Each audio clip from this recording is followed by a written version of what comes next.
wanna so broke, this I wanna bang bang. This I wanna so wicked, everybody bang bang. Sun a shine on everybody bang bang. This a bang bang bang. Bang bang. Bang bang. Bang bang. Bang bang.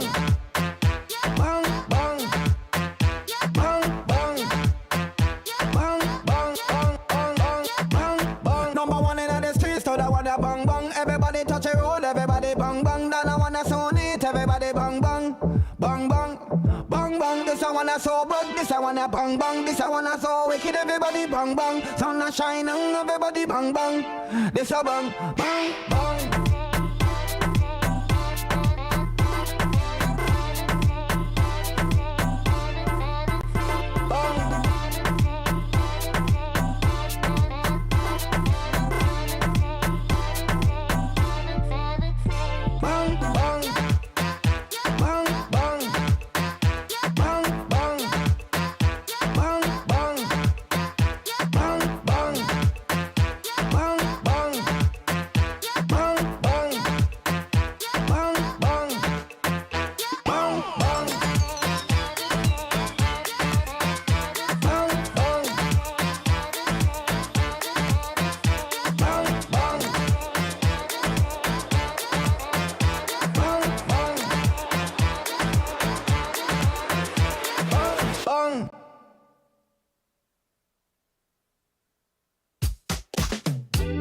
As long as we're together, it feel easier.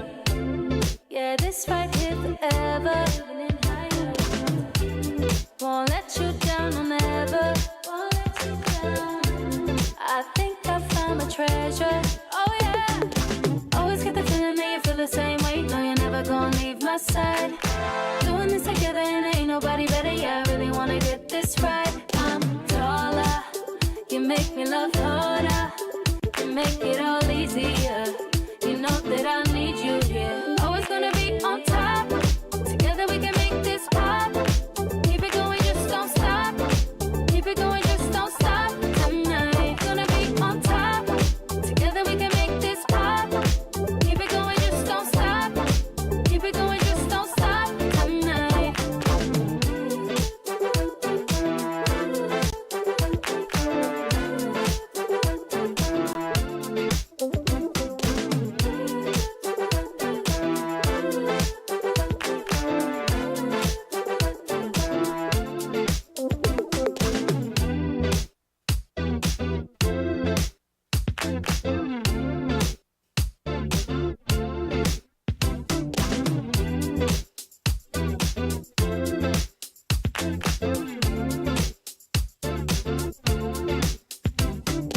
Always get the feeling that you feel the same way. No, you're never gonna leave my side.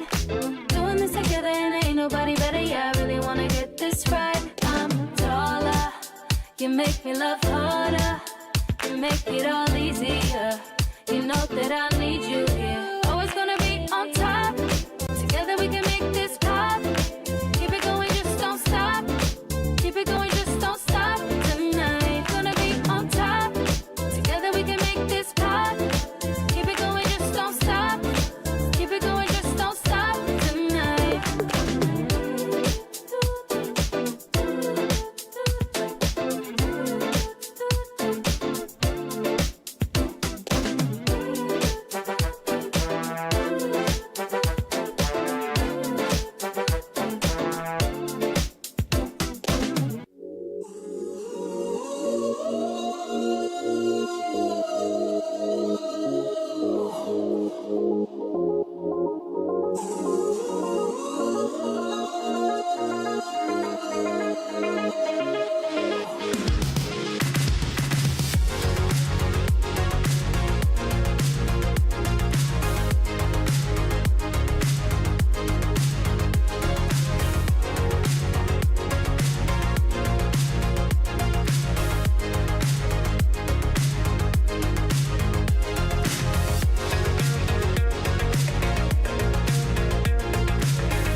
the beat. When they all look, everything on fleek. Word on the street, on my sound on repeat. Do it all day, every day of the week. Getting turned up, we feeling lively.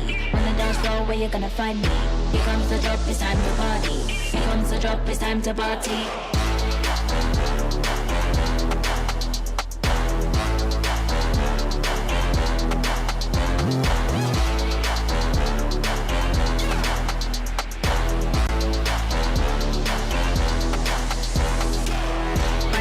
Bad up the beat, when they all look. Yeah, everything on fleek. Do it all day, every day. Bad up the beat, when they all look. Yeah, everything on fleek. Do it all day, every day.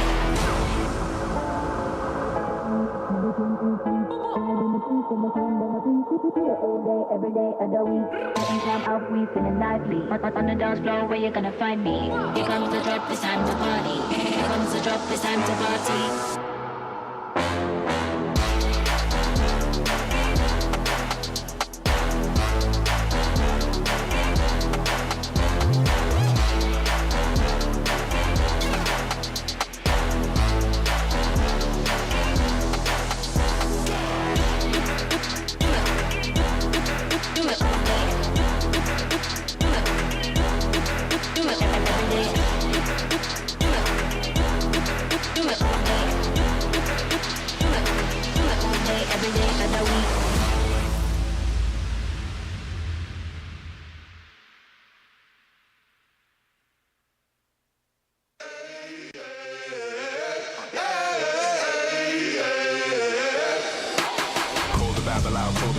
Back to life, I'm undeceased. Breaking the chain, unleashed. My true power released. Reached my hand into the sky and made the stars align. Cause when I left it down to fate, it was taking up too much time. It's a miracle, it's a curse. I will not be deterred. If you predicted the worst, bon appetit, eat your words. Keep my score, fire the gun. Watch me how I overcome what they said could not be done.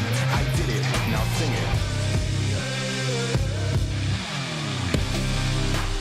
Oh, here I go, changing destiny,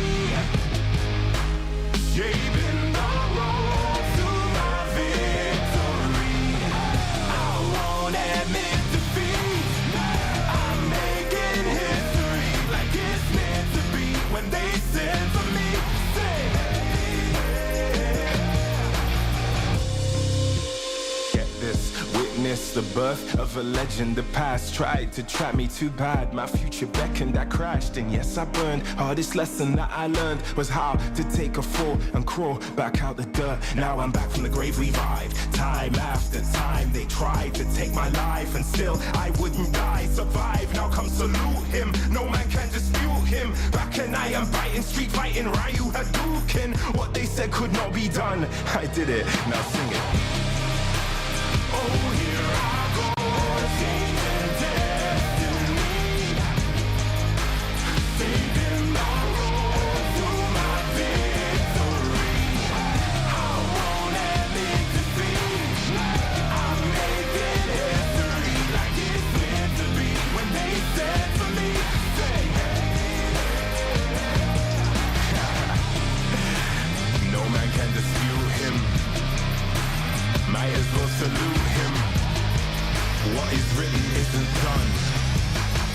Watch me how I overcome.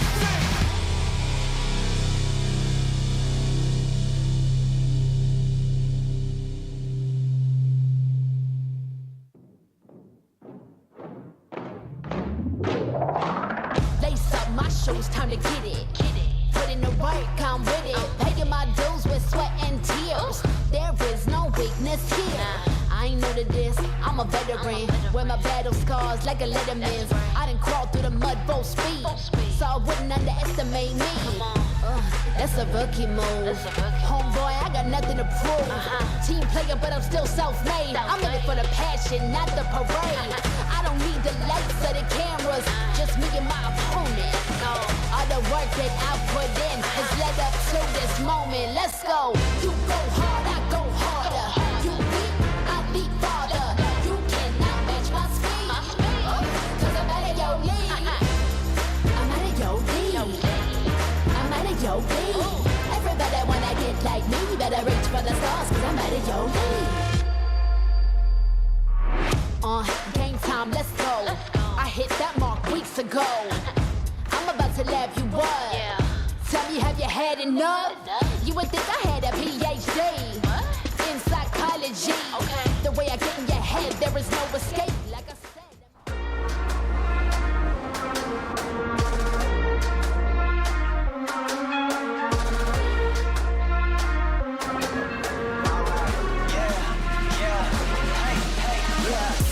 Won't stop going till a player on top know it. Rooftop, penthouse suite. If you really want it, gotta own it. Fight through it, we was at the lowest. Blood, sweat, tears, the components. Riding all year, now's the moment. We are not friends, we are opponents. Yeah, I'm coming for mine. Yeah, I'm making a play, the game on the line. Yeah, I've been on the grind. Yeah, I jump in the spot, I made it my time. Yeah, look in the sky. Yeah, the stars align, no shade to shine. Can't stop it already. Emotional work and devotion. We put in this time. Look. You won't stop.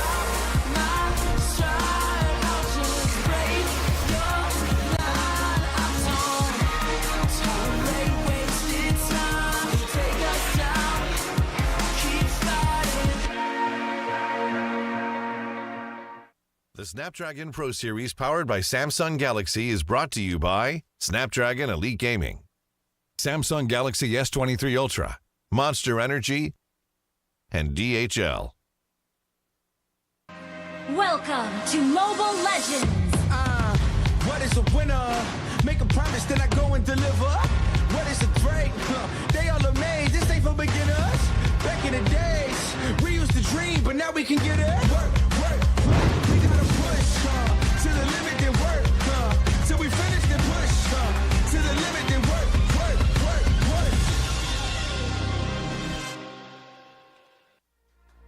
Hello and welcome to the Snapdragon Pro Series ESL Challenge Finals. My name is Holler, with me is Monchel, and we have Onic Esports, Aura Fire going up first on Stream B, which is, of course, the best stream. Monchel, please, this matchup, there's going to be a lot of fireworks, right? Absolutely, Holler. I mean, this is, I would say, Aura Fire back in to prove themselves, considering we've been kind of putting them on the back foot, saying they're not having the best performance, comparing to their MPLID show run. But against Onic Esports, this is the team that during so many interviews, all the teams fear and are not looking forward to go up against Onic Esports, or they want to challenge themselves. But of course, let's bring towards our shout out to our wonderful sponsors, Snapdragon Elite Gaming, when winning matters. And for these teams, it's absolutely going to matter. This is the last day of the group stages where everyone just have to scrap for the last remaining points. And Holler, who's at risk of not making through? Before Holler, you were talking about this new phone that is dropping and you wish to grab your hands on it.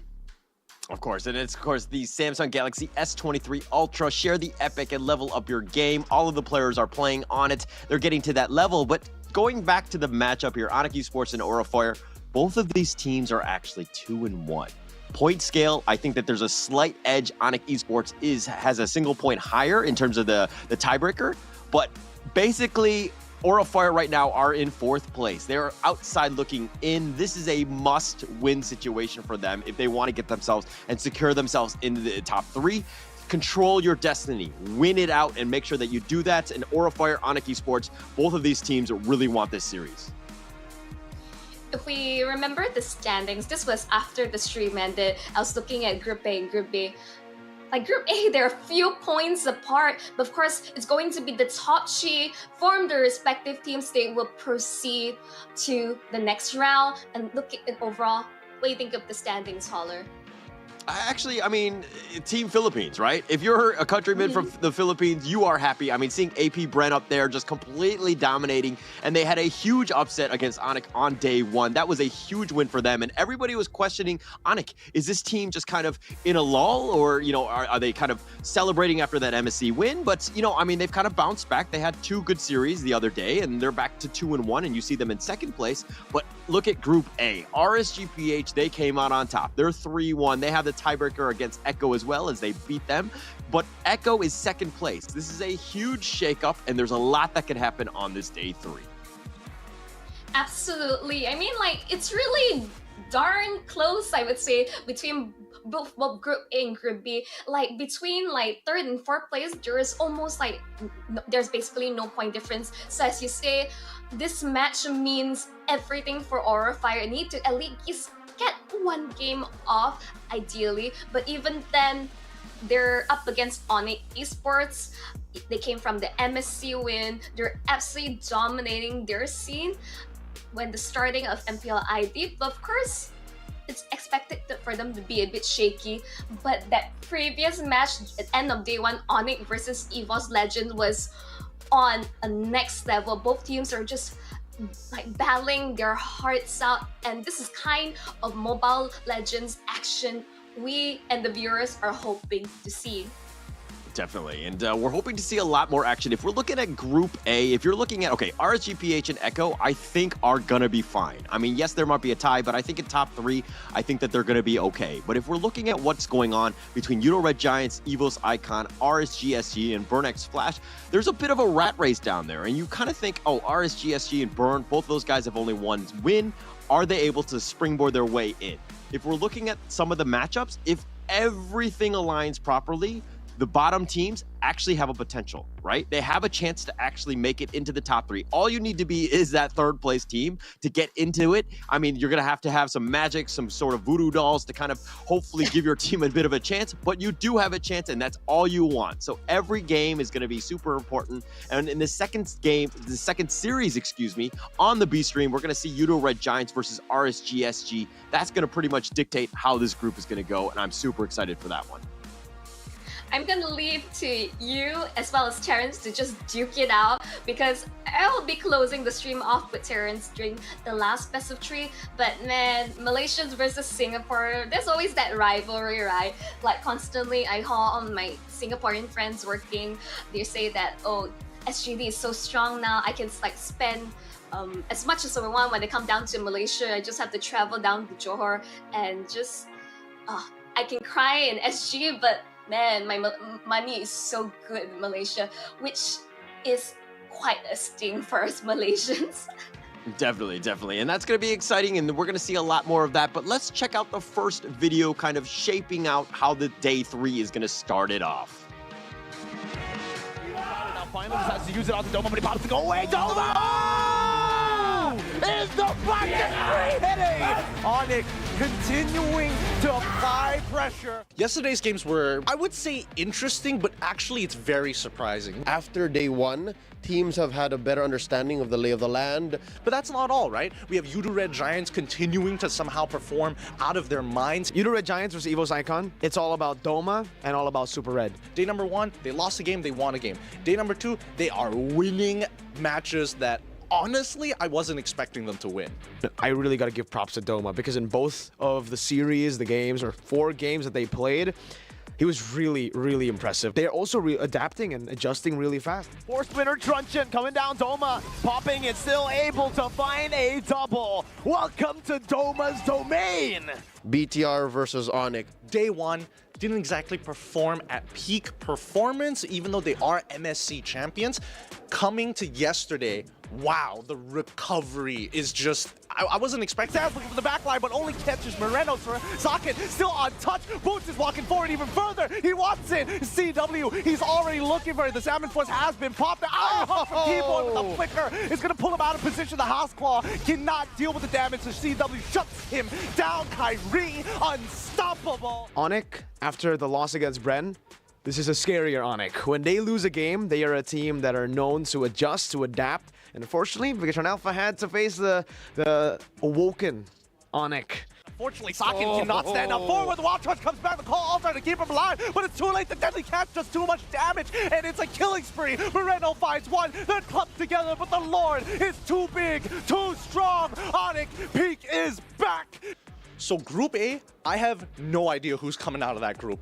Group B, on the other hand, I think it's a little bit more straightforward, right? I think Philippines are still number one looking at the results here. RSGPH, Echo, and AP Bren are topping their groups. And The top 4 of Group B so far feels like they are the top contenders to actually qualify. Day 3 is going to be the final day, their last opportunity to make it into the top 3 and actually qualify for the playoffs. You still have powerhouse like AP Bren there. You still have BTR and Aura still trying to jockey for position, which makes even the last day of groups something to watch out for. So you don't want to miss it. It's really exciting to see how these teams are performing in a new meta, this new environment that we've created for them here at the Snapdragon Pro Series.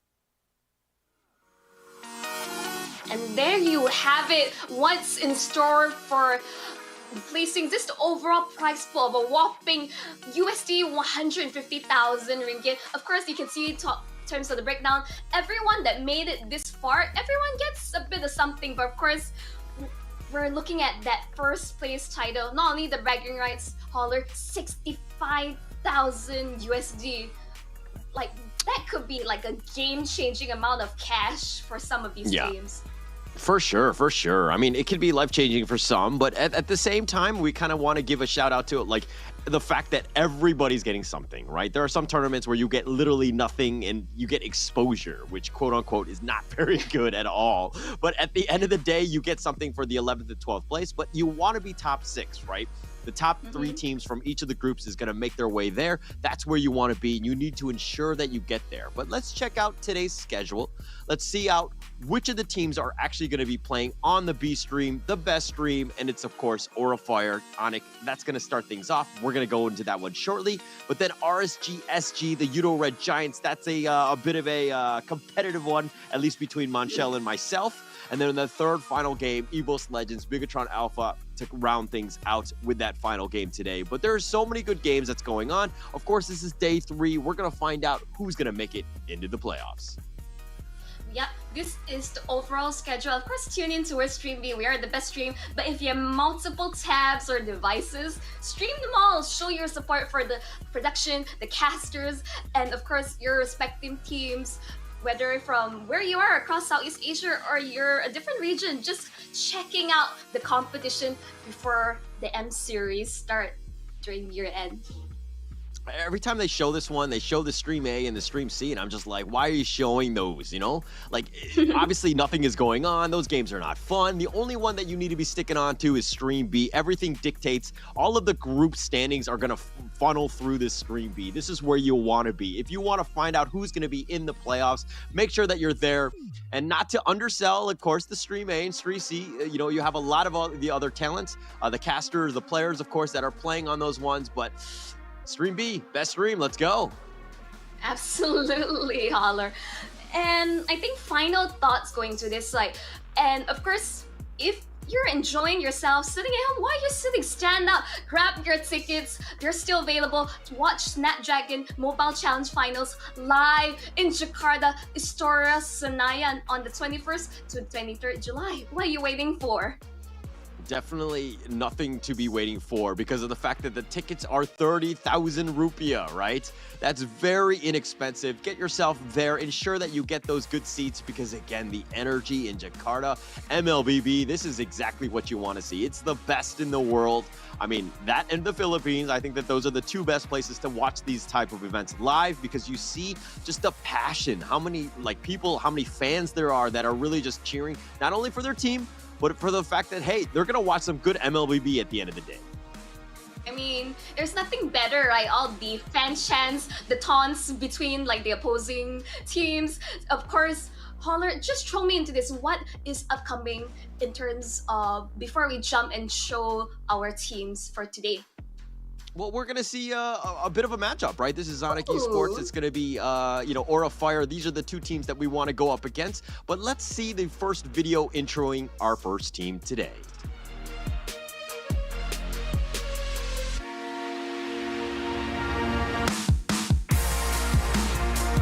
Aura Fire. I called them first here in the challenge season, and oh my god, they shocked me. massive damage, and the one they got was Brand of all things. Gak ada sih yang pengen dihindarin ya, semua sama aja lah. Jadi kayak pengen lawan semua lah. Ya pendapat gue tentang tim-tim yang invited sih, ya mereka kuat sih dan gue sangat senang untuk melawan mereka. Berhasil dilakukan pula. Ada pergerakan begitu bebas. Free pula didapatkan oleh Patrick kali ini di pada Francois pun menjadi korban dan juga Petakernya masih bisa selamat. Gue cuma main biasa aja sih di season 9 dan season 10 dan kayak gue lakuinnya tuh konsisten lah, kayak bangun pagi gue main-main terus. Dan kalau misalnya untuk apa yang kalian harapkan, mungkin semoga gue masih bisa tetap konsisten terus-terusan. Is this their peak? No. This phase will definitely be the time to showcase their peak aura fire. Kita memang jarang sih ketemu tim luar, jadi kayak ini kesempatan lawan tim luar kan. Semoga kita bisa buktiin kepada tim luar, dan untuk strategi turnamen kali ini kita lebih ke tim kita aja sih. Kita bakal buktiin kepada mereka sih, kayak bahwa kita memang pantas lah untuk berada di turnamen ini.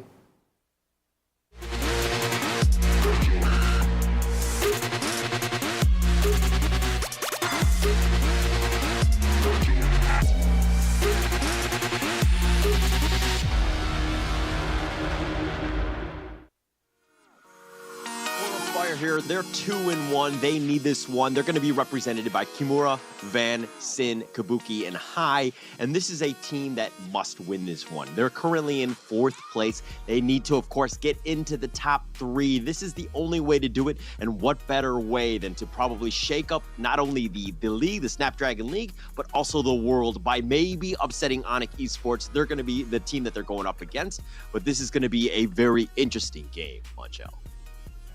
Absolutely, and you say like they absolutely need to win this, but there is Mount Everest in their wake, and it's going to be Onic Esports.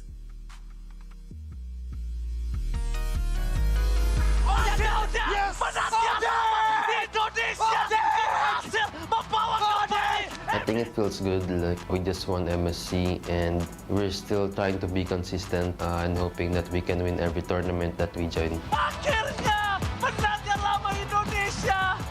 For Onic, I think out of all the teams, I am most impressed by Onic. Because usually when you see teams who've won championships before, they get satisfied very quickly. For Onic Esports, they are the kings of kings. They recently were able to dethrone the Filipino dynasty that has just been the storyline for so long. I think Onic playstyle was like we were aggressive, we can also play objectively, and we're disciplined. I think like a lot of people expecting me to like be the star of the team. Is like I don't really think about them that much because all of us play as a team, so we don't really care about that much like whoever's like the MVP or stuff. We just want to win. Kalau purple buff ini bakal di-freeze dan solo kill. That's it! Kyrie the set boy! I know I said this once, but I will say it again. I want to be the best MLBB player.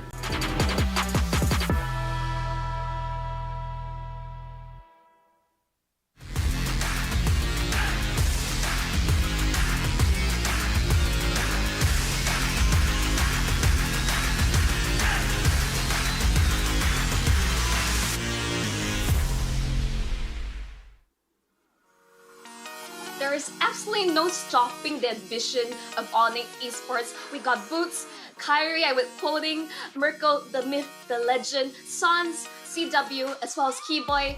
This is a star-studded lineup, and for the longest time, Holler, like people make fun of Onic saying, oh, it's Kyrie Esports, but no, I would say ever since they win the championships of MSC, they are like just a really all-rounded team. As they say, they play really aggressive. They want to be the best of the best. I think they're on the right track.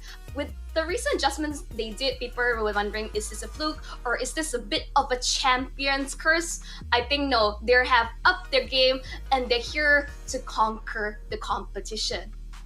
They're very strong, right? I think Kyrie just enhances what this team wants to do. I think they've gotten to that next level. Very impressive play thus far. I mean, they're getting themselves back in this game. I mean, you dropped the first one initially, but you know, that was up against AP Brent. I think that shocked a little bit a couple of people here and there because they lost to that, especially the first game back. But let's talk a little bit about this head-to-head going into this one. It's going to be Aura Fire, of course, against Onic Esports. It's going to be Hai against Keyboy here. I mean, your thoughts just on this matchup? I mean, here's the thing. Hai and Keyboy, they do what's needed for their respective teams. The Roamer, the way one said it. Of course, their hero pool is very different. Hai, his signature Gadita, really setting up teams. He wants to get those early, like, snowball pickups. Keyboy, you can really rely on him. Give him Cho, give him Kaja. Something can want to make things happen. He wants to make these aggressive plays and set things up for his team. Overall, Holler, these are the ones to really watch out from both sides. Like, they are the main source of impact, and that's why Evos Legends during that earlier match during end of day one, they really heavily focused on Ricky Boy. Of course, everyone, shout out your predictions, cast your votes on who you think will win this best of 3 series live on Twitch. Yeah, definitely. Definitely sign up, vote, see who's you think is gonna win. Now, we actually did our own bit of a prediction going into this one. I actually don't know what you chose, Monshell, so I think this will be very interesting. Did you go with the heavy favorites, or did you go with the team that's kind of on the up and up, that are looking to kind of make a name for themselves? Let's see the prediction, at least between us, as of who we think is gonna win this one. And yeah, it looks like we both went with Onic, but you went with the 2-1. Which game do you think Aura Fire, do you think they're going to win game 1 or game 2? Here's the thing, it can go either way. On it, I think they really want to show like a really dominant start to keep momentum growing. But I feel Aura can still surprise us with maybe their mid to late composition. We saw adjustments that were really great like from them. So I think it depends on what kind of strategies do they want to go about. Because Onic, they're right, like the high type to start to end. But Aura, if they can get like one game off of Onic, that could set the tempo for success. Definitely, definitely. And it's all about baby steps, right? It's one thing to be like, hey, go out and win a series, but it's like, no. Well, let's just hold the train a little bit. We just need to win one at a time. We need to figure out how to get into the game, like to kind of just, beat them one by one. Maybe we catch them on a bad day, or we just, we surprise them with something, right? And I think that's how you need to look at things. You can't think of the end state right now. You just, again, one game at a time, figure out how to do this. Now, if we're looking at, how these teams have done, they haven't played at MPL Indonesia thus far. That is ongoing as well. But right now, Aura Fire are 0-2. They have not found their footing there. This is one of those games where I feel like not only do you have a chance at Onic, and yes, it's a different league, it's a different, standard, so to speak, but this is good experience even going into that league as they go in, as they play in later this year. I think it's a real mental thing. Everyone, when they go up against Onic, there's this mental block that they need to overcome. There's this fear, because let's face it, when we watch how Kyrie plays, I get goosebumps just watching him, like just whether it's his freestyle fanny or just even something a bit more interesting like the Bane jungle, going for more utility. He can play anything, and him aspiring to be the best, the GOAT MLBB player of all time. I mean, he's setting the bar for all junglers, and we have to take note of, it's going to be Van versus Kyrie. There's so much pressure like on this young jungler. Like, can you even imagine like what he's going through? Oh, I mean, I like the confidence from Kyrie, right? I think that if you're gonna play at this level, you need to ensure that, hey, if you're not the best, then what are you doing here? Or why are you not aspiring to be the best by practicing or whatever it is? That confidence is something that kind of the rest of the team will feel, and they'll get, they'll let you make the plays. They will back you up knowing that you're going to be in their face. But let's go into it. This is, of course, the first series of the day, the first game, and of course, the first draft. As we go in, look at some of those bans. Anything kind of stick out to you, at least to start things off, Mancho? I mean, instantly from Aura Fire banning out Lane Fanny, these are not heroes you want to let through to really enable Kyrie further in his game. I think going for Valentina is a really safe first pick from the side of Aura Fire, and giving Sun Sizzy just really great, like really comfortable, and of course insane like late game scaling. Overall, I like it from both sides. It doesn't really tell too much of what's to come in terms of the draft. So let's see how this slowly rolls out. Yeah, okay. Well, it looks like the Paquito Eve are going to be picked up as well, but are you okay with the fact that you've picked the Yves into the Valentina, who can easily steal your real-world manipulation. Is that going to be a problem, or is it just like, hey, we're going to be fine? It's just one ult at the end of the day. It's not the end of the world. Need some stitches? Here's the thing, it's more like who pulls the trigger first. So if Sin steals it away, pops it first, Sans can easily counter. But then we're gonna see just double checkboard across the land of Dawn. That's what we expect to do. Of course, it all burns out. It depends on who's able to just bait out these cooldowns. Overall, you can see instantly Onic responding with the Joy, a huge menace. This Grok, Kimura, is so vulnerable to the amount of early magic damage, and is going to be very vulnerable if he's not careful. And giving Kabuki Melissa something that is a bit more safe to protect himself and this sort of team fight situation. But do take note, Joy can just run him down. Yeah, and that's going to be a problem. I feel like Aura Fire right now, they don't really have the control. Yeah, you have the barrier, but you're kind of locking Joy in with you, which you kind of don't want to be. So I feel like they need something else to kind of make sure that they have that control. This Joy could potentially be a problem as they run up on the back line. And both of those, the Valentina and the Melissa, both kind of squishy. And yeah, you have your go away from the Melissa, but I don't know if that's enough to deal with the Joy. No, go away won't save you from the Joy.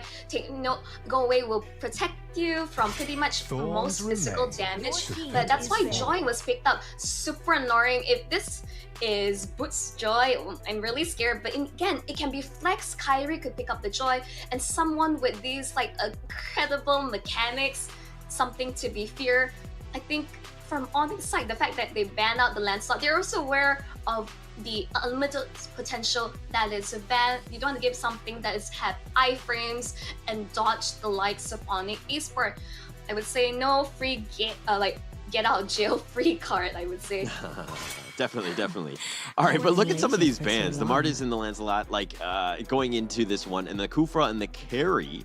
Yeah, both they make a lot of sense in terms of from both sides, but who do you think, if you're looking at just these three picks alone, who do you think has the edge? Wipe out all the injustice in the world. I mean, I can hear, was that show in the background? It's not quite showing up, but the fact that yes, you banned the Kufra, but Skiboy, he is Cho, one of his best heroes open. Let's face it, these, enabling her to set things up for his team. Reason why there's a lot of focus other teams on to shutting down Keyboy and ensuring that he doesn't get those setups. And then locking in the Buckshot, I think yes, it's fairly safe. He wants to ensure that he has a good start of the game for this jungler.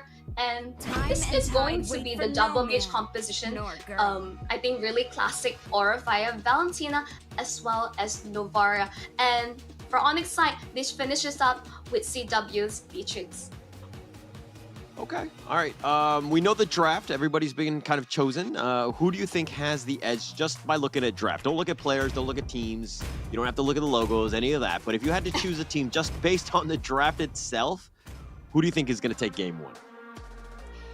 Here's the thing, Onic Esports, their lineup is actually all about running you down, picking you off. Aura Fire, on the other hand, they need some time to scale up.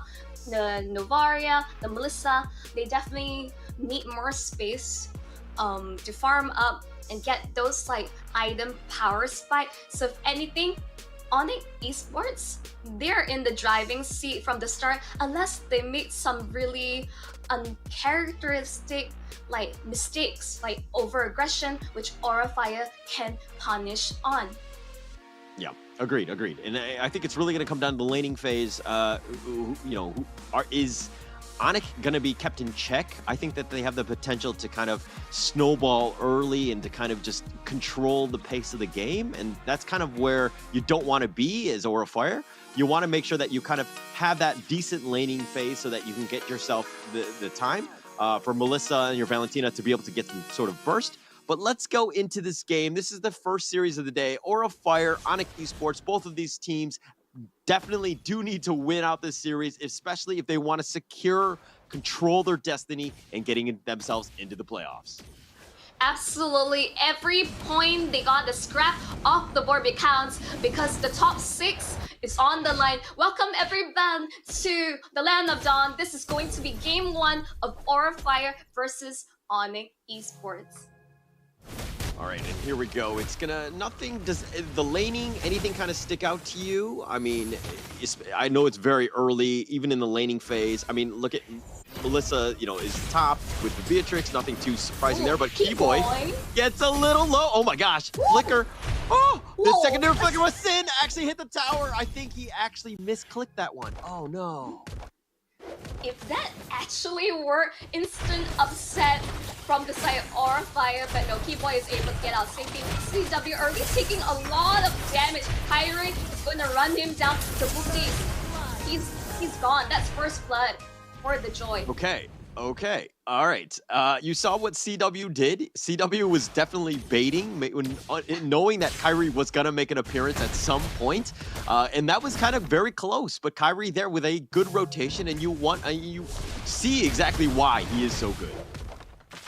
Absolutely. I mean, like, a lot of focus towards Kyrie, but again, Onic Esports is a star-studded lineup. Everyone really needs to be respected. Keyboy, like, look, he can just get out, just flex on the side of Aura Fire in these sort of situations. So much mobility with the Cho. Of course, you're contesting for the turtle. All right, Aura doing a great job of focusing on it, but Van will take the turtle, the real world manipulation. The echo has been used, spots out most. Kimura flickers, he's going to be backing off. Van is a little bit low, but Keyboy now getting a little bit low. Doesn't be careful, gets kicked out of there, and Keyboy says, get out of here. Yeah, he saved that kick to ensure that I'm going to be just fine. But the fact that Aura Fire, really great start, even though they lost out by Kabuki. Ooh, CW, whether he would switch guns to get out the snipe, but I think he's probably reconsidering that. But Kabuki, why are you staying? I think he's trying to get this kill, but CW actually misses the, that was actually very close on both ends. That was kind of dangerous. Yeah, really playing with fire from both sides. I think it's to be expected from Kabuki as well as CW. But man, this really neck and neck. Oh, the way of the dragon kicks him back. They found High, the flicker back, and Van is trying to try to protect his team, but High has already been killed. Kyrie already made the play. The real manipulation, but Kyrie's gonna be killed. Sin will take that one. Absolutely, you take those, trading High for Kyrie, come on. I mean, High almost got out there, wasn't quite able to phase through the wall at the last second. Kyrie running down, but instantly Aura Fire, they have ways of biting back on towards Onic, and the gold difference is very minimal. It's minimal. This is negligible at this point, right? I mean, if we're looking in the top lane, Aura have done good jobs, a good job of, making rotations around objective-based timing, right? Getting that turtle, that's going to be a big start for them. Yes, I mean, they did get that turtle, and that net worth lead is almost nothing, but they've kind of forced it. They've taken it away from Onic so that they can't really snowball. You talked about the fact that in the pregame, how Aura Fire needed to have a decent laning phase, and I think they've kind of answer the call, so to speak, especially in this 4 minutes of this game thus far. Yeah, absolutely. These are the sort of traits that Aura Fire needs to get. You can see Astro Echo has been popped to show where Onic is for the CW. Oh, and it's Rage! They have him. CW has been killed. Kabuki will take this one, but they've got the turtle. Kyrie will secure that, and it looks like they've gotten Kimura as well, and Kyrie's on the prowl. Boots making a run for Van, but are they going to commit anything else? No, it looks like Onic are going to back off at this point. Yeah, at this point, securing the turtle, getting the lore, but they trade out on CW. Definitely not ideal situation. It is really rough flaming against Melissa in lane. So overall, this is to be expected. But man, I think the gold lane, it's just trading as they should. But Onic, they are still in the driver's seat, slight gold lead. But I think Aura, they have the better tools to even they have the late game, definitely, with the Novara, Valentina, as well as Melissa. And Van, they don't have too much damage for now to really pick off Van. Right, and I think Aura Fire have done a good job thus far. I mean, trying to get themselves into that late game. to ensure that they do it. And they've kind of gone neck and neck, right? They forced the issue, but the real world manipulation, but the stolen one, who's doing it better? The immobile, Sans flickers. He tries to get out, and then nice save by Keyboy, keeping him alive. Sans is going to go back in. Van has gone a little too deep now, but he's been kicked the wrong way, and Keyboy says, whoops, as it looks like he's now going to have to make a dash for safety. CW continuing to fire. Van is not giving up here. He's sticking around. He's in the wheel mode, and Transformers, Autobots coming in. No, they found Keyboy getting a little bit low. Kyrie going in for this one. Now he wants this. He's gotten Sin, and the rhythm of joy. Let it turn on. He's going on. He's got the rhythm, but now he backs off. Electrifying beats finally forces Aura Fire to retreat. Again, these are the, like, it's all these small little traits that adds up.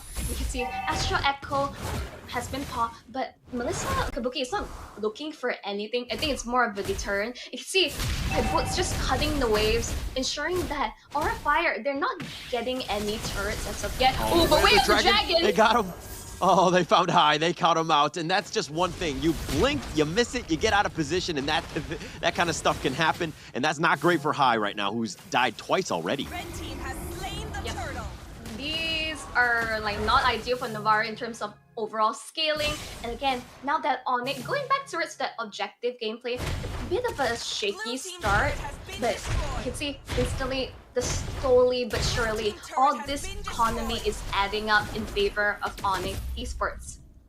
Onic Esports have taken the game, and they've been like, okay, it was a bit even, but now we're going to be aggressive. And as I say, that Boot's a little too aggressive and a little out of position at that point. And Aura Fire won't make him pay. And Sin does have the real world manipulation. That's the stolen one, but, you know, Sans is just going to walk out of it. Yeah, I mean, just between two Yis, no one's really going to kill each other, but Sin... Oh, the real world manipulation, that's the real one. He's been stopped. Van's gonna stop that one, but Sin is gonna get killed. Keyboy now is gonna get a little bit low. Does need to be careful. He tries to dash to safety, and they go for Kimura, who's joined the fight. The wild charge was on point, but CW is now starting to do some damage. CW has to flicker. He backs off here. Van is a little bit low, and it looks like what was the kill? It was 2 for 1 in favor of Onic. That was like basically a really good wall charge onto multiple members, but the disengage, the split coming out for Onic Esports instead, they only just trade like roam for EXP. I think overall these are really solid stuff. But let's look in terms of the itemization. This is a damage Grok. The fact that he's blading Blade of Heptases means that he's relatively squishy. Really brave soul, considering there is Kyrie as well as this Yi on the back. Then just diving in, like just slowly poking him out. Aura, they're like rotating so many like down turrets bomb site, but not getting it from it. While Onic, they're just slowly but surely gaining control all across the map. Okay, and it looks like they found him. Kimura's on the backside. He actually is going to go for this. He actually found Keyboy, the barrier. That's going to be on point, but it looks like they're going to retreat as Sans has now joined the fight. Kimura slowed down. Bennett's rage on top. Kimura's passion. Everything in the kitchen sink, and Kimura will finally falter. Yep.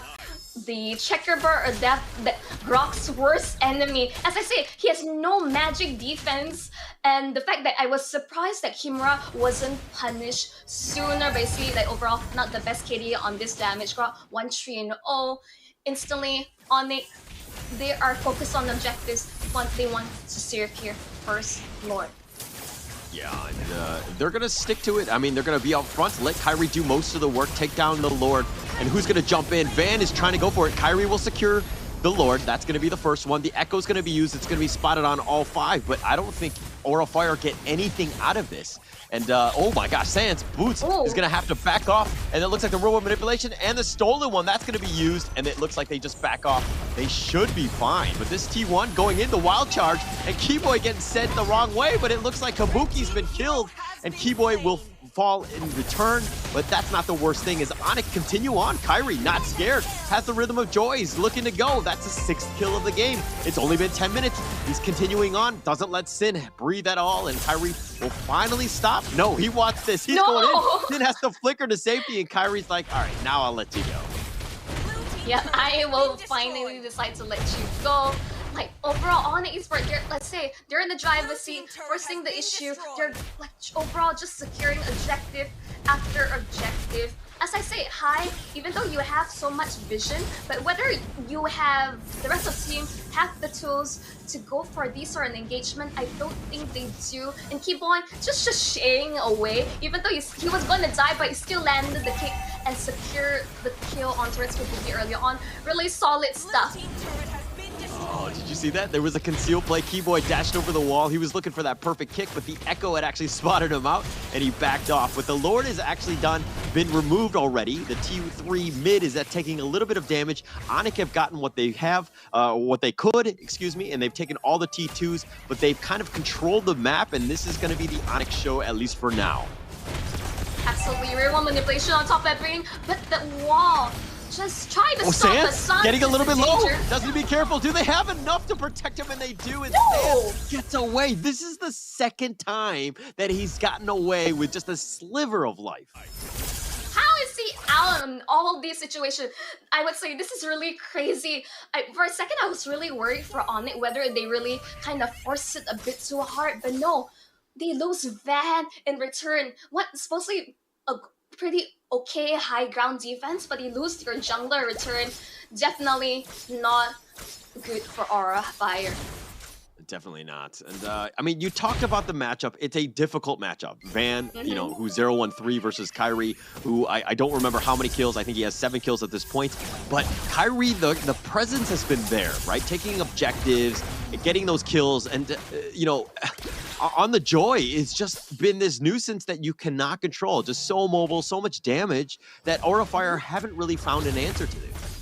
No, here's the thing. No lockdown, no suppression from the side of Aura Fire to lock down this Joy. That's why Kyrie's just getting out scot-free in all these situations. I think Kimura, he's really trying his best, but the fact that he's not really able to survive for these extensive team fights when he's going for just full-out damage, hoping to burst someone down.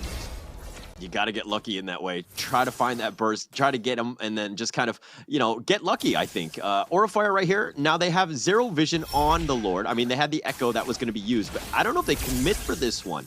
It looks like Onic are making the push to further zone them out, and it looks to be another Lord going the way of Kyrie, and that's going to be the second one, and, you know, Onic have played this one to the T. I mean, when you're almost 10k up on your opponent, I would say like definitely they are showing their presence across the map. Again, Aura Fire, they're lacking tools, and oh my, boys, stop it!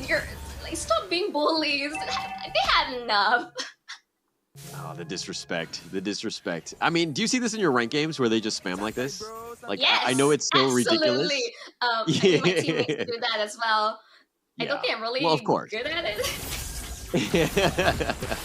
I mean, it happens to everyone, and I get it, but it's just like, oh my god. Sometimes it can be so infuriating, right? Especially now where Keyboy is like, doesn't really care about farm. All he needs to do is just, if anyone comes out, he's going to get ya. But they use the Echo. That's going to spot it out. The T3 has been taken out by the Lord, by that charge. And it looks like their base is wide open. Onic Esports trying to find the right avenue of attack. Hear me out. Okay, Aura Fire, what they need to do is High needs to save that Astral Echo and pair it with Kabuki's like setup, throw out the doll, get that AoE damage through. You have a really good high ground defense with this Melissa, but I'm not seeing any force of sign. Yeah, I haven't been able to see it, but again, the base wide open, the minions are there. And Boots playing a little bit safe. He does have his second life, the res, if he wants to go for it. But it looks like the call to, you know, to regroup and to go back in is what they're gonna do. Is Onic Esports, they back off. If anything, they just fan their recall. I mean, as Kyrie say, Onic can be very aggressive, but they can play really disciplined, even though this is not really disciplined. You're just spamming recall in Aura Fire's face. But overall, in terms of the itemizations, you can see that this one Joy is like just maxed out. The fact that he has Blood Wings and Immortality ensures that he's not gonna die anytime soon. Yeah, for sure, for sure. And that's kind of, I mean, they played this one so perfectly, right? Like, oh my gosh, so frustrating, right? You don't have any towers, you cannot leave your base. You know, Aura Fire have 0 openings, I think. But it looks like there's going to be one sneaky push from Onic. They're going to make their way at least to the bottom. Keyboy has spotted most of it out, but they're just waiting for the minions. Kabuki, like, do you see that? Like, 70% of his HP just went down the drain. Oh, Sin.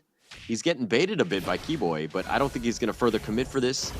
If you're looking at the rest of Onic, they're just kind of, you know, surrounding them, right? Making it, taking over the enemy jungle. And if anything, they're just creating a lot of space because 10 seconds, the load is back up. It's really rough because Van is their only source of frontline. He wants to be in front, but at the same time, they need him to secure objectives. Aura, I'm not sure they if found you should Keyboy. really say. Ooh. Yeah.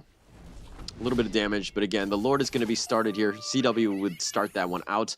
But, you know, as RFR, yeah, you go out, but the lanes are all pushing. This is a difficult situation. They've gotten boots, so that's a win. Can they actually compound this into something else? Can they find anything? Van is going in. The Lord got to be careful, but they've actually got the control, and Kyrie's going to take the Lord. The kick was on point, the control, and Van was like, maybe I got it, but he wasn't able to get the retribution off. Here's when I'm gonna be a bit harsh on Aura Fire. It's like their hero pool. High is known to be basically playing these like basically mage or enchanter style like kind of roams that there's no one to really contest for this show. And if this keeps up, like Keyboy is just going to like, I don't really need to play anything else. I can just like keep playing Chua unless it's banned. Otherwise, I can go for something else, pick up the Kufra. There is so much that Onic Esports can play, their hero pool, their mechanics, and this is why they're one unstoppable machine. And this is kind of why those repositioning roamers are just so good, right? You have your Franco, you also have, you know, the Cho in this case. But Keyboy going in for this one, actually kicks back Kimura, and we're talking about how good the Way of the Dragon is, and he just makes another play. Van is going to be removed as well, and the Lord is still there. CW gets a little bit low, has to back off. He's going to be fine. He goes for the Redders after he gets the snipe onto Kabuki, who's going to be killed high. He's going to get sniped as well, and that's going to be game one. Going the way of Onic Esports. GG, well played to Onic Esports, and honestly I could say that this was just again why this is the team to beat in our Snapdragon Pro Series. Really well played. I mean, from the beginning of the game, just the full control that they had. I mean, it was a little even, and we thought that Aura Fire was, you know, kind of doing what they needed to have done. But then all of a sudden, Onic were like, okay, we're strong enough, we can take the enemy jungle, we're just going to control everything. And then from that moment on, you know, Aura Fire were very reactionary and had just a difficult game from that on. It kind of like snowballed and got a little out of control. I mean, here's the thing, it's like you're giving all these heroes to Onic where they have like really solid lockdown, and the Joy just able to run them off with no sense of punish coming out from Aura Fire. Yes, they have damage. There's definitely signs of it from Kabuki combination with High, but in the end, if you have no lockdown, ways to start the fight. I think Kimura really did like that massive wall charge play. Unfortunately, his team was unable to respond in time, or rather, Onic just perfectly split up that fight. It's really rough. Kind of. Yeah. I mean, I kind of feel like when the draft was happening and they picked Joy third, I was kind of like, I don't think Aura Fire have an answer to this. And so, you know, with those kind of insights, I feel like, you know, Aura Fire need to give me a call, maybe, you know, throw me in as coach. I can give some insights and maybe the draft here and there. Come on, Aura Fire. I mean, my phone lines are open. That's how Aura Fire wants to play. They love their double mid roam, which is like for a lot of teams they can't really figure a way out because they would just like snowball from start to finish, just like funneling it all, getting all these kills, and just become unstoppable. Of course, that's the Aura Fire way, but there is a lack of control. There's lack of CC capabilities. Like I feel like Kimura did what he could, but Onic in the end just outdrafted them. Yeah, I mean, okay, outdraft is one thing, but I think that there are times when lanes are being pushed, you need to kind of work things out. They were, again, just like, oh, we're getting pushed in the top lane, we're going to go to the bottom lane. And we're kind of just sticking together as all five, and that's kind of a losing strategy, right? You need that split pusher to kind of create a little bit of space so that you can get to the late game. We talked about how Aura Fire's draft needed to have done that. They had no time, they had no space. None of their, you know, their carries could get to, you know, online, so to speak. And again, they were just kind of pushed back, had a very rough game. I mean, who could really split push safely? Grok? I think not. Melissa would need someone to really protect her. She needs to protect herself in all these sort of situations and get out. It's just a really tough situation for RFI in terms of the draft. Onic just had the better answers, but let's jump in towards the post-game stats. All right, so it's 17-8. Onic was, I think, you know, the kill score says one thing, but I thought it was much higher than that. Boots with 133, but, you know, he was definitely in some of those fights. I think that it could have been any hero at that point. I think the Keto was fine, but look at this Kyrie. 717, Sans 1013, CW 813. If you've got 3 players that have these KDAs, I would be hard-pressed to find a team where you didn't win a game. Yeah, I mean, absolutely. As I keep saying that this is a really one of, I would say, Onic's like strongest lineup. Yes, they have recently acquired Albert. I'm not sure if he'll be getting sub in with Sans, but I think these 2 mid laners really interchangeable, really like showstoppers. But the fact that Kyrie was so like, he stole his mortality, the fact that he's constantly edgy, even harder to kill, but overall, at this point in the game, like maxed out in terms of items for their 2 cores, Kyrie and CW, just perfect play from the side of Onic. I mean, the overall damage, you can see like Aura wasn't too lacking behind, but again, the lack of engagement that they have made things like so much worse for them. In a way, it's like kind of like throwing a wrench in towards their plans. And then initially you see that there were signs that he was able to secure objectives early on, but once Onic was in a comfortable spot where I got the items I need, I can take these team fights, slowly Aura just crumbled under the pressure. Okay, let's talk about this stat here. The gold per minute, 874 as a jungler. That's actually crazy. I think going back to the last infographic that we saw with, you know, the post game and the net worth, Kyrie was about, you know, like 15,000 or something like that, right? And CW was just a little bit behind. The fact that the team Onic is basically letting Kyrie farm everything and let him mass that wealth so that he becomes this unkillable mobile machine in the back, it speaks volumes about how this team is going to play, right? So for the other teams that are looking in, oh, what are the weaknesses of Onic? How do I break this team down? Yes, Kyrie's great and all, but how can I have him have a bad game? And, you know, that net worth, you got to find out holes, when he's rotating, when he's farming, all of those things, so that you can potentially find Kyrie and maybe pick him off when he's not at peak Kyrie level. It's either you have ways like to stop in his tracks. Again, Joy, it's like so hard to catch. You need some form of suppression, whether it's Kaja or Franco would be really great picks to try and like stop him. But one thing we learned from the match of Evos Legends was that the hard focus on towards Keyboys and Suns, like disabling them from the start. I mean, Keyboy was almost like getting caught out. If Sid during that first minute in the game was able to get that kill or fire, there would have been signs of life. But of course, we're gonna throw in towards the MVP. Honestly, Holler, I have my rough bets on who it's gonna be. Yeah, it's got to be Kyrie, right? I mean, 717, the 82% kill participation, the DPM 3,386, but the GPM, man, that stat alone speaks volumes about how he played. And again, just the team just letting him mass his wealth, let him control the game, let him carry you to victory. And Onic Esports are coming out the victors with it. I mean, there was a real reason why they were teased as to be back that old nickname, but I won't go deep into it. Let's throw toward the highlights of how this game one went down, and overall, how can Aura Fire adjust? I mean, it's a difficult thing. I mean, we were talking about how potentially what can they do. Again, they took some decent objectives early. Aura Fire were trying to, you know, keep themselves in it. But it was one of those things where they lost map control early. They conceded it. Like, it was one of those things where Onic decided to invade the enemy jungle, and they were not punished whatsoever. They let them have it. They're like, oh, it's just gone. Okay, we're not going to contest. But sometimes you need to kind of have some of your policemen, so to speak, patrol the area, ensure that you have that safety net so that Van can get his farm. He needs to get himself back in this one. He needs that net worth. But this is a decent fight. Kimura, with that nice wild charge, got blown up. But this is the start of the end, I think, for Kyrie, because he just turned it on, got those kills, and then he just kind of carried the game to victory.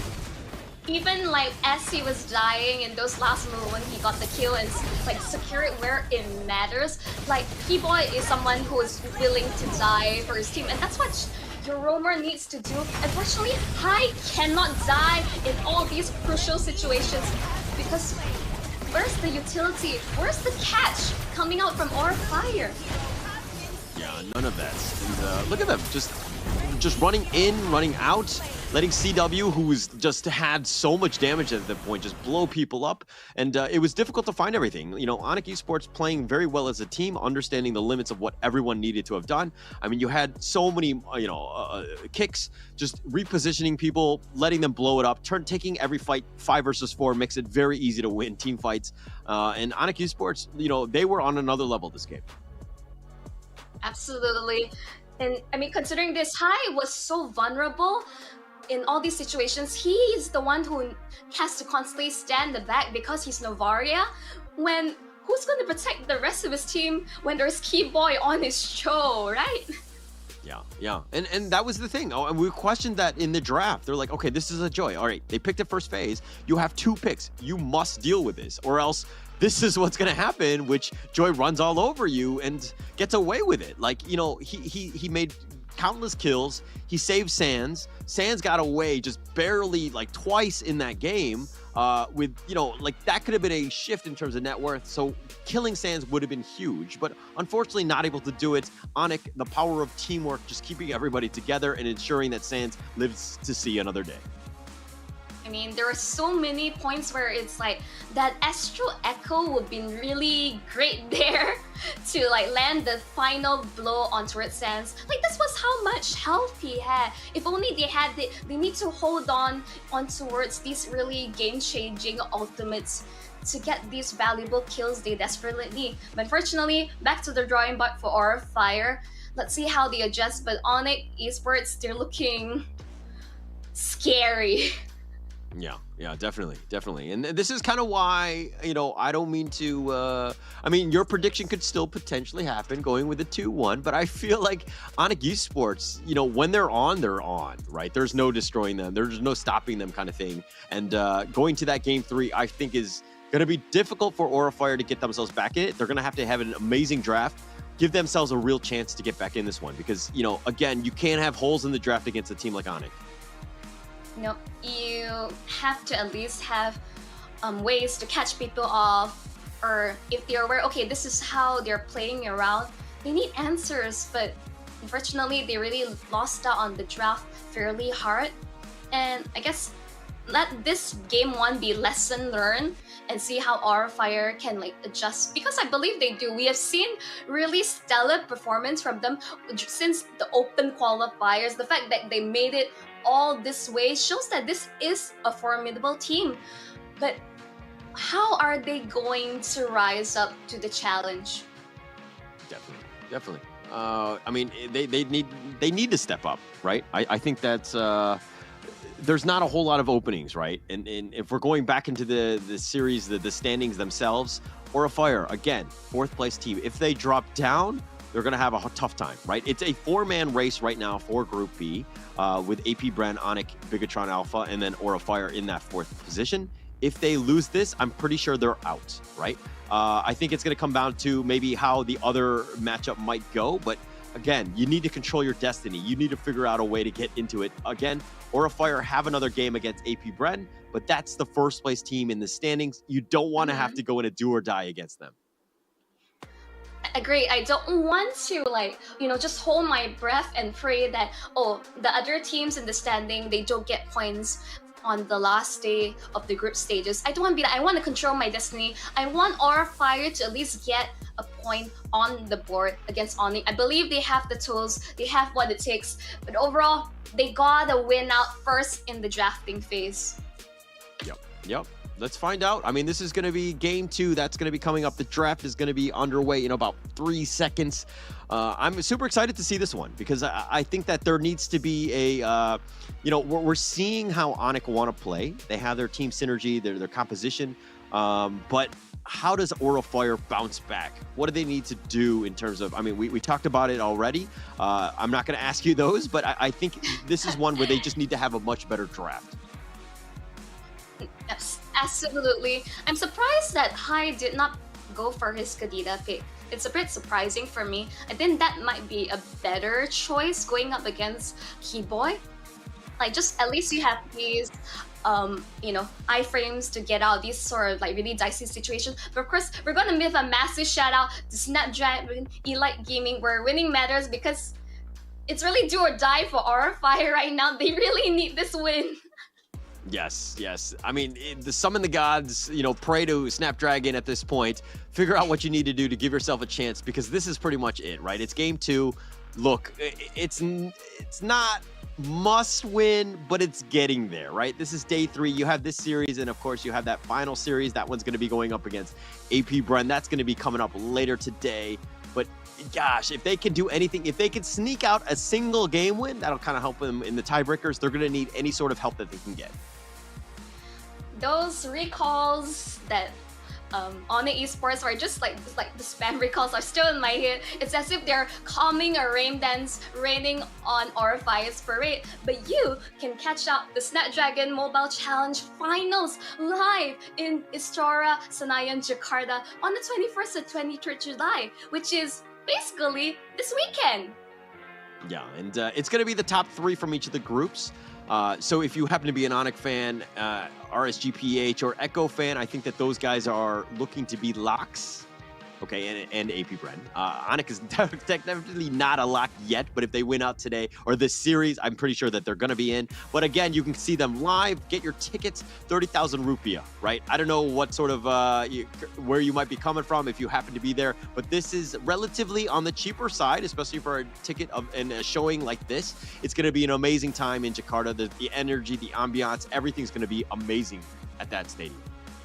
Have you been to Jakarta before, Holler? I have. Yeah, I actually spent a few months of my life living there, so I can say great hospitality, amazing food. That's something I really want to give shout out to the people for their hospitality and like just amazing cuisine. Although maybe a tad bit too spicy for me. Okay, all right. Now we know your weakness. Okay, that's just one weakness. Let me note that down. No, I'm just kidding. But yes, Indonesian food is amazing. I love it. Lovely. there. It's a great place to be. So if you happen to be traveling, you happen to be in Jakarta, this is the time. Or if you just happen to be a local and you want to see some great MLBB, that's the place. That's where you want to be. And of course, it's only 30,000 rupiah. So, just forego a single coffee, man. Just go. Yeah, I mean, like, do you know how much people spend on just Starbucks on a daily basis? So just save on that cup of coffee. You don't need it. Just fly over to Jakarta and maybe enjoy, like, maybe some of their homebrew, like, artisan cafe stuff over there while you watch the challenge finals live. Yeah. And I mean, the whole, like, there's other things to do in Jakarta as well, so you can check things out. They've got a nice museum. I didn't get to do too many touristy things when I last was there, but the people, the locals, very friendly. You talk about it. The food was amazing, and I got a good massage. So at the end of the day, I was happy. Amazing massage. Unfortunately, I think my parents were a bit too overprotective of me, so I spent most of my time in their biggest mall, Grand Indonesia, just like doing a lot of shopping and just sightseeing. And luckily, my friends brought me out, and maybe I should just hop on the plane and go and jump down and say hi to my friends in Jakarta. That's what's been done. But overall, Holler adaptations. What do you think needs to be done? Draft. You can't have weaknesses, right? And I'm not gonna say that draft wins you the game right out, but if you're behind in like a 40-60 situation, you're gonna have a rough time, right? You want to get yourself as close to 50-50, if not the advantage yourself. So you got to find those gaps. Any sort of draft pick that's happening, especially in the first phase, you have the second phase to make sure that you shore up the weaknesses. You can't have holes, especially against a team like Onic. You got to make sure that you're drafting well. I mean, this is why like a lot of pre-planning is really important. The analysts and coach, they're the brains behind the scenes. They have to make this work. For both sides, just shout out to everyone behind the scenes production for making this all work. I know everyone is just dying to see how this best of 3 series turned out. But of course, speaking of pre-planning, those who are flying into Jakarta, watch out for the traffic. Yeah. Actually, that's the worst part about it. Actually, for me, where I was staying, I was like, with my hotel, everything was within walking distance. Because I wanted to plan around it. I didn't want to have to go in the, into any sort of traffic. Plus, there were a couple days where it was raining. So it was actually super rough. You know what I mean? Like traffic was not moving whatsoever. And that was even way worse. But yeah, if you need to get somewhere, make sure that you can just kind of get within walking distance. I think that'll really help your trip out. But it looks like, hey, the draft is underway. This is, of course, game 2, Aura Fire in a must-win situation. They're down a game behind Onic Esports and off of the back of Kyrie and the rest of the team. But look at this pick. What are your thoughts right now? I mean, well, just really safe, like simple pick. Is who's gonna play it? Is Kyrie gonna play it? Like that's the mind games that Onic Esports wants to play around.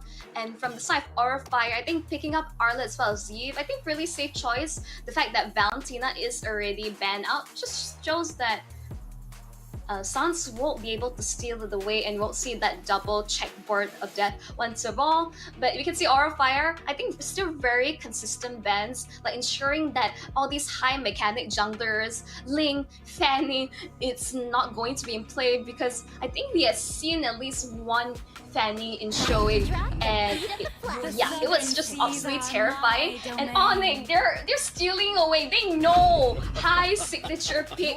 They're going for Kadena and just stalking the Joy once again. No issue. Yeah, no issues there. I mean, they're going right into this one again. Just going in. It's like you haven't picked any sort of counters, you haven't banned it out or respected it at this point. So yeah, we're just gonna pick it. We're gonna ensure that we have it, make your life as difficult as possible. Now, did you learn anything from game 1? I think that's gonna be the biggest thing, how they react to it, ensure that they have some sort of counter, because you don't want to see the Kyrie show again with the Joy.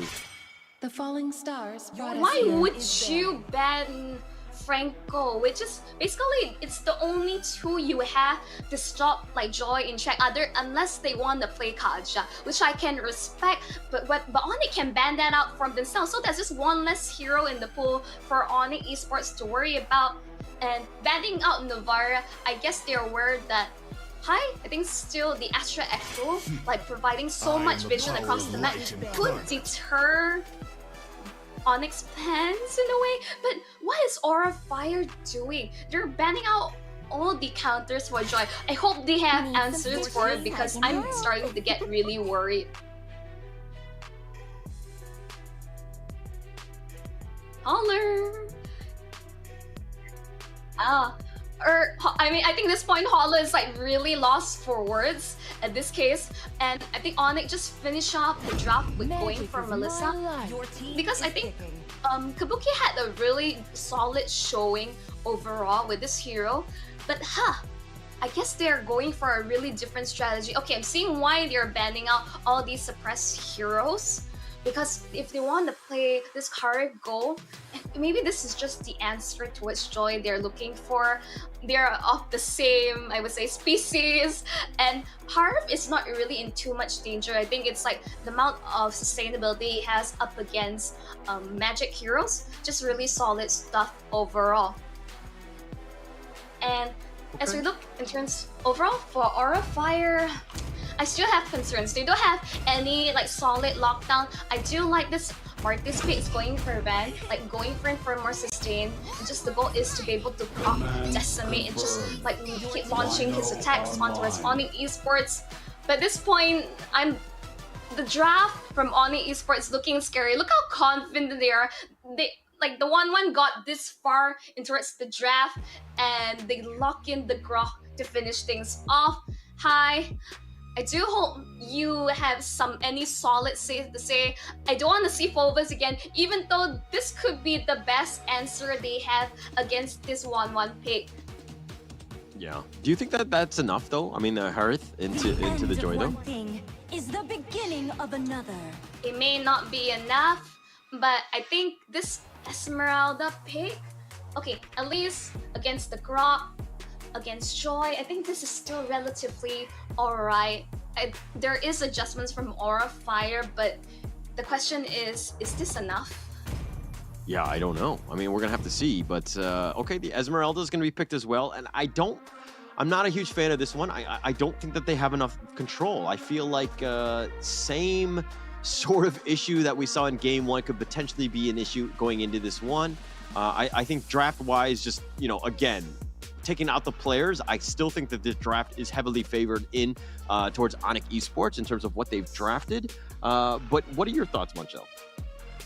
I mean, considering how you were really lost for words earlier on, I do understand the Kaja, the Franco ban was really surprising, but it's kind of coming together with the draft they're having. They want to be able to play for more towards the early game, but they do have maybe a bit too much magic damage. The Esme, the Harif, as well as the Yves. I think this may be a bit too much.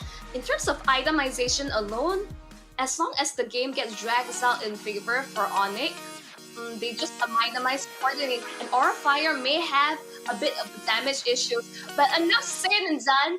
We're finally in towards game 2. It's going to be match point for Onic Esports. Aura Fire needs to pull through. We're back in the land of Dawn.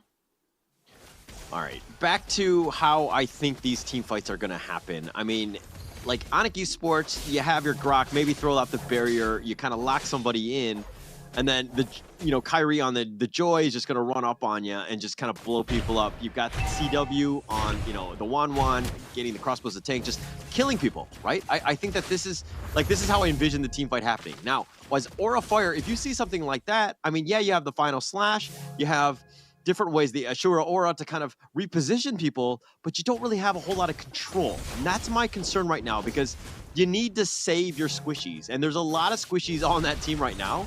And this could be a rough game for Aura Fire. I mean, the stakes are really high when CW is on his signature 1-1. One of the best 1-1 players we have so far in this current meta. And I think for now, Aura Fire, they're going to get the force to recall earlier on of Kabuki, as well as High earlier on. Not the best start. And Kimura, at least with this Esme pick, is able to safely cut waves and hopefully able to contribute more towards these team fights. I think Kimura just needs to constantly push the wave or cut the creeps and then try to steal what sort of jungles, camps that you can. Provide a lot of vision and then attract a lot of attention into that top lane. You want, the enemy team from Onic, that is, to kind of react to you, right? And so you need to provide a lot of that vision in that space that Esmeralda can potentially do, and she can get away. But as I say that, the turtle is going to be started here, getting a little bit low. Van is looking to go for this one. Are they going to get it? Van will secure it, and that's going to be the first turtle. Good start to RFY. Overall, you can see going for Keyboy while charge back to safety. But you can see that instantly this Esma pick really paying off because the zoning of Kyrie away from the turtle pit, just really great start for RFI. We take these small victories because Onic, once they scale up, is going to be absolutely terrifying. Definitely. And you don't want to let that snowball keep going, right? Orifire need to figure out ways to get that farm. They need to ensure that they, get the right pickoffs. Now, Sin, oh my gosh, he's getting on the Petrify, the flicker back, and it looks like he's been found, but Sands, he's going to be left for dead. He's going to give up first blood. Sin will secure that one on his way out. They really went all in for him, and they tried to get first blood, and unfortunately, Sands went in too deep.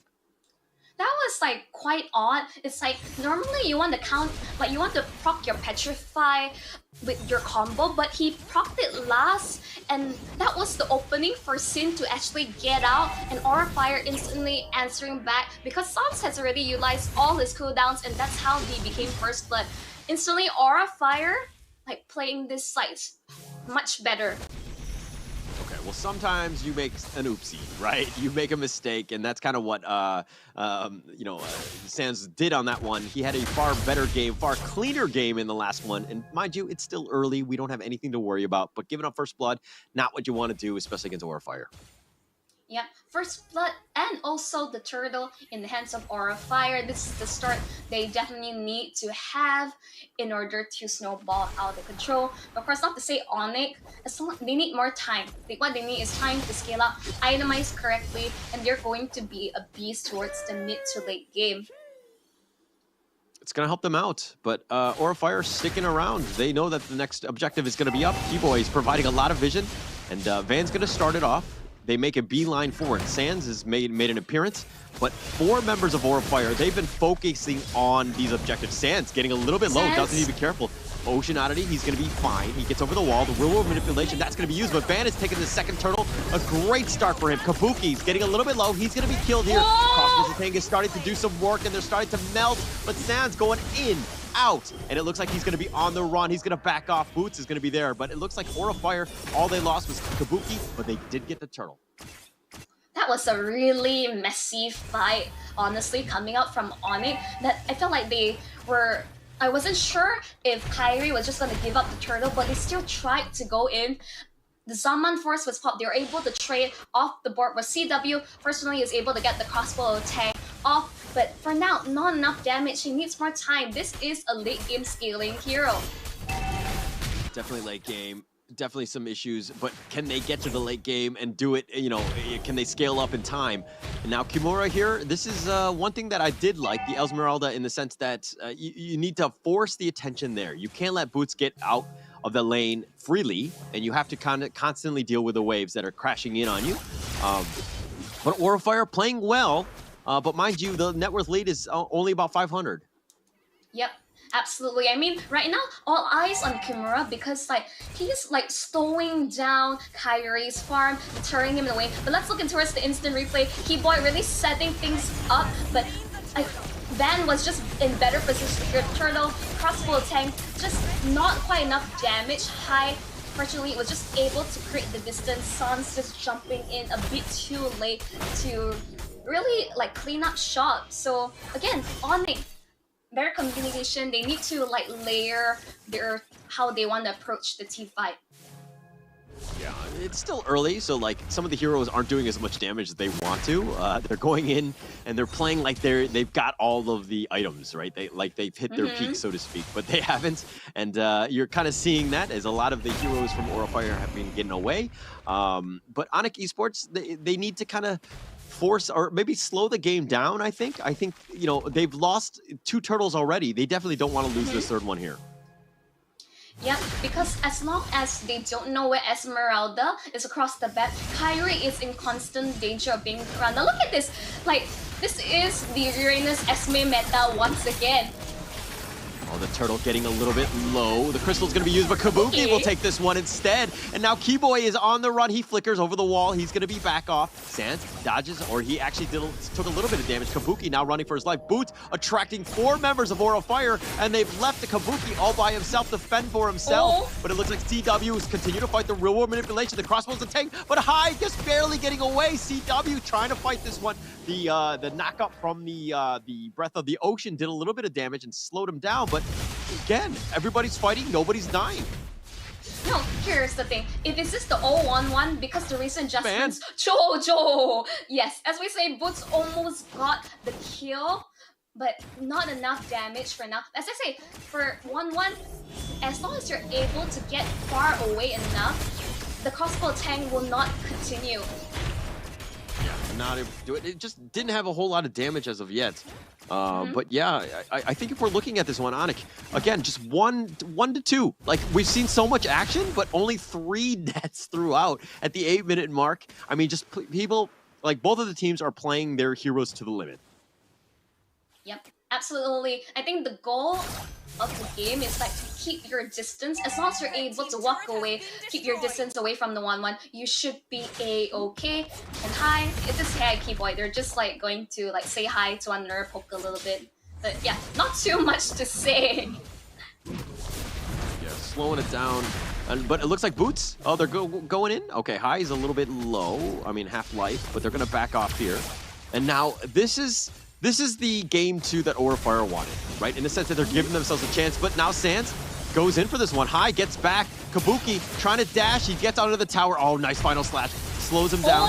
The nice Ashura Aura. That's going to do some work. That's on CW. That does it. Van continuing to go in. He kills Keyboy, but on the back side of this one, Boots now trying to go in. He was baited as well. And it looks like this turned around. Aura Fire, Kai somehow, okay, finally goes down. Kyrie's like, I will handle this. I got it. But the real manipulation, and Sin says nay and slams him down like the bug he is. Van is here to play. He wants to show up. You're not the only star jungler in this matchup because Van, instantly, you don't want to give him a triple kill to this madman. You don't want to give him anything, right? I think that's the biggest thing, right? He's had a very different game from game 1 to game 2. He's 1-1-1, and now he needs to work for it, right? He needs to get the farm, but the Joy hasn't really gotten that that level of farm like he did in, again, game 1. I mean, overall, it's just like Aura Fire. They're aware that there are ways to counter the Joy. I feel like they eliminate Franco, the most suppression, but Esme can just run them down.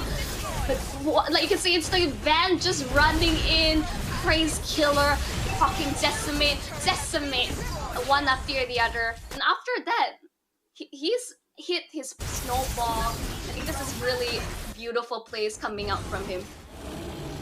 You know, Boots had Sin. He had the knockoff, but he just needed one more basic attack, and he actually backed off. He thought it was just like a miscalculation. He thought he had it, but it didn't have enough, and Sin just barely walking away. And it's those types of mistakes that can maybe haunt you, because you know you don't want to let Sin, who's 2-0-3, really start to snowball. I mean, exactly 4,000 gold lead favoring Aura Fire. Like Onic, they're not unable to get these catches. Sans, his job is to, like, since the start, to burst someone down, pick them off. I do wonder that First Fun has thrown a wrench towards their plans. Yeah, and Onic right now. Okay, they got Kabuki. That's a good start. Can they get anything else? It looks like Kimura has to start from dance by himself. He gets killed as well. CW will have that, but the real manipulation now. P-Boy is looking to close off the avenue of retreat. Excuse me. They do have the barrier. Sands is looking to go. They have the crystal slowing it down. Fights everywhere. High is looking to get low. Sid is going to be killed, and just like that, Onic are back in it. They strike back. It's 7-8, and that net worth lead is only 2K. I mean, instantly caster curse, ladies and gentlemen. I just have to call out Sans one time, and he was able to get that rough waves, finally stopping Kimura from like just constantly being the annoyance towards Kyrie. That's what you want to do, right? And Onic know how to get back in the game. They understand what they need to do. They're a top-tier team for a reason. Crossbow Tang, make it slicing him, dicing Kabuki. He's going to be killed very easily. And like Onic, my gosh, they've bounced back. Net worth lead is next to nothing. And Onic are definitely, they have the momentum with them. I mean, here's the thing. Aura Fire, they were the ones who have a timer on their hits to close out this game. Because now that Onic, they have come online, it's Onic time, as they all would say. Because the minute he's more comfortable, there is anti-healing to stretch through the shields of Kimura. Like, look at this, Boots is just hunting him down. Yeah, hunting him down. I mean, there's going to be a one-on-one, but it's still the Esmeralda. You're going to have a hard time. So they're just going to be just kind of, it's like a pillow fight more than anything else. But now the Lord, and it looks like Kyrie did find Van, but he's going to back off here. But Aura Fire don't want to give up the Lord. Absolutely not.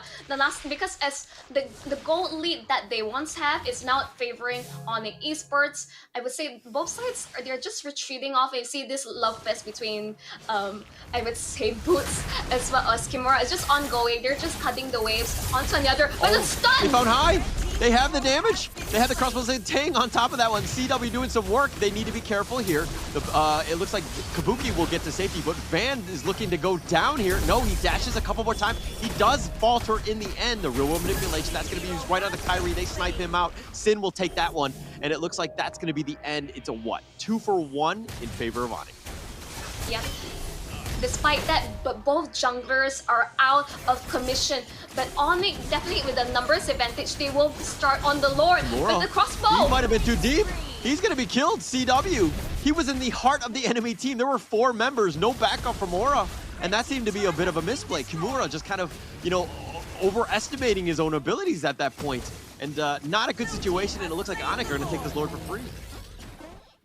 With the fact that there's no jungler on both sides, and CW, like, this is the 1-1, come online, this is what you want to see. And instantly, Aura fired. I think their time is up. Onic has come online, and we took a non-itemization. 1-1 is leaps ahead, already completed, almost like one per item away. I think it's going to be Rose Gold. Okay. Looks like Sands will just kind of scout them out, flex a little bit, and just back off here. But Kyrie's got the Rhythm of Joy. He's going to back off here. Kimura will be fine. But look at what CW has done, right? The fact that he's actually carrying the team 4-1-4. You don't have to rely on the Kyrie show every single game. Everybody's contributing here, and that Lord does crash in the T3 bottom.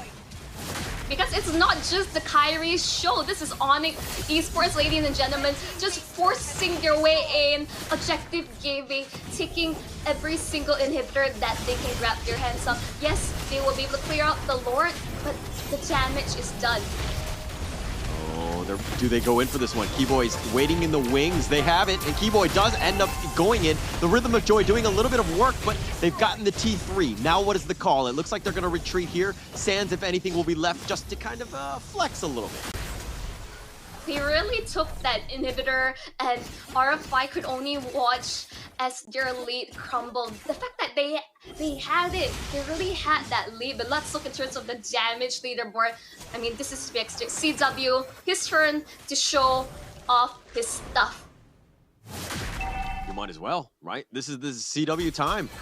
If you got to step up, right? And you got to have that old reliable marksman at the end of the day. If the rest of the team isn't having the greatest of game, and mind you, not to say that anyone's actually having a poor game right now, I just think that, CW is starting to shine at this point and is giving their team a really good chance to win this one. Uh-oh, they're chasing them back. Suppress the Winter Trencher will ensure that Kabuki will survive a little bit longer, but not enough. Oh gosh, they've got it. The crossbows are staying on high. He's going to be killed. Kimura's going to be left for dead as well.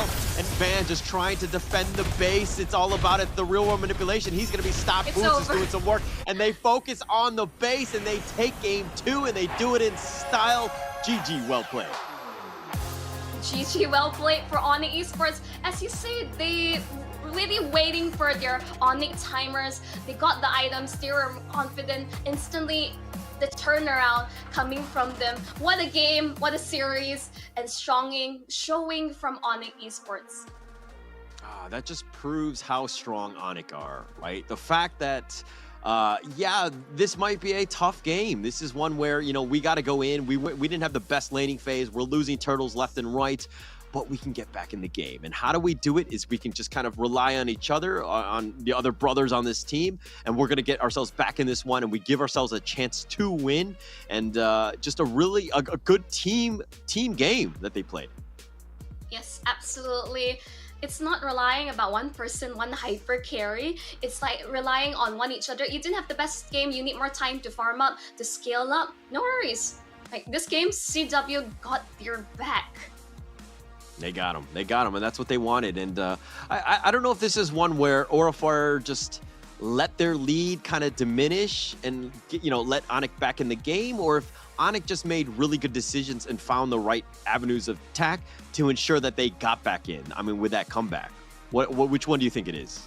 I think it's the latter. I don't think Aura Fire ever intended to let go of their lead. It's more of like, if they're realizing, okay, this is how they're playing around. Someone needs to step up. Someone needs to step back. Farm anywhere else. Like Kyrie, his job was to able to just get scraps of wherever he can find across the map. The instant Sans or Keyboy was able to create space across the map, instantly he was able to get items. He'll become much more sustainable, get anti-healing. Instantly, Kumara wasn't a threat anymore. Yeah. And they kind of shut him down. I think, like, going back to this one, as Orifire, yeah, it sucks to get O2'd, but I think that there's a lot to learn, right? Draft is one, at least in game 1. Playstyle in game 2, I think they did a much better job. They definitely, changed up their strategy. And they're like, okay, we're not going to let Kyrie run over us with Joy. We'll let him play. We'll let him have the hero again. And they kind of baited him out in that sense. But at the end of the day, I don't know if those decisions towards the 8-minute to 10-minute mark were really the most sound, right? They had some gaps and they let Onic back in this game. And there were some mistakes to be had. It's like you give them an inch, they take the whole mile. I mean, that's overall the saying of the game. And instantly, the way that Onic was just able to take this small opening and just go leaps and bounds really show how far they come as a team. They're this year's MSC champions for a really good reason. We always talk about champion curse. Afterwards, they become like, oh, we're relaxed. We can do whatever we want. We don't have to play our best. We don't have to be top on their form. But this is a team that wants to go all the way, and it shows in their playstyle, their map decisions, and their gameplay. Yeah, and they need to keep it up. I think that this is a if you want to be the best, and it looks like Kyrie has said it countless times where he wants to be the best player, you got to push yourself as well as your team and to continue on. There are no off days. We need to continue to practice no matter, even when we don't have games, and you're seeing the fruits of those labor. And Onic has just played very, very well. Absolutely. I think there's not too much we can say. I mean, we have the post-game stats to talk about how, slowly break down what happened. I think there are really key item power spikes that happen that slowly but surely derail Aura Fire's plan.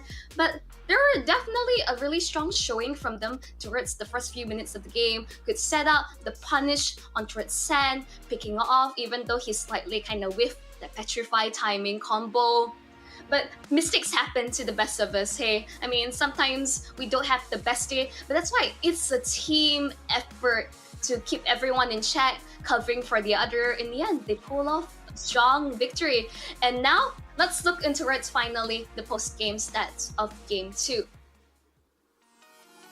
As we go into the game stats here, it's going to be 14-9. I mean, look at the one that really sticks out is CW. The 614, the KDA really helped. The fact that he had the 14,000 gold, right?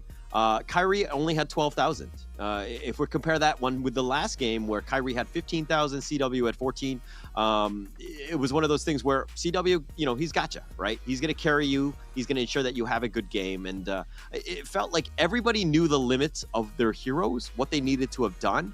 Keyboy made some pretty good setup plays, and I think that, you saw the victory because Onic was able to pull it together in the end. I mean, overall, the choice of itemization from Keyboy, Radiant, as well as Athena, that's too much magic damage coming out from Aura Fire with Harif, Yves, as well as Esmeralda. Slowly but surely, you can see they weren't hitting as hard as they should, and these are the key item power spikes that they need. Once Onic was ready, they instantly came online and showed the world what they were capable of. Right. And I think that if teams watch this, they can at least learn from how Aura Fire did the laning phase. I think that's a lot of good information of how to maybe, compete in that first 5 to 8 minutes, ensure that you kind of give yourself a chance. It's like chess where you kind of learn openings and you kind of hopefully that will structure you so that you can get yourself into a good position in that mid game, which is what they want to do. But Onic, on the other hand, they know how to play the early as well as the mid, and how to counter it, right? And how to get themselves back in it by dealing the most damage and just kind of taking over the game. Yep. Overall, just overall scaling from Onic Esports towards the later stages game is just so much more favorable. Overall damage taken, Kimura, I think he's the real sandbag in this situation. He really tried his best. I think really, I would say, kind of a forgotten one. Similarly, in the role for Keyboy, getting a total of 6. Keyboy really stepped up. There were so many threats for this Grok, but he itemized correctly. And CW, my god, just all the damage to tower, it's all him. Yeah. Actually, CW was just doing a ton of damage throughout, right? I mean, the towers is one thing. They were just starting to melt, and they gave enough time and space for CW to get going, and that's what you want to see as a team. Sometimes you make a sacrifice, sometimes you make the play that stands, or you try to force it a little bit, but all in all, you're trying to force rotation so that again, CW is protected. Absolutely. And you say that Kyrie has like the highest goal per minute in the previous game. Like, look at this, 909, like straight off the bat. What is this man on, even though he's put behind? But let's talk about the MVP for this game. I think we all know who it's going to be. Come on, it's Kyrie. Kyrie. It's based on CW on this one. 614, the 71% kill participation. Okay, Yeah, I think and, my eyes out all over the place, but my bad. It's going to be CW 614 on this one. I think I'm just too taken aback the fact that we get to see his 1-1 again back in the land of Dawn. He was an absolute menace back when this hero was absolutely meta, and again, he really carried his team to victory for this game. Very well played. Yeah, for sure. And props where props are due, right? CW really stepped up. Really, they needed a game like that, right? I think if CW didn't have a game where it could pop off like this, I think it would have been, I mean, I don't think that they would have lost, but it definitely would have, they would have had a much more difficult game, right? And CW being able to kind of, control the game, just calm everybody down, ensure that, hey, I got this, I'll get the kills, you just line them up, I'll make sure that I take them down. It's just a matter of, how this team is starting to really gel, and I mean, they're world champs for a reason. Absolutely. I mean, this late game assurance that they get with this 1-1 is always going to be really valuable in this current meta. But overall, let's look towards the highlights of how this game would really break it down for me, Holler. All right, so this is one where Sands went in a little too deep. You talk about the Petrify and how they kind of messed up the order of it. Sometimes that happens, but it's not game losing. But look at all of the turtles, especially early, were taken by Aura Fire. They kind of set the pace of the game. Sands going in for that one, trying to pick off Kimura, but just a tough start to it. And then this is kind of one of those fights where kind of questionable, where, Boots was trying to make a play. He let High just barely get away on that one, and Van made him pay. There were some, it's one of those things where if you saw it on any other team, they might have been like, we lost this game because of all these mistakes. But, Onic are like, they have the resolve, they have the manpower, and they have the trust between the teammates that, like, hey, we made a risky play, we tried to go for it, unfortunately didn't capitalize on it, but we can still pull this game out. I mean, it's all about the limits and timing for Onic Esports. In this case, CW, he was not really punished. All the focus of Kimura, especially, was just running down Kyrie, focus out. But you can't just focus on Kyrie alone. The other members on the side of Onic are threats. And instantly, the fact that CW was able to secure the Lord with no jungler in play, again, just beautiful stuff. This is how you counter it. You go for Winter Truncheon, but I think that's a little too late. Onic just showing their domination in this game as well. What a play. It's like once they started to win, they got that baby snowball, and then it just started to become this massive thing where, Aura Fire really had no answers for, and you can't give an inch, right? And especially against Onic, they're just going to take over. They're going to take whatever they can get from you, and they're just going to take over the game. Absolutely, Holler. I was really seeing stars, just watching CW just fly into the air, that I think you might really need to help me out. But we're going to be jumping into an interview with the winners. Holler, bring me through with it. Who are we going to interview? I think we're going to interview Kyrie.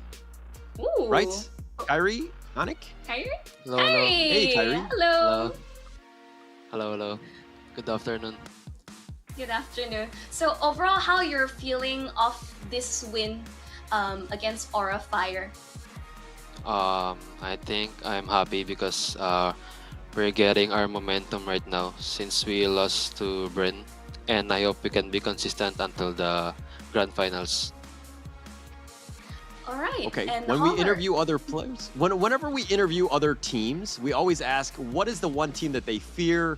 And, your team, Onic, tends to be one of the most targeted ones, at least for that. But now, let me turn this around. Which is the one team that scares you the most?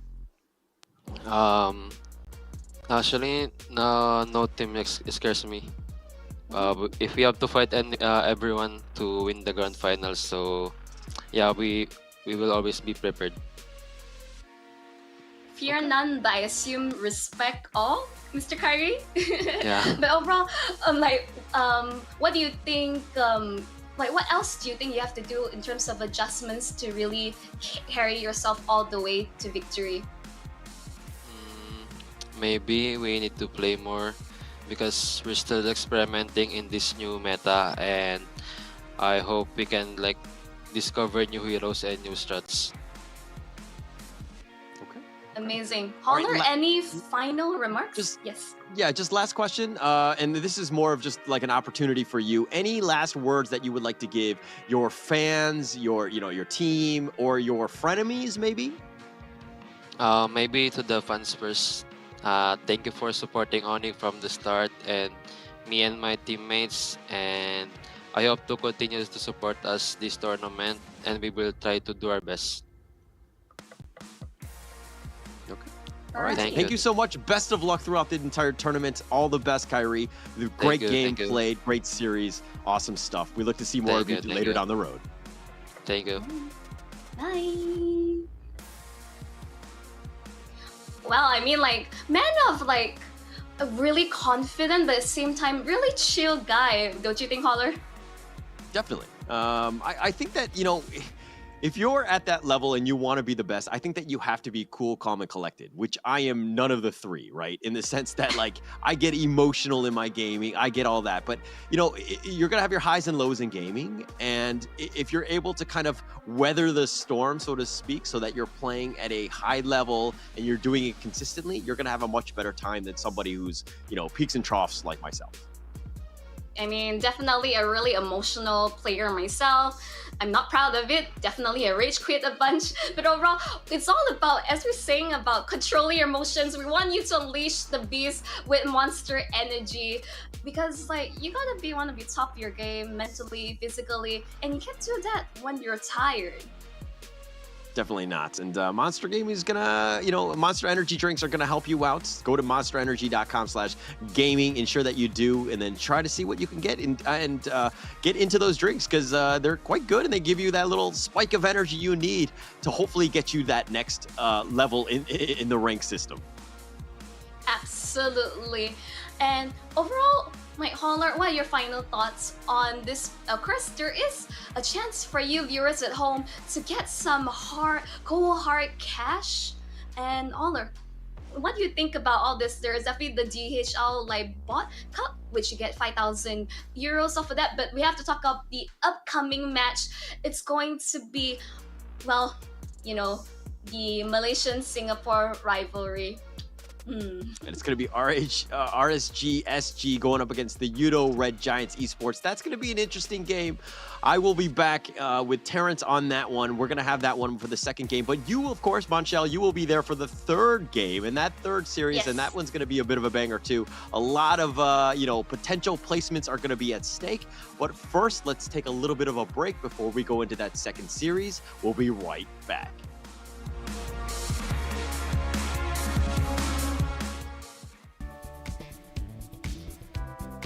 I think Fedri is most picked because first, he can flex into ESP laner and jungler. So when you pick the Fedri at the top, when you first pick or second pick it, you still can flex it. Your jungler still can pick assassin. Dia boleh combo dengan mana-mana hero support. Contohnya Estes, Angela, and juga Flori. Terutama sekarang ada Emblem baru yang bisa bikin variasi item. I think Fredrin is highly picked because of the patch. The turtle attack is much higher than before. Terus apalagi kalau udah dapat snowball turtle dan snowball kill, bakal jadi lebih kuat lagi.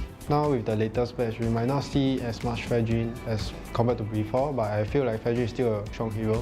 And his skills are pretty much annoying because of the main stuns. And the CD of his skills are so short. His kit is basically complete with the knockups, with the stuns and the burst damage. He also can regen from the pokes. That's why he's really good. But I think for me, there's still counter picks for him. That's why you still need to be careful, you need to ban it up. And if Fredrin is free, why not pick it, right?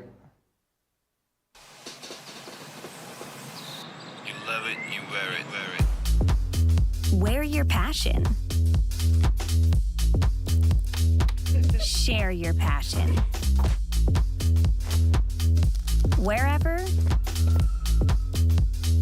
whenever. Gaming is is a lifestyle. Get your merch at shop.eslgaming.com.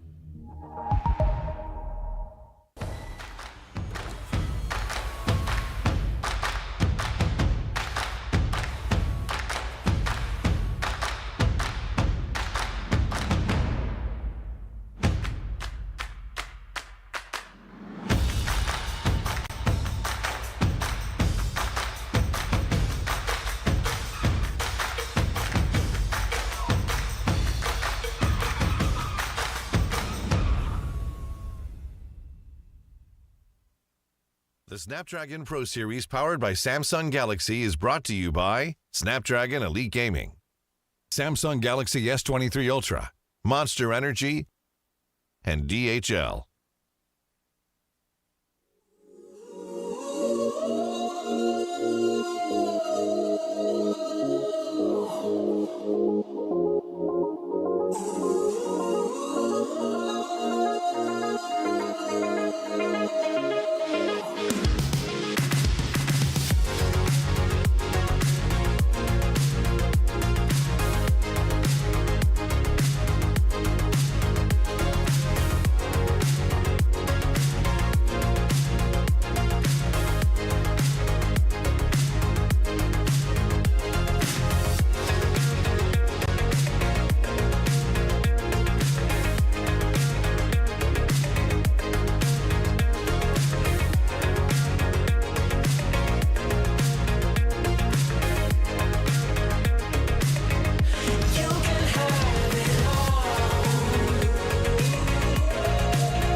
the beat. Put it on lock, everything on fleek. Word on the street, got my sound on repeat. Do it all day, every day of the week. Getting turned up, we feeling lively.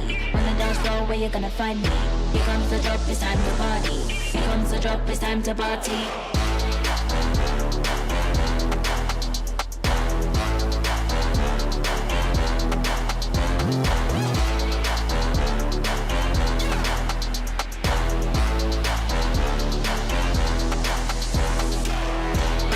Pad up the beat, put it on lock. Yeah, everything on fleek. Do it all day, every day. Pad up the beat, put it on lock. Yeah, everything on fleek. Do it all day, every day.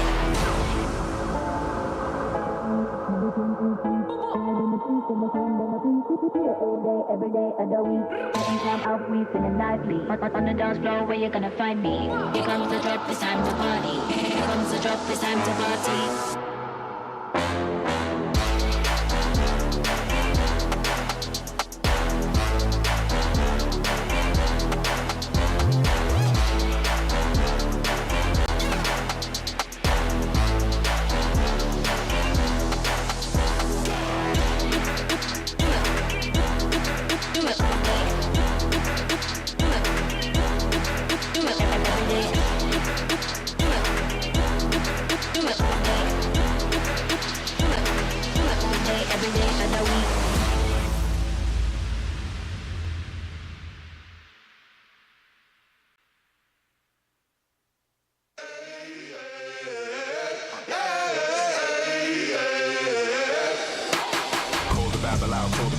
Back to life, I'm undeceased. Breaking the chain, unleashed. My true power released. Reached my hand into the sky and made the stars align. Cause when I left it down to fate, it was taking up too much time. It's a miracle, it's a curse. I will not be deterred. If you predicted the worst, bon appetit, eat your words. Keep my score, fire the gun. Watch me how I overcome what they said could not be done. I did it, now sing it.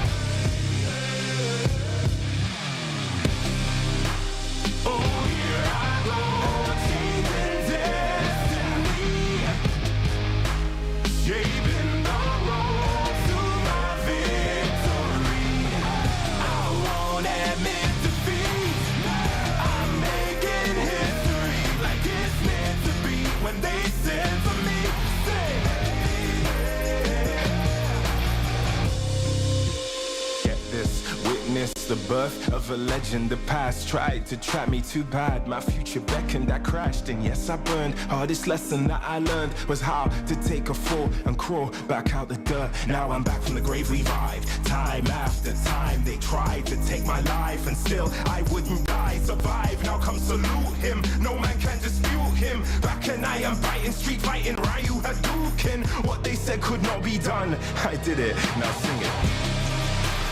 Oh, here I go, changing destiny, saving the road to my victory. I won't admit defeat. I'm making history like it's meant to be. When they said for me, say no man can dispute him. Might as well salute him. What is written isn't done. Watch me how I overcome.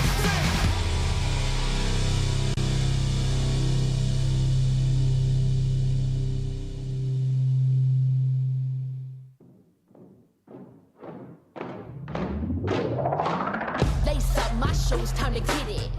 Put in the work, I'm with it. Paying my dues with sweat and tears. There is no weakness here. I ain't new to this, I'm a veteran. Wear my battle scars like a Letterman's. I done crawled through the mud full speed, so I wouldn't underestimate me. That's a rookie move. Homeboy, I got nothing to prove. Team player, but I'm still self-made. I'm in it for the passion, not the parade.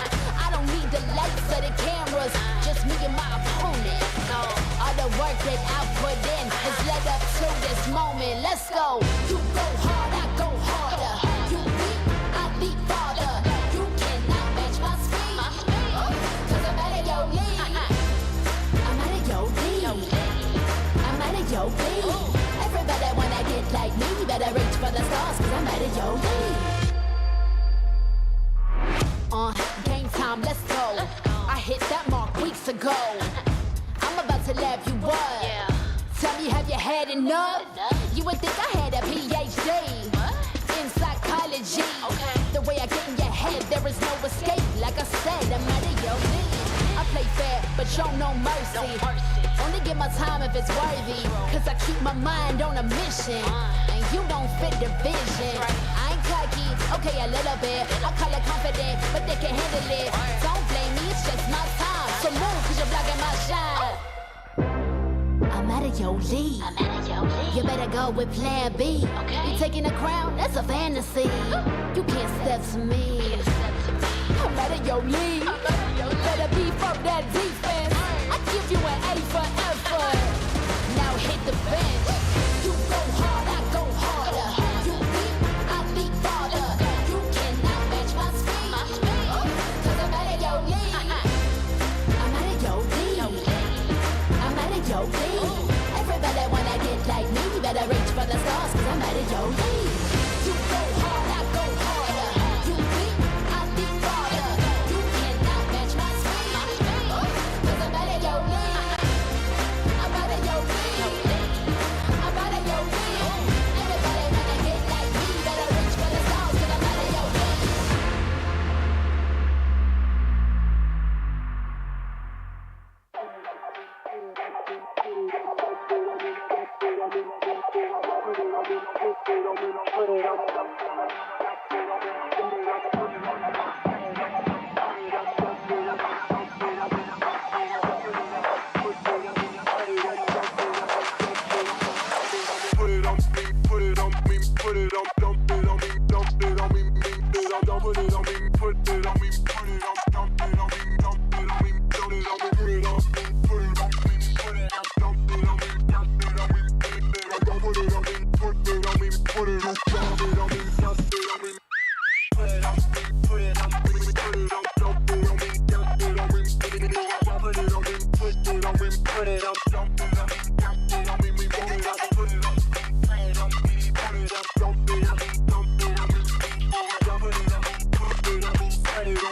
Shimmer.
already know what time it is, right?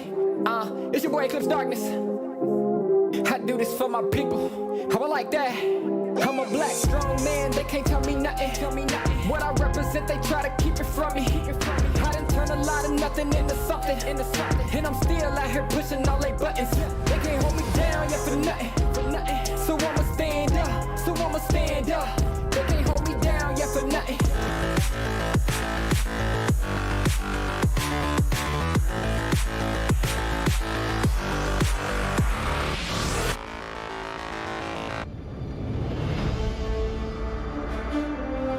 When upgrading your emblems, you will unlock talents at specific levels. Different emblems will unlock different talents. You can choose an emblem by role and use the talents it unlocks directly as your default setup, or you can freely mix and match different emblems and talents to create a custom emblem setup. We're going to show you how to create your emblem setup for your heroes. Emblems. First, let's take a look at the revamped emblem system. There are now 7 emblems in the game, 1 basic common emblem and 6 role emblems. Different emblems can provide different attribute bonuses. It is recommended to use the emblem that matches a hero's role. Standard talents, Tier 1. After selecting an emblem, you can then choose from 8 standard talents at Tier 1. These talents provide mostly straightforward bonuses to heroes. Of the 8 talents, Thrill and Swift are good on almost any hero, while other talents are more catered to certain roles. Standard talents, Tier 2. At Tier 2, you will also have 8 standard talents to choose from. The Tier 2 talents trigger or work under different circumstances. We still recommend choosing one that matches the role of your hero. But if you're an advanced player, you are free to choose any of the talents to fit your playstyle. For example, if you're playing the core hero on your team and want to focus on gearing up fast, you can choose the Bargain Hunter talent regardless of how your hero deals damage. And heroes who rely on their skills for sustained damage, whether it be a mage or fighter, can use the Festival of Blood talent for more spell vamp. Core talents, Tier 3. Finally, let's talk about the most important talents, the core talents. There are 8 core talents available in the game, and each provides a unique and powerful effect. We recommend choosing the core talent to match your hero's role and only use core talents from other emblems for advanced or unconventional tactics. The revamped Weakness Finder talent is no longer reserved for ranged heroes. This talent is now a viable option for any hero that relies on basic attacks and wants better laning and the ability to slow enemies. The Lethal Ignition talent now deals adaptive damage, making it a prime choice for any hero that has heavy-hitting combos. While the revamped emblem system still uses the existing talents, we have removed the restrictions between emblems and talents, opening up new possibilities for many heroes. We look forward to seeing players discover new ways to play their favorite heroes on their way to becoming a legend.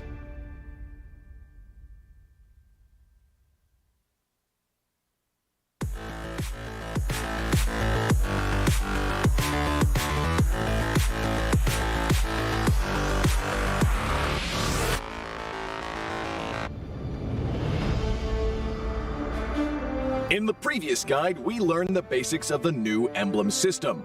This time, we will take a closer look at the core talents unlocked with the basic common emblem, tank emblem, and fighter emblem. Core talents unlocked with the basic common emblem. By upgrading the basic common emblem, you can unlock 2 core talents, Impure Rage and Quantum Charge. Both are suitable for most heroes.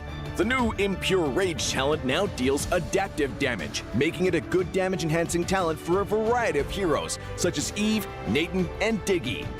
Eve is a hero with great poke and control abilities. She can use the extra damage and mana regen from Impure Rage to constantly wear down enemies. The new Quantum Charge talent now restores HP based on the hero's level and not their physical attack bonus, making it viable on more heroes that want HP recovery and mobility, such as Edith, Leslie, Layla, etc. When equipped with Quantum Charge, Edith in both forms can use the movement speed bonus triggered by her basic attacks to keep a safe distance from the enemy and the extra HP regen to stay in the fight. core talent unlocked with the tank emblem. By upgrading the tank emblem, you can unlock Concussive Blast. Concussive Blast works the same as before, providing an extra source of AoE damage for high HP heroes, such as Johnson, Baja, and Hilda. Hilda is a high HP hero who can tank a lot of damage when equipped with a full set of defensive equipment. The Concussive Blast talent will not only enhance her survivability, but also boost her damage. Core talent unlocked with the Fighter Emblem. By upgrading the Fighter Emblem, you can unlock Brave Smite. Brave Smite is no longer triggered by inflicting CCs. It now takes effect upon dealing skill damage and is suitable for most fighters and tanks that need more HP regen. Ruby, Lapu Lapu, Tigreal, and similar heroes can choose this talent. Ruby can trigger Brave Smite repeatedly by casting skills, and with her own regen abilities, she'll have even greater durability in teamfights. Choose the core talent based on the strengths of each hero to maximize their effectiveness. We look forward to seeing players discover new ways to play their favorite heroes on their way to becoming a legend.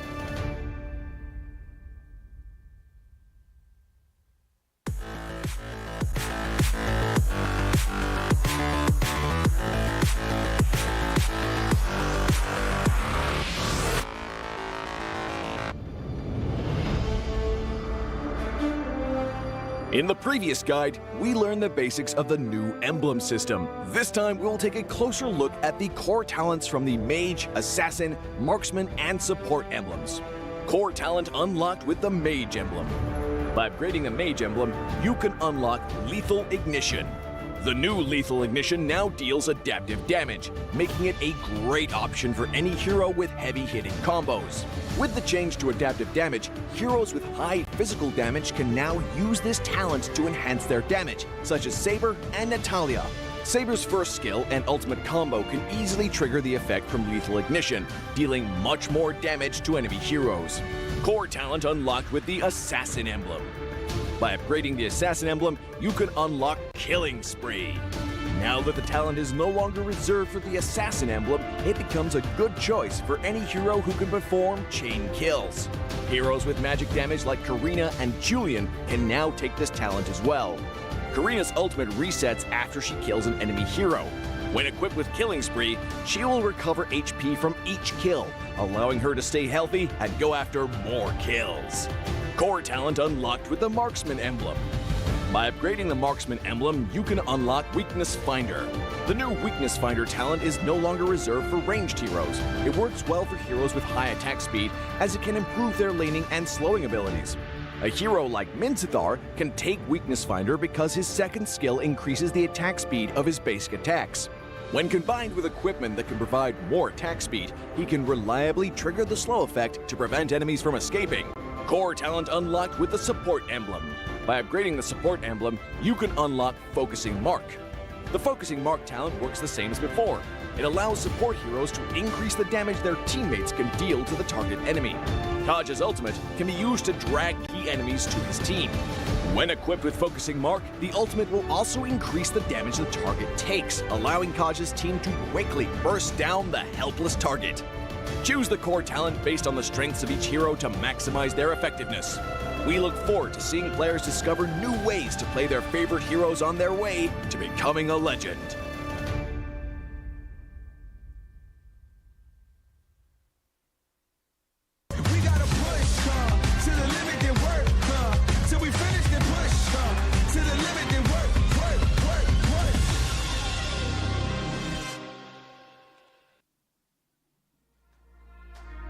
Welcome back to the Snapdragon Pro Series ESL Challenge Finals. My name is Holler, and with me for this series is going to be Icy Baby, as we have RSG SG, woohoo, versus Yoodo Red Giants Esports Malaysia, boo. Wow. We're starting off with that. I knew somewhere along the line you're going to go that route here. Finally we get a segment where it's going to be Malaysia versus Singapore. And of course, Malaysia is on the left and Singapore is on the right. So in this case, on your screens, of course, we represent for each side. And it's pretty clear cut where we're going to be siding on that. But before that, I'd like to thank our amazing sponsors here, Snapdragon Elite Gaming. When winning matters, sometimes you want it to be a little bit light, sometimes you want it a little bit smoother. In this case, getting the Snapdragon chipsets in your phones is gonna smoothen things out for your best gameplay. And in this case, what better more than having the Samsung Galaxy S23 Ultra to upgrade and elevate your gameplay for your next MLBB match. In this case, let us know. Share your epic moments and level up your gameplay, caller. And of course, when it comes to this moment, you know, if you guys are from Malaysia and Singapore, our currencies are very, very different. And you know what? 5,000 euro top stat chart. And of course, FEBot Dash Cup. You can take part now at esl.gg/FEBot. And of course, to stand a chance to walk away with 5,000 euros. And, you know, click it, click it. It's a pretty intense game. And of course, in order to play that game to last longer, you got to unleash yourself with the beast, with Monster Energy to keep you hydrated and power through. And of course, Holler, what do you think? What are you thinking? Well, do you like my comeback from there? You know, the currency thing. No, you know, I liked it. Singapore, Malaysia. So it's funny because we were like, oh, we're gonna get into this fight. It's gonna be this epic thing, this verbal war, and then you're like, no. But let's give a shout out to our sponsors, left, right, center, like everyone. And then I was like, okay, we'll just kind of be professional about it for at least for now. But we'll continue on the verbal,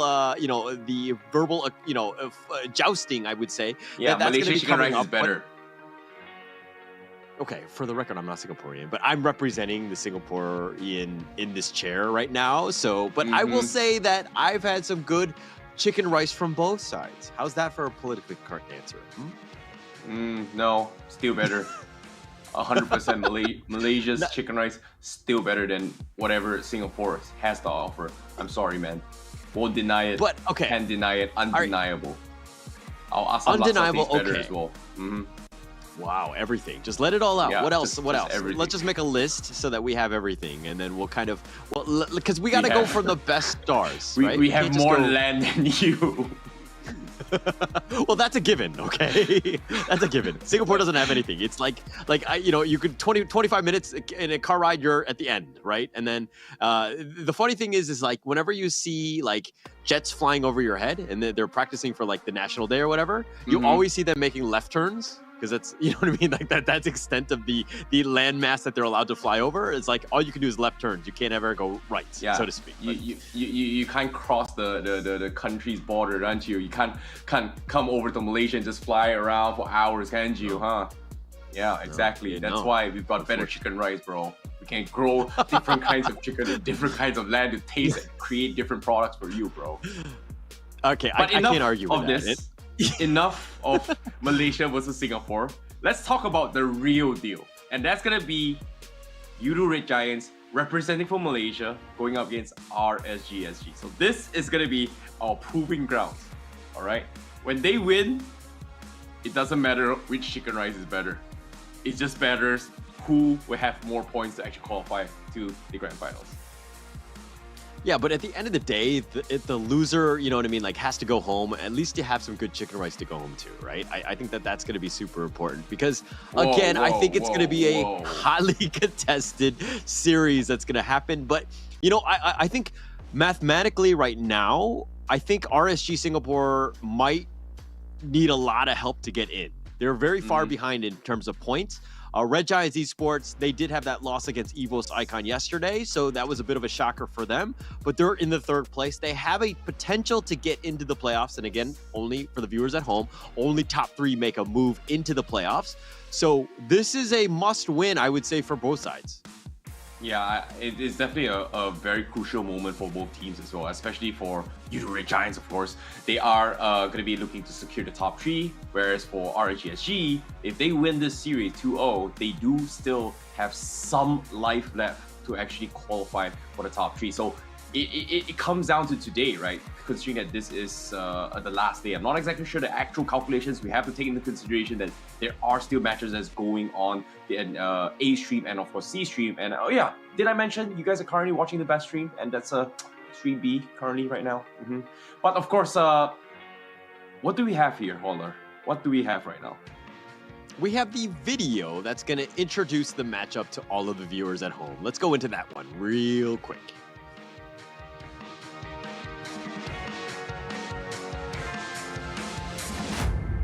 Obviously, Singapore didn't make it all the way, but at least they got RSG and they put up a great show during MSC. Possible, Donut joins in, Break gets caught out, Oki gets caught out, 2 men down on the side of RSG, and the entire part of the side of Bud and Slash is going to be pounding themselves right down on RSG, Bird and Flash takes the game! I would love to face against Burn as Flash, but not right now, but rather in M5 if possible, because right now we have no coaches or whatever. So, although I really love to beat them, but I'm not very confident in doing so.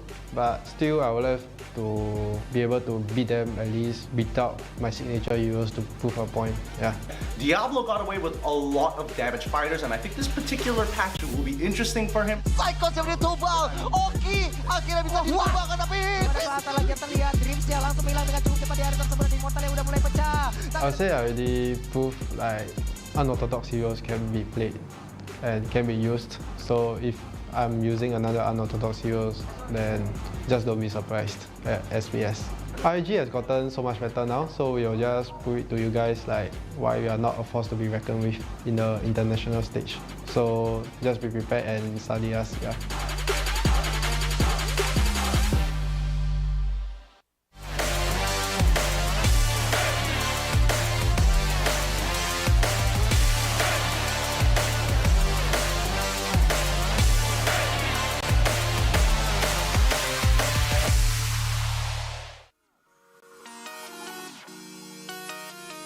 Now, representing from the Singapore, we have RSGSG, starting things off with Diablo, Ray, Buji, Oki, and Lucian QT. In this case, this is gonna be a very, very important match as well. You know, Diablo, he mentioned that he is looking to play unorthodox meta heroes. In this case, you know, Gideon did mention as well, he does lean towards fighters a little bit more, and we start to see a little bit of adaptations with fighters coming into this patch. A couple of teams bringing in gear off, but I'm still curious to see whether or not is he going to go for the Badang. However, that pretty much sums up RSG for now. I want to see how Yoodo Red Giants has to say about this in this inside video. The best thing about them is that every single game, they seem to improve. So I would say the best thing about Yoodo Red Giants right now is people always say we learn from our mistakes. They put those words into action.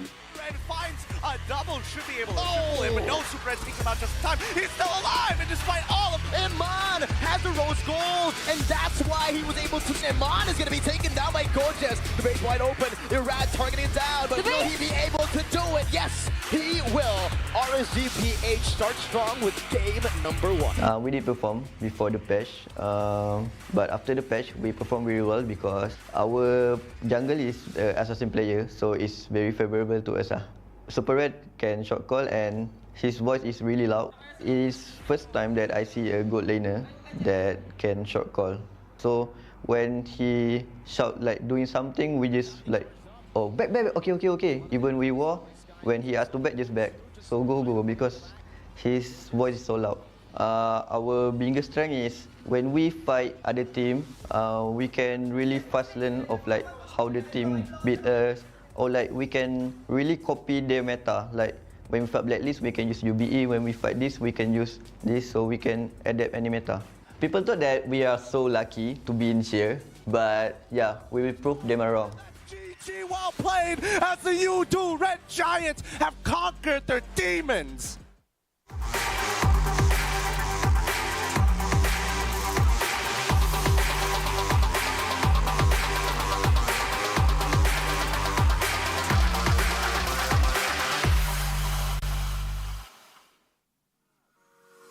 And the players from Yoodo Red Giants Esports is going to be Goges, Sakai's, Zach, Super Red, and of course, Pancake. They're going to be from Malaysia. This is from the best chicken rice country in the world. And of course, everybody knows these guys. They've made a name for themselves. They did a little bit of an upset in the sense that they did actually beat RSGPH. That was a bit of a stunner, but they're here now. They're in the 3rd place. They want to make sure that they stay in the top 3. And what better way than to do it against their neighboring brothers of RSG Singapore?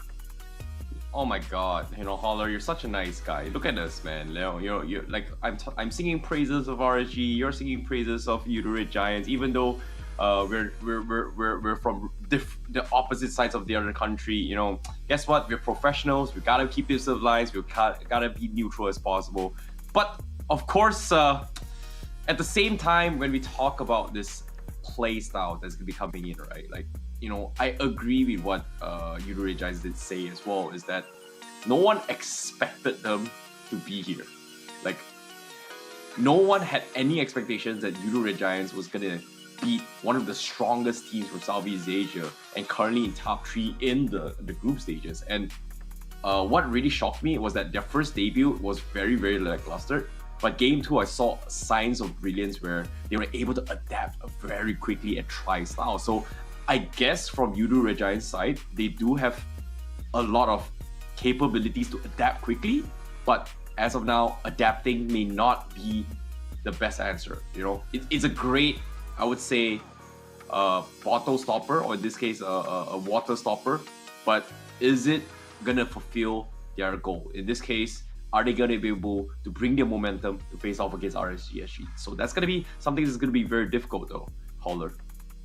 Yeah, and this is a team that I really like in the sense that Yoodo Red Giants Esports. If there's a team out there that I'm like, wow, this is a dark horse. This is a team that is constantly getting better. Almost every single loss, they seem to kind of, they learn from their licks and they just kind of understand what they need to do. Now, if we're talking about the player head-to-head, Oki here, going up against Super Red, this is going to be a pretty big one in the sense that, you know, who's going to want it in the gold laner? Both of them are highly capable. Both of them are, you know, quite good in terms of what they want to do. They are, you know, very reliable in carrying it to the late game. But are they going to get that space, that time to really kind of get to that next level? We're going to have to see, Terrence. No, that's the thing, right? When it comes to playmakers, right? When it comes to RSGSG, you know, the biggest ones that actually stand out the most for me is going to be Diablo. And obviously, when it comes to the gold lane here, for Yoodo Red Giants, it is going to be Super Red, right? So Oki, you know, he does his job well. He does his, I would say fulfills his role as a goal laner really, really well, but we don't see him really like kind of need him to close out games yet. You know, we haven't seen too much of his potential, and that makes a lot of sense of why Super Red prioritizes on farming a little bit more, whereas Oki is looking to try and participate a little bit more. Because the stats here, you can see it's a little bit of a difference here. Obviously, Super Red, he does have 67%, right? 0.67 is still 67% in terms of kill participation. So he is always the look to make those kind of plays, whereas Oki is looking to play the safety net to kind of play the later stage of the game. So in terms of playstyle and strategy here, we can see there is a different approach on how they want to progress their timings into the game. So I'm curious to see whether or not who is going to be fulfilling their roles properly, especially in this matchup. Yeah, for sure. And, you know, RSGSG, in my opinion, they've had high expectations. We know that, you know, as part of MPLSG, they are the top dogs. Until some other team can beat them at this point, you know, they will continue to be the champion, so to speak, in that representative.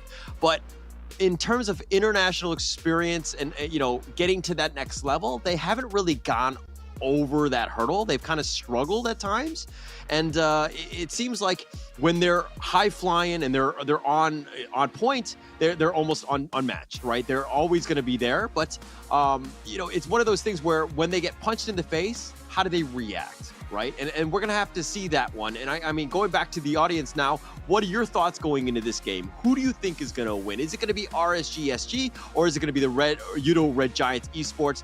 We're going to have to please go vote in the Twitch chat, Snapdragon match prediction, figure it out. Let us know who you think is going to win. But Terrence, who do you think is going to win? You know, that's the thing, right? It's pretty clear cut. It's pretty apparent who we're going to be thinking about. Who's going to be winning this series, right? Right from the get-go, you know, we started this debut, you know, Singapore versus Malaysia. Obviously, I'm going to be supporting Malaysia.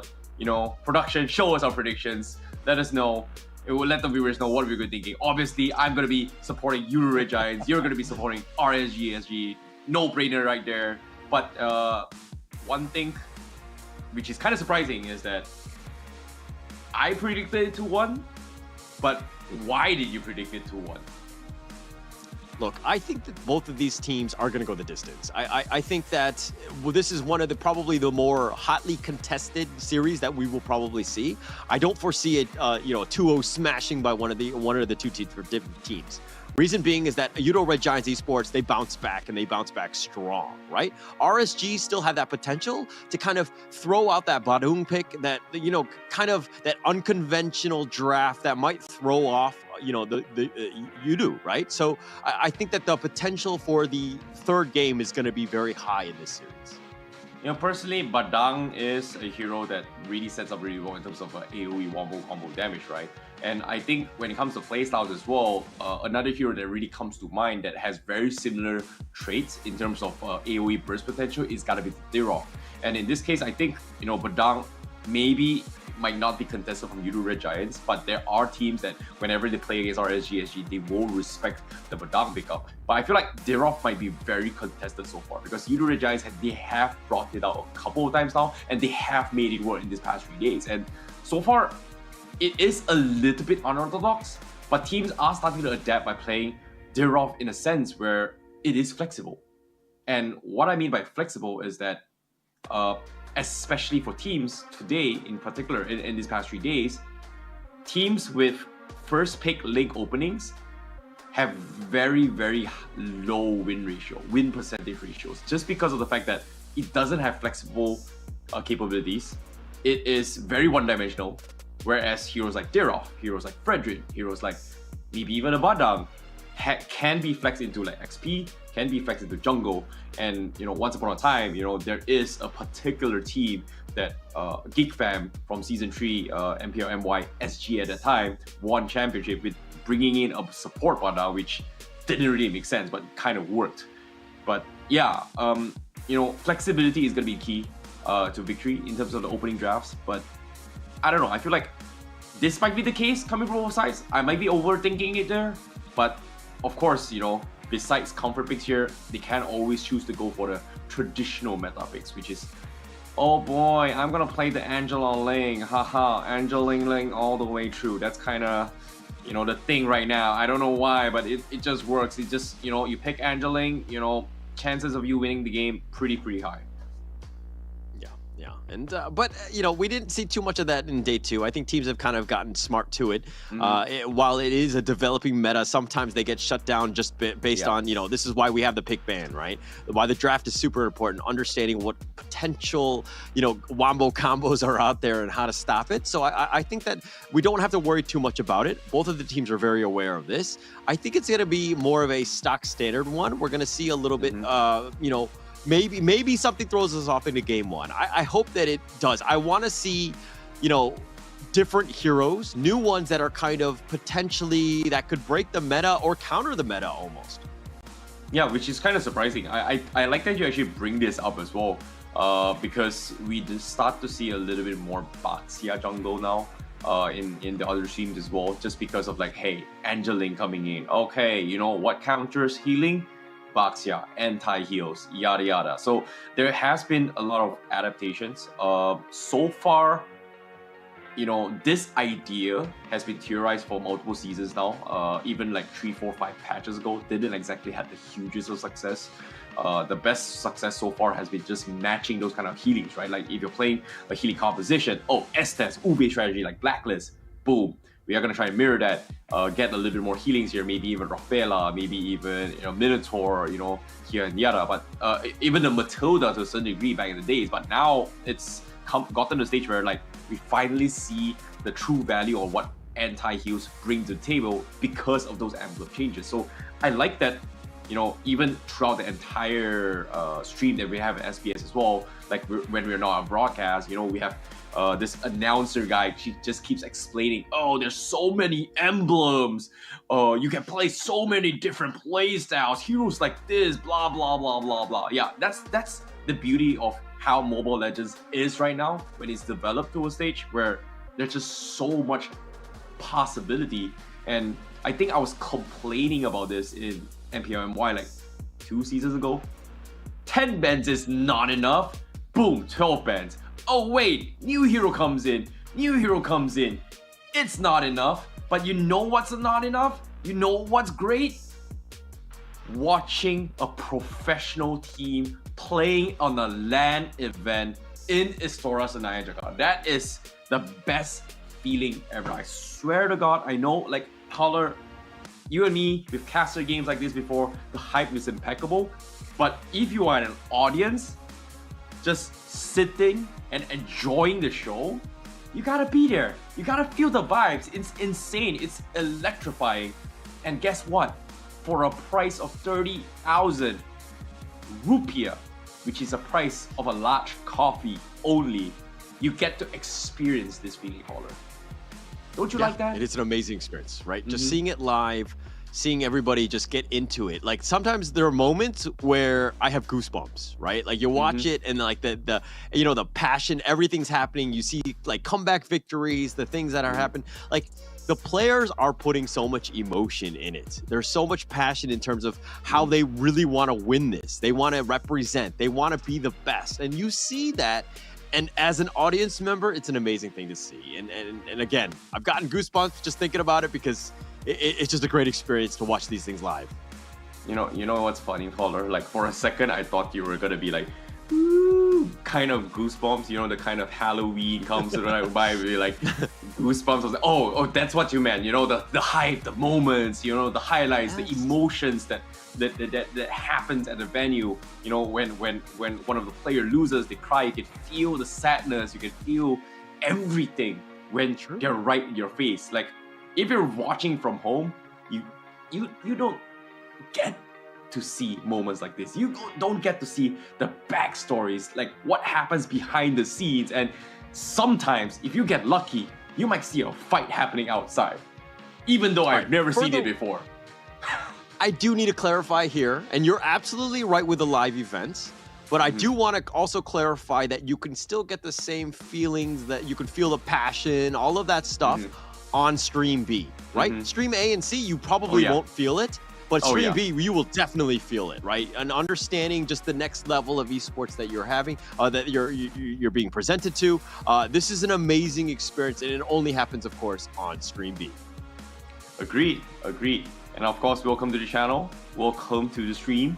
And guess what? We are going to be proceeding to match. You guys are currently watching RSG SG as well as Yoodo Red Giants, Malaysia versus Singapore. And now, speaking of the draft thus far, you know, it's so close yet so far. I feel like Yoodo Red Giants, they definitely need to take this series in order to stand a chance to qualify for the main event.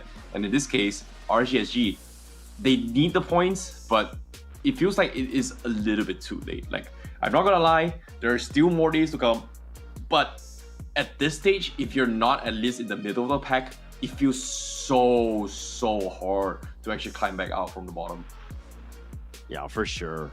And there's not a whole lot of time, right? That's the biggest issue right now, in the sense that you gotta make it, right? If you're not top 3, you're going home, right? And I don't think anybody wants to go home. I think people want a couple more days in Jakarta, you know, with the good foods, the nice people, all of that you could potentially do. And we do have a couple, you know, Indonesian players on RSG Singapore, in Lucian QT and Oki. Both of them are Indonesian, so they probably want to stay home a little bit longer in that sense, and just kind of enjoy the time and hopefully get some time on that main stage. But first, they have a giant opponent, a giant hurdle to overcome in Yoodo Red Giants Esports. I get it. You know, giant. You know, I get it. I perfectly get it. I love the puns. I can relate, man. You know, I get it. But of course, without further ado, I'm curious to see how the draft's here. You know, enough of us singing praises of both sides. You know, it comes down to the action. The players need to play. The players need to showcase what they've got, especially when they are not in home ground. They are here to prove themselves, to take a lesson. And interesting enough, this year is by far the most interesting year in Mobile Legends Bang Bang history, because for Malaysia in particular, because of the fact that they have lost their slots in international events for direct invites, right? Like, so back in the days we had 2 slots, and then, you know, this year there was only 1 slot for MBLNY, and for season 11 the code was revolution. So revolucy in if you use the hashtag, of course, but it means for revolution. And all the Malaysian teams has pretty much bulked up to in the sense where imports started to take into factor. You know, they upgraded their management skills, they upgraded the coaching staffs, and so far, this Yoodo Rai Giants adaptations, like I didn't see this at all during this level. Like they got in Zorn to come in, you know, and then Zorn left and then went to Homeboys. But even then, I was like, oh, no one had a lot of expectations. But this SPS showing coming from them, their debut has really surprised us a lot. You know, even for Todak, you know, they tried to go for a change, but that didn't really work out. But for Yoodo Rai Giants, this is by far, I would say, from Malaysia's side, a pretty strong showing. And if they win the series, it just proves the theory. But if they don't, well, they might have gotten a little bit lucky, I guess. For sure. And, you know, this is a series where obviously I want RSG SG to win. That was my prediction. And you have a horse in the sense that you want Yoodo Rai Giants to win on this one. But, you know, whoever gets it into the playoffs, I think is super important, right? Because it represents the region, right? If you're looking at some of the other teams and what the top, you know, the tournaments are having, like an MSC, you know, if you're from Indonesia or the Philippines, usually you're going to do very well, right? In the sense that you're going to probably be top 5, top 3, that level, right? And we need to kind of bump up some of the other regions. I think, you know, if, you know, Red Giants were to win this and to go on to the playoffs, you got a fan in me. I'm gonna cheer for you guys and make sure that you guys keep going, because, you know, I want to see more slots from the other ones, right? I want to see people break into the Philippines and Indonesia, you know, the top teams that we're seeing today, right? We want to see more success from outside of them as well. Hey, Holler, I'm sorry to say, man, you know, what orthodox picks, man, what unorthodox picks is going to be picked here, because Yoodo Rai Giants straight up say, you know what, Diablo, you talk too much. I'm straight up going to respect ban you. No Khalid, no Badang. Sucks to be him right now. It really sucks to be put in this position. Of course, even though they want to live up to their comforts here, sometimes just going meta is pretty much a no-brainer, because I feel like right now, based on this draft, they have opened up so much possibilities to pick up. In this case, Valentina Fredrin, pretty standard ones coming from them. Yoodo, they pretty much double down on the Claude, means that the only other pretty decent counter to face off against Fredrin, obviously, is going to be the Yeef, Martis if they want to mirror them, Baxia. Not a big fan of it, but it kind of negates the regen that is being used by the Sky God in the helmet. So, I don't know. Is Yoodo Rai Giants going to play something standard? Yep, they are going to play something standard. Or, what? Okay. They prioritize the Terisla. Alright. They're just denying all of Diablo's heroes right from the get-go. Yeah, to be honest, it's one of those things where, yeah, are you targeting them, or is RSG SG next level where, hey, we show flashes of this and we make the enemy team ban things that, hey, we're probably not going to play, not really exactly meta at this stage. We don't know that as of now because we haven't seen, you know, Diablo play these in the latest patch too many times. But, you know, I don't know at this point. I think that, you know, Diablo has a stable of heroes that he can lean back onto. So I'm not too worried about Diablo's play here. He's still going to find something that he likes. This is my tempo. At the same time here, are they going to pick the tier off? No, they're actually going to go for the Brody here. They want to prioritize on just winning those goal lane matchups here coming from RSG. So I guess they're playing for something a little bit more safe. Personally, I thought that RSG might have gotten the Dirov instead. Just because of the fact that Dirov do shred through that very chunky HP of Dirov, and it actually sets up for a lot of physical damage if Yoodo Rai Giants decide to go for it, or maybe even pick it up for themselves on the XP lane. It isn't too bad of a matchup against Terisla. Like, it's not the greatest, but at least, you know, if Go just makes a mistake, you know, Diablo can just potentially just one-shot him with those Abysm Strikes, so the combo. So I guess, you know, they're living up to that. For them to ban, do they want to ban it? It's gonna be the question. Nope, they're not. They're actually gonna go for the Grok instead. Okay, interesting. Okay, all right. It's a decent ban. I think it would have provided a little bit of an issue and just kind of control, because you've got that with the combination of the rule manipulation as well as Tarizla and his penalty zone. You have a lot of potential with that. So I understand the Grok ban there. But one thing, let's talk a little bit about the Brody pick here by RSGSG. What are your thoughts on this? Because almost every time I see the Brody in the games for day 1 and 2, the Brody really hasn't been able to shine, and he's really underwhelming, at least compared to the Claude. Okay.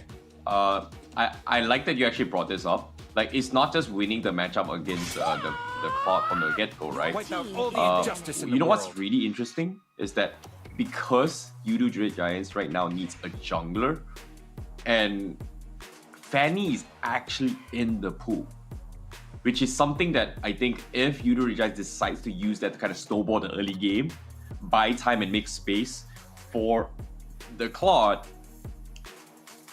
this Fanny is going to have a very, very easy time shutting down any other marksmen but Brody / maybe even a Leslie to a certain degree. But even then, it's going to be difficult. So I guess they want to ensure that safety net around the marksman for Oki to a certain degree. But I don't know. It might be a little bit too far-fetched here. However, Diggy ban here, as well as the Guinevere, interesting enough, because these are two heroes that can actually mess up a wombo combo strategy. In this case, Minotaur is up for grabs.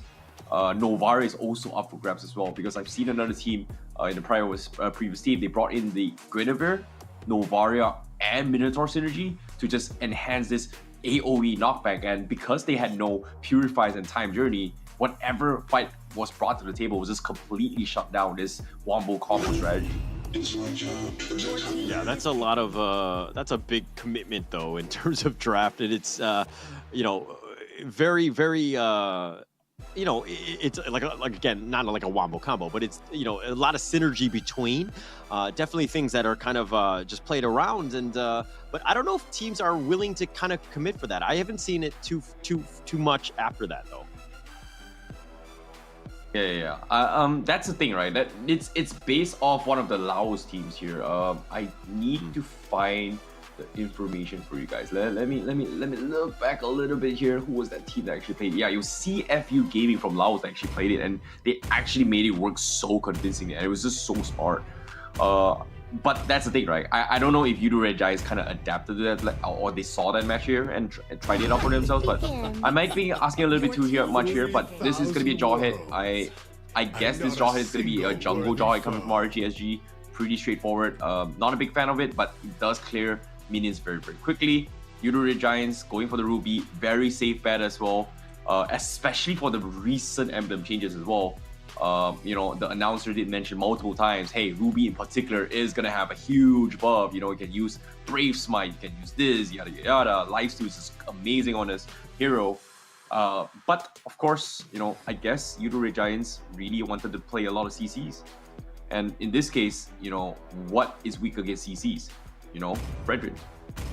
Getting knocked back means you are not going to be able to change off those points really well. Sometimes, if you get a little bit lucky, the Appraisal Ralph's animation gets cancelled midway. So I guess that's the idea that Yoodo Red Giants going for. But RSG, they get the final pick Joy. And I actually think it's not bad. The Joy pickup is actually pretty good if you think about it. Okay. All right. I like it, but hang on. We kind of glossed over the jawhead here. Any thoughts on that one? Yeah, it's great for just shutting out the pre-4. Like you can get very, very aggressive, high value damage right from the get-go. When you drive a jawhead jungle, you are looking to win your pre-4 right from the start. You are looking for like early first bloods. And maybe even try to snowball from out of there. But if you don't get those kind of leads here, it is going to be very difficult, because you are put in a situation where, do I play full DPS jawhead or do I full tank? Because eventually you are going to lose out on your power spike very, very quickly compared to any other jungler. So I guess they're taking a gamble in that regards. Whereas for Yoodo Red Giants, they do have way much more fallback potential in this conversation. So definitely I am going to be leaning a little bit more on Yoodo Red Giants. Not because I'm biased, but based on my analysis on this draft. Isn't Jawhead actually the roamer in this one? I mean, looking at this lineup, I think it's a jungle. Valentine, I think it's a jungle.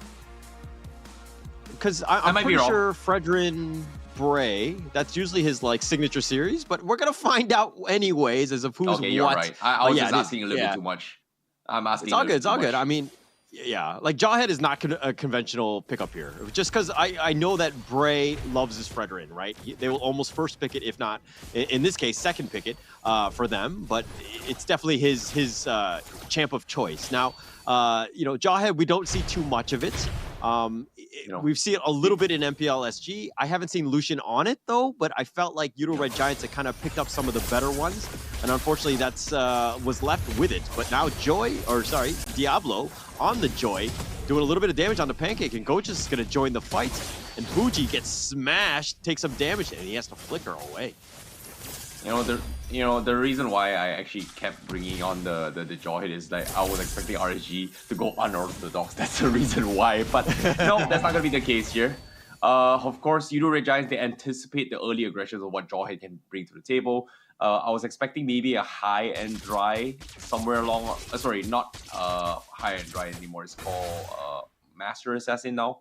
Up on Lucian if he wants to go for like a 1v1 combo. It's like, I guess we won't know until the emblems kind of show up later on. But for now, I guess they are playing something a little bit more standard. Diablo is going to get pressure from Yoodo Red Giants. Nothing super major yet. They are definitely trying to stop RSG from playing this early proactive rotations and trying to secure early turtle for the team. So both teams kind of mirroring me here, but bottom side, obviously, Super Red is not going to have a good time against a Brody.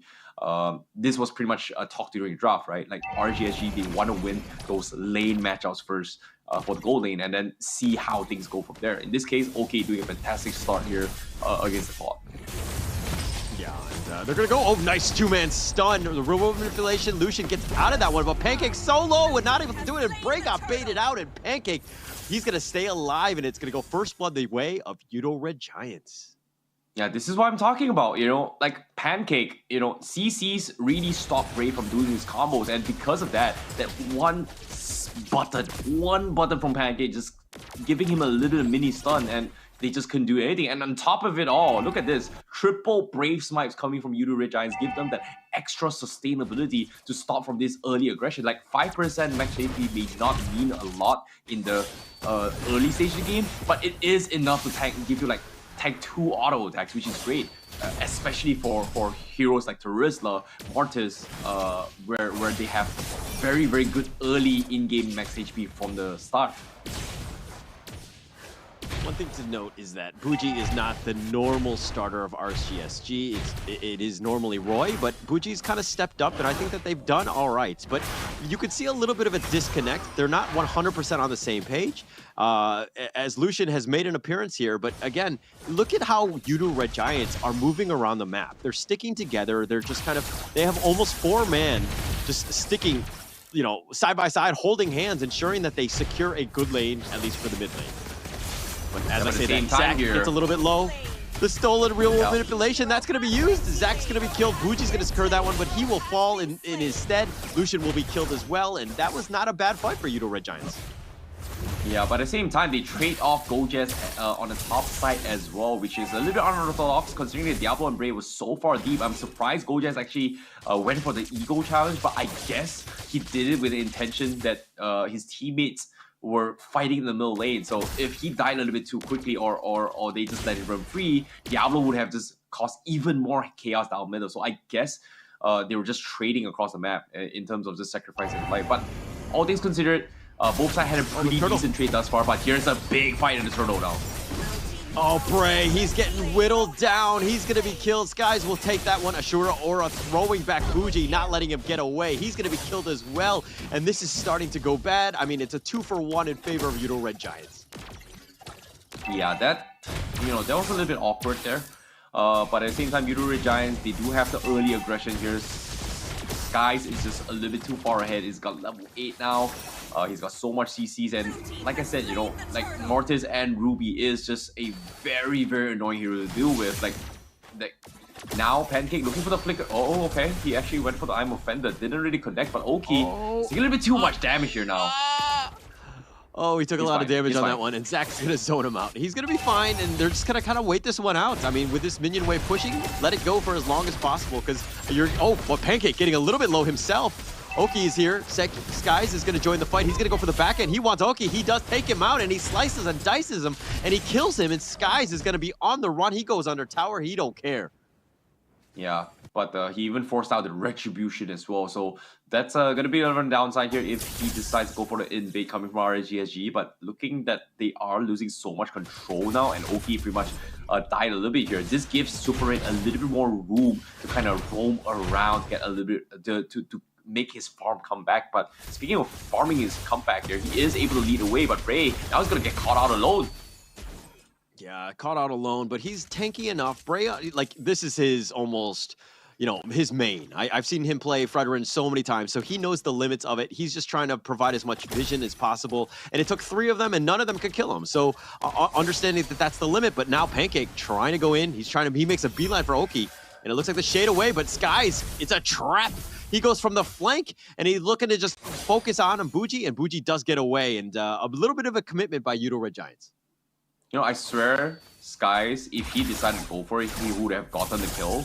But I guess he didn't want to take the risk because of the fact that if he died there, Oki would have bounced back the network to actually match Super Raid. So, and that's not exactly what he wants to do. So I guess discipline is in order. And here comes from Yoodo Red Giants. I like it. But of course, RGSG, they're still looking for an ambush down bottom though. Look at this, Lucian. Oh, Lucian going ham for this one. He's going deep. He gets to throw back the ejector, but it looks like Brody's, Oki's going to make his way back to the tower, and everybody's fine. But man, that looked like that was a huge jump by Lucian. Yeah, that was very risky as well, because I was surprised that Yoodo Red Giants didn't punish him for it, but at the same time, they got a little bit greedy. They wanted to punish Oki, but Oki understood that, disengaged, but now this hurdle is going to be very important for both sides now. Oh, he's got to be careful, and Skies is going to steal it. Bray was working on it, but they're going to look to go. Do they get the Appraiser's Wrath? They do a little bit of damage on the Skies, but Lucian is now going in. They get the knockoff, but Skies is going to be fine. Lucian flashes over the wall, flickers that is, and looks like they're going to back off here, and nobody has died. Yeah, this is huge. This is huge here, but Bray, he is able to land his shots here, but at the same time, look at Diablo. He's got to make something work for the team, and you can see the desperation coming from RSGSG, but Zach QT, okay. You know, getting a little bit angsty now. They are starting to lose out that early power spike to actually punish Bray so far, and RSGSG is starting to build up this very tanky composition.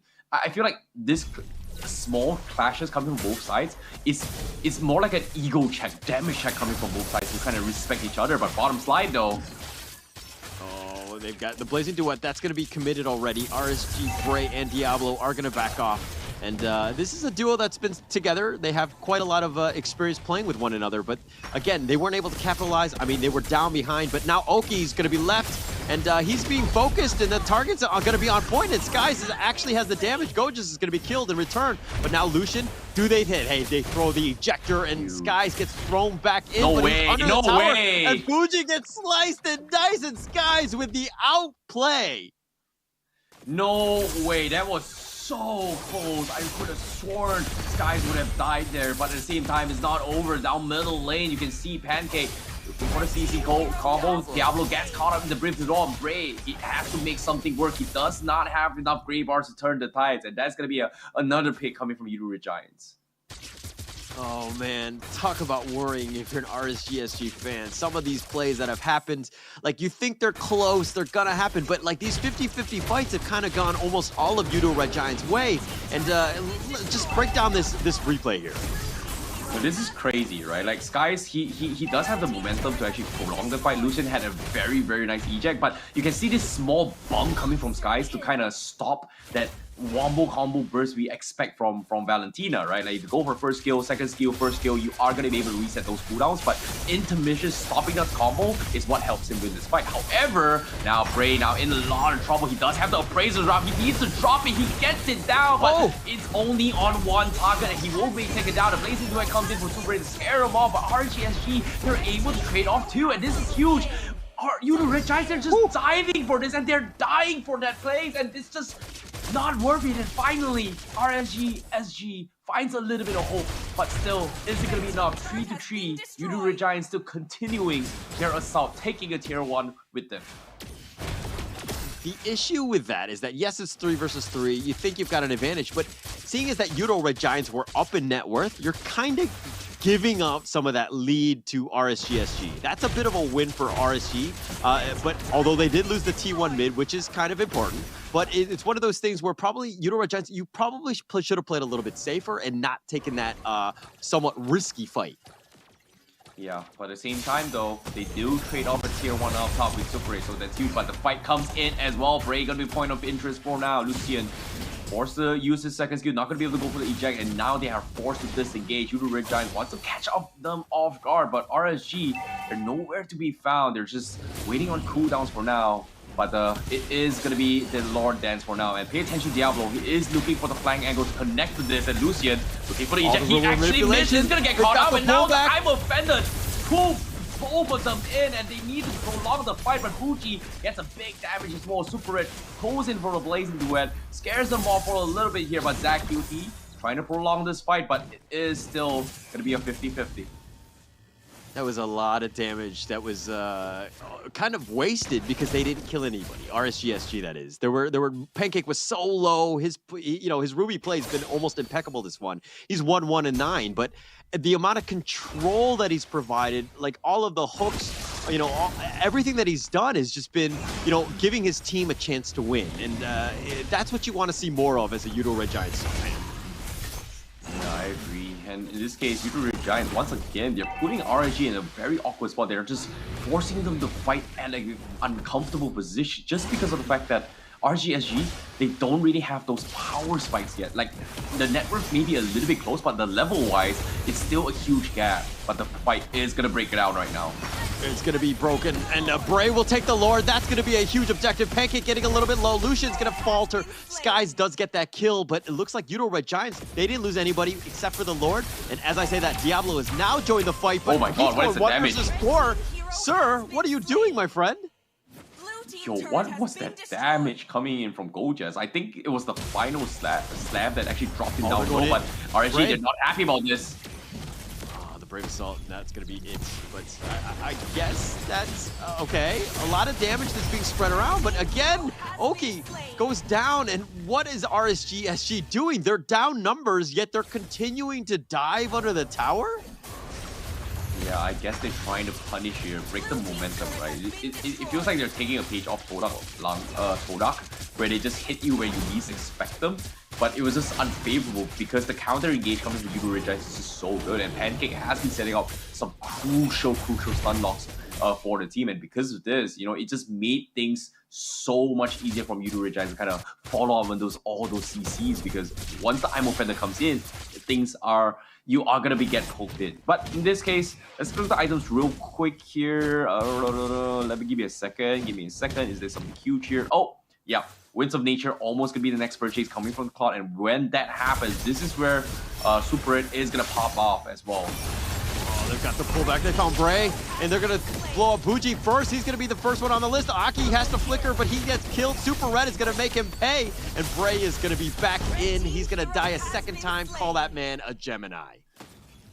Yeah, that is just very, very unfortunate as well. Like, the moment you get caught out and you're not able to do anything about it, RSGSG just doesn't have the disengage tools to do this. Like, the composition coming from RSGSG is to pick 1v1 fights and individual skirmishes, and so far they haven't been able to do so because Yoodo Red Giants are just grouping up time and time again, and Pancake, Super Red, and ZQT has been, even though Super Red shouldn't be this online this early in the game, but even in 5 minutes ago, he's been joining fights here, and ever since they've been showing numbers, RSGSG has been in a situation where they just can't pick off anyone unless they're separated. It comes back to teams knowing how to play from behind, right? RSGSG right now are behind, but they're forcing the issue. They're trying to make plays happen. And the thing is that the numbers are not in their favor, right? Like, Bray might get killed here, and then they're like, oh, okay, we'll go against this fight 4 versus 5, which is not a good fight to take. But as I say that, Bray is taking up a lot of damage. Where's his help?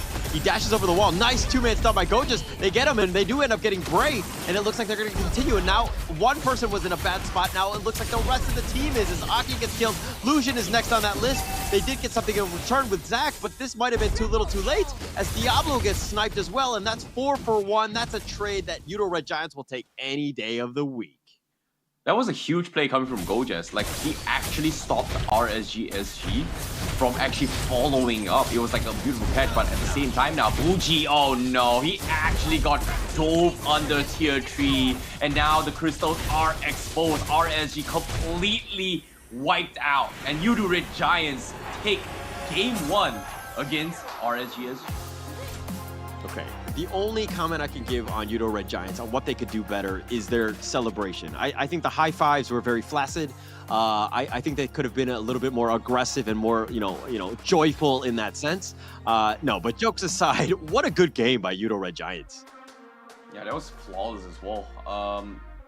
I would say execution-wise, definitely Yoodo Red Giants played it very, very well. They understood their cues very, very well. They were able to find opportunities to actually punish RSG's composition, which is crazy, because if you think about how things went in their favor, every single time RSG tries to abuse Bray's Brethren, they just had no opportunity. And every single time they were about to turn the fight, Yoodo Red Giants is always one step ahead of them. And I think in that final moment, I think this final fight right there was pretty much their last chance for RSG. If they got the jump and follow up with Bray's taunt or whatever, things would have been great. But it was immediately interrupted by Gojas just flickering forward and just penalty zone, just stopping everyone from the backlines to actually interject. And because of that, everyone from RSG just got completely one-shot from Yoodo Giants wombo combo completely. So I'd say it was a big dub, Not sure how this Jawhead fit in the picture, but it just feels a little unfortunate for RSG for that pickup. It just didn't work out. I'm kind of thinking, like, what is the thought process, right? Especially that Jawhead that late in the draft as of what they were picking. Maybe they were looking like unstoppable force onto the Claude, ejector him back. But if we're looking at what Super Red did in that game, his positioning was flawless, right? Yoodo Red Giants will first pick the Claude because they understand what Super Red can do on him, right? He's just so in and out, doing all the damage, everything that you need to do, and he's perfect for that. That's like one of his signature heroes, and he's showing up because of it. And I don't think that is the right answer at RSGSG. I think they need to go back to the drawing board. Yeah, I agree. And in this case, when it comes to matchups as well, and the clear indicators on how they should be approaching the fight was very, very clear cut coming from RGSG, because in terms of AoE CCs, they don't really have the greatest, right? They have a lot of pick-off potential with Jawhead, Lucian needing to set up this fight, but every single time that happens, Yoodo Red Giants is just there to intercept that and block that. And if you're talking about blockers, Ruby, counter engage. One button, you can never miss. If you're on me, you are gonna get stunned. And when that 1 second window comes in, you have this Mortis coming up like, hey man, I'm a demon with 2 very, very long bone swords, just like whoop, you are gonna get chain stunned over and over and over again. And I think because of this, it puts them in this very awkward position where if they choose a 5v5 fight, they are gonna get interrupted unless, of course, Yoodo Red Giants decide to say, oh no, my phone dropped. Boom, I'm gonna get wiped out. In this case, it did happen, by the way, for Mace. I'm calling you out. It did happen in Season 11. He got super excited. Boom, dropped his phone. Disconnected from the phone, from the cable and etc. Look at this. Almost lost the game, but he still won though. Yeah. All right. Sorry. Yeah. Okay. Go on. No. But fun fact right there. But okay, let's talk a little bit about the post game here, in the sense that Skies, the 12-1-7 Martis, he was controlling everybody. He was always there and ensure that the rest of the team, you don't have to commit everything, like the Ruby, the pole, the hook, all these things, because you have Martis kind of forcing it, repositioning people. Then you have the second wave of the Ruby, you have the Terizla coming in. Skies had the kills, but he also had the positioning and the team fight, and they pretty much snowballed off of the back of him. You know, that's the thing about the emblems, right? Like, I think the biggest issue, I think between these two emblems here, you can see that as well, was that Bray still opted to go for the traditional tank emblem build, which is, you know, you have this concussion blast, you know, just wave clear, etc. And he didn't exactly go for the molten essence, right? So he kind of skipped the molten essence and then just used that as a reprimand to kind of wave clear a little bit better. Whereas Yoodo Giants, they're taking advantage that Brave Smite now can be procced by just using your skills, rather than, you know, back then you have to be chain CC'd in order to proc that 5% HP, which oftentimes don't give you that value that you need. So I guess it just comes down to how they utilize those emblem strategies and then use it in their favor. But all in all, I still think like Yoodo Giants just have the better draft. Like even the damage taken away department as well. RGSG, you know, 541,000 damage taken as well. Sandbag obviously going to be Bray. Just absolutely nothing he can do. If you think about it, he just could not do anything in this game. Like everything from inside Yoodo Giants has an answer to stop him. And you know, even if they can stop this wombo combo CCs, how do they even catch up to Super Red? Like Lucian was designed for that. But if he does that, means everyone from inside of RSGSG is going to be committing a fight where you are going to be chain stunned over and over and over again. Yeah. We didn't see the team fight that they wanted to have done, right? We didn't really see the power, you know, Diablo popping off, Lucian getting that perfect initiation. It was more of like they were reactionary to a lot of the things that were happening. But I mean, you did talk about Bray, you did talk about the emblem system, and I think it's really affected Fredrin players overall. Right? If we're talking about MPL Indonesia, I mean, season 12, that's going on currently. It's been picked like 9 times or whatever. Teams are experimenting with it, but it has a 22% win rate, right? So people have not, I mean, I don't know if it's just like it's not the old Fredrin where it was kind of powerful and, you know, able to sustain, but I feel like just teams have kind of figured it out and they have the emblems now to deal with him. He's not as powerful as he once was. Yeah, I definitely agree. But I'm looking forward to see who the MVP for this match is. Because, you know, the winner, the MVP, you know, to be honest, is pretty much a no-brainer. It's got to be Skies on this Martis, 12-1-7. He was able to snowball pretty hard. His Martis has been very, very spot on. He's got a lot of clutch charge rush to kind of deny the Appraiser's draft, as well as stop the momentum dives coming in from RGSG. So, GG will play to him, the MVP. Yeah, easily the MVP. And we're going to see the highlights. It's probably going to be this guy's highlight reel, just because when you get 12 kills and more than like, you know, 80% kill participation, you're going to be in a lot of those situations. Like, this is a fight that, you know, RSG kind of struck back. They did, you know, try to get things going, but Bray had been killed here. Then Bougie got left for dead. He didn't have Flicker to get away, and it kind of snowballed. It was like one of those things where Bougie got away earlier. He expended the Flicker, but then he didn't have it for that fight that he really needed, which was in that team fight. And this is the outplay where Skies, that's the highlight reel, right? I generally feel bad for Bougie in that fight. Like, you know, like he could have killed him, but he can't because he's just getting comboed over and over again by Skies. And on top of it all, this is something I didn't bring up. On top of all this stuns and CC that both Pancake and Skies is bringing to the table, like, look at Bray's health, right? If you want to set up that big wobble at Bray's draft, your HP pretty much is like, what, 20% health? That's pretty much the indicator for Skies to say, you know what, you've got that health, before you can actually prop the Razor's draft, I can do 2 things. Stun lock you again, or just decimate you and just one-shot one of the fight. So I guess Bray just can't play the game straight up because of how many heroes that Yoodo Giants can deal with it based on this gameplay itself. And just checking the replay here, I mean, like, this comes back to the Brody. I just feel like it's very underwhelming, this meta. It really doesn't compete very well against the Claude. You just kind of struggle throughout. And I think Yoodo Giants, not only are they playing well, but the drafts that they play are kind of meta-defining in the sense that they know what's going on. You know, it's the tanky, the stun, the control, all of these things that you got to tick a box, so to speak, of all the things that you need in a winning draft. And it seems like they're ahead of the curve. Yep, for now, it might be a little bit just a reactor, I would say reactive to a certain degree, because Yoodo Red Giants, they have mentioned in the interview, they have been reacting to people, and so far their story in these past 3 days has been reacting to people's drafts and adapting, trying people's meta and using it for themselves, which is interesting because not many teams in the world can do these things. Like, they always try to bring up their own meta, their own play style, and then just win games. But for them to try, like, oh, I don't have my own comfort. Like, I don't have my own signature. My signature is that I can copy your style and just use it to win against you. And we've seen that happen a couple of times now these past few days. And so far, this strategy, this draft itself is the first time we see like Yoodo, I'm just sticking to basics. I'm reacting to you. These are heroes that counter you. These are heroes that counter you. Blah, blah, blah, blah.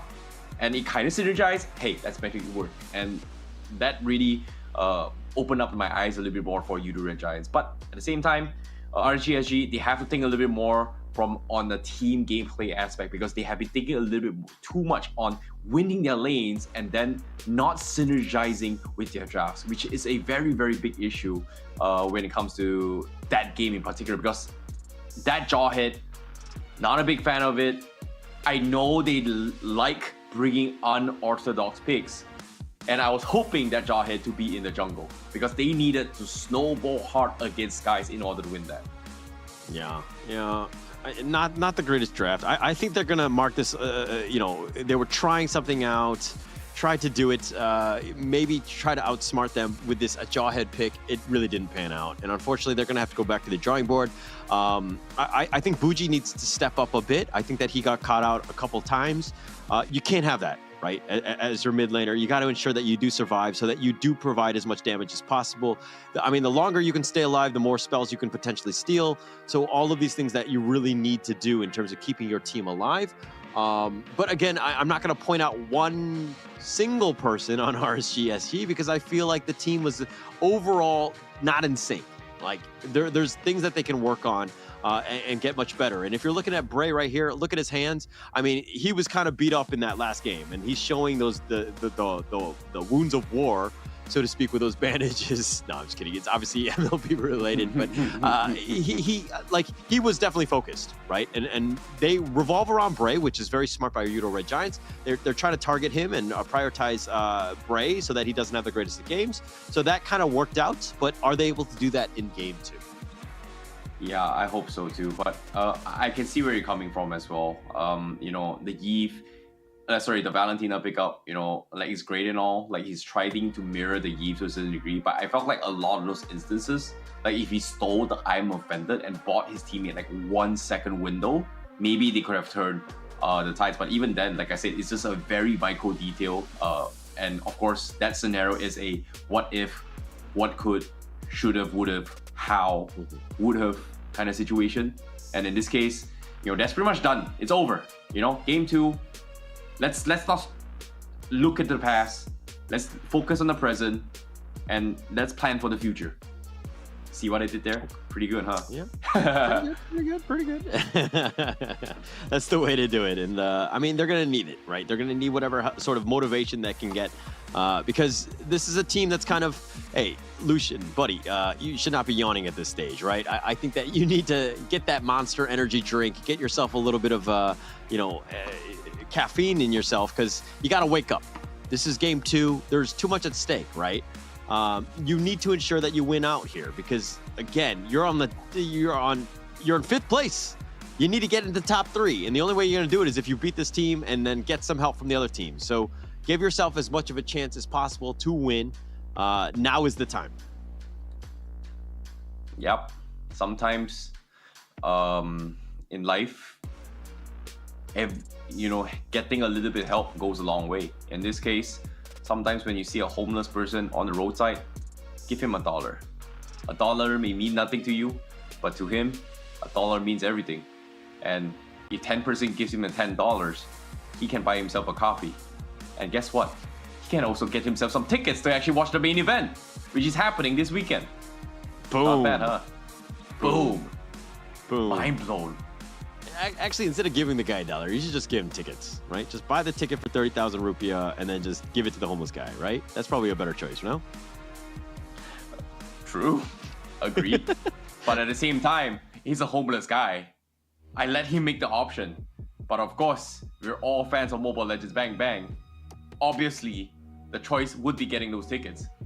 But of course, you have to give people options. In this case, when it comes to the drafts, there is no options for Diablo to showcase his Khalid and Barak again. Okay. They're focusing on him quite a bit. I don't know if those are really the right bans. I mean, it paid off in game one, but I don't know. I mean, the joy didn't really pop off either, so maybe it is in that sense. But okay, I do like the Kaja pick to start things off. I think Lucian needs a better control/roamer, and this is the right way to go. I think he'll be a lot more comfortable. He'll probably make much better plays with this than he did in the last game with the Jawhead. I think this is a little bit better because if SG still wants to play that pick-off strategy, Kaja works so much better compared to Jawhead. I think if they were trying to replicate the previous patch here, like you have this blue Faramis, kind of push and pull effect, the Kaja, the Franco, or even the Cho, the displacement tactics here, like this Kaja has a little bit more faster engage in ability. So I guess if they're still leaning on that, this is pretty great. But of course, they need another very, very strong magic damage hero so that they can actually get the one shot. And personally, I think the Kadida mid isn't too bad. And okay, they actually go for it. Like, wow, that's actually huge because if you take any other mages here, this Valentina can kind of get free reign with it. But the rough waves, you pretty much go in, get out. Valentina, yeah, you can get it, but how does this Valentina take advantage of the rough waves? Most likely, he's not gonna be flickering forward. But if you do, well, it's pretty good. You have this Kaja instantly just one tapping him, instant divine judgment. Valentina just loses all value from the get-go. So I guess that's just mix and match rock paper scissors scenario is a little bit better now based on this draft coming from RG. This opening up for now. And okay. But are you still comfortable with those three against? I mean, is that the right counter pick, Brody and the Kadida against the Valentina Claude? I mean, we've seen Super Red's Claude just be on that next level, but it seems like RSG, SG are like, hey, Brody is the answer. We're going to continue on with this. And, we're fine with the matchup, just not from laning, but to also end game. But are you as comfortable as they are? Right now, not necessarily. Because of the fact that if I'm overthinking this a little bit, there are, I think like if you base on history as well, there are teams that played jungle Kaja before. And because Yoodo Red Giants kind of showed this glue, even though the hard counter is pretty much a Faramis, right? RGSG can still potentially pick it, but if they do that, they're just banging on the fact that they can just shut down this glue time and time again. And then, hopefully Kaja kind of scales in the middle game. And then this is where you start to see Kaja kind of be a little bit relevant. So I don't think they're going to go for that angle. But Yoodo Red Giants, they're just, taking a gamble right now. Hey, you know what? They've shown their mage, they've shown their roamer. I don't think they're going to pick a Faramis. Let's just not ban it. But even though it's pretty strong as a direct counter. But personally, I think that's just a little bit safe. But of course, banning of Show for RSG, very, very good one as well. They don't really want to try to mirror the isolation here.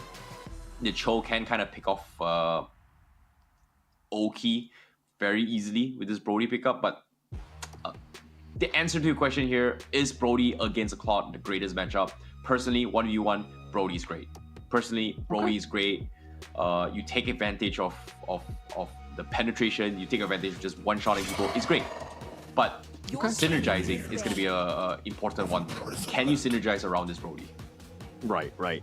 And I like the Yoodo Red Giants. I think the glue pickup is pretty good. It's very tanky. If it gets hooked in with the Divine Judgment, I think that you have some potential of plays. The Kadidas, just trying to burst it, not the easiest of things to do. So I kind of like that pick into this one.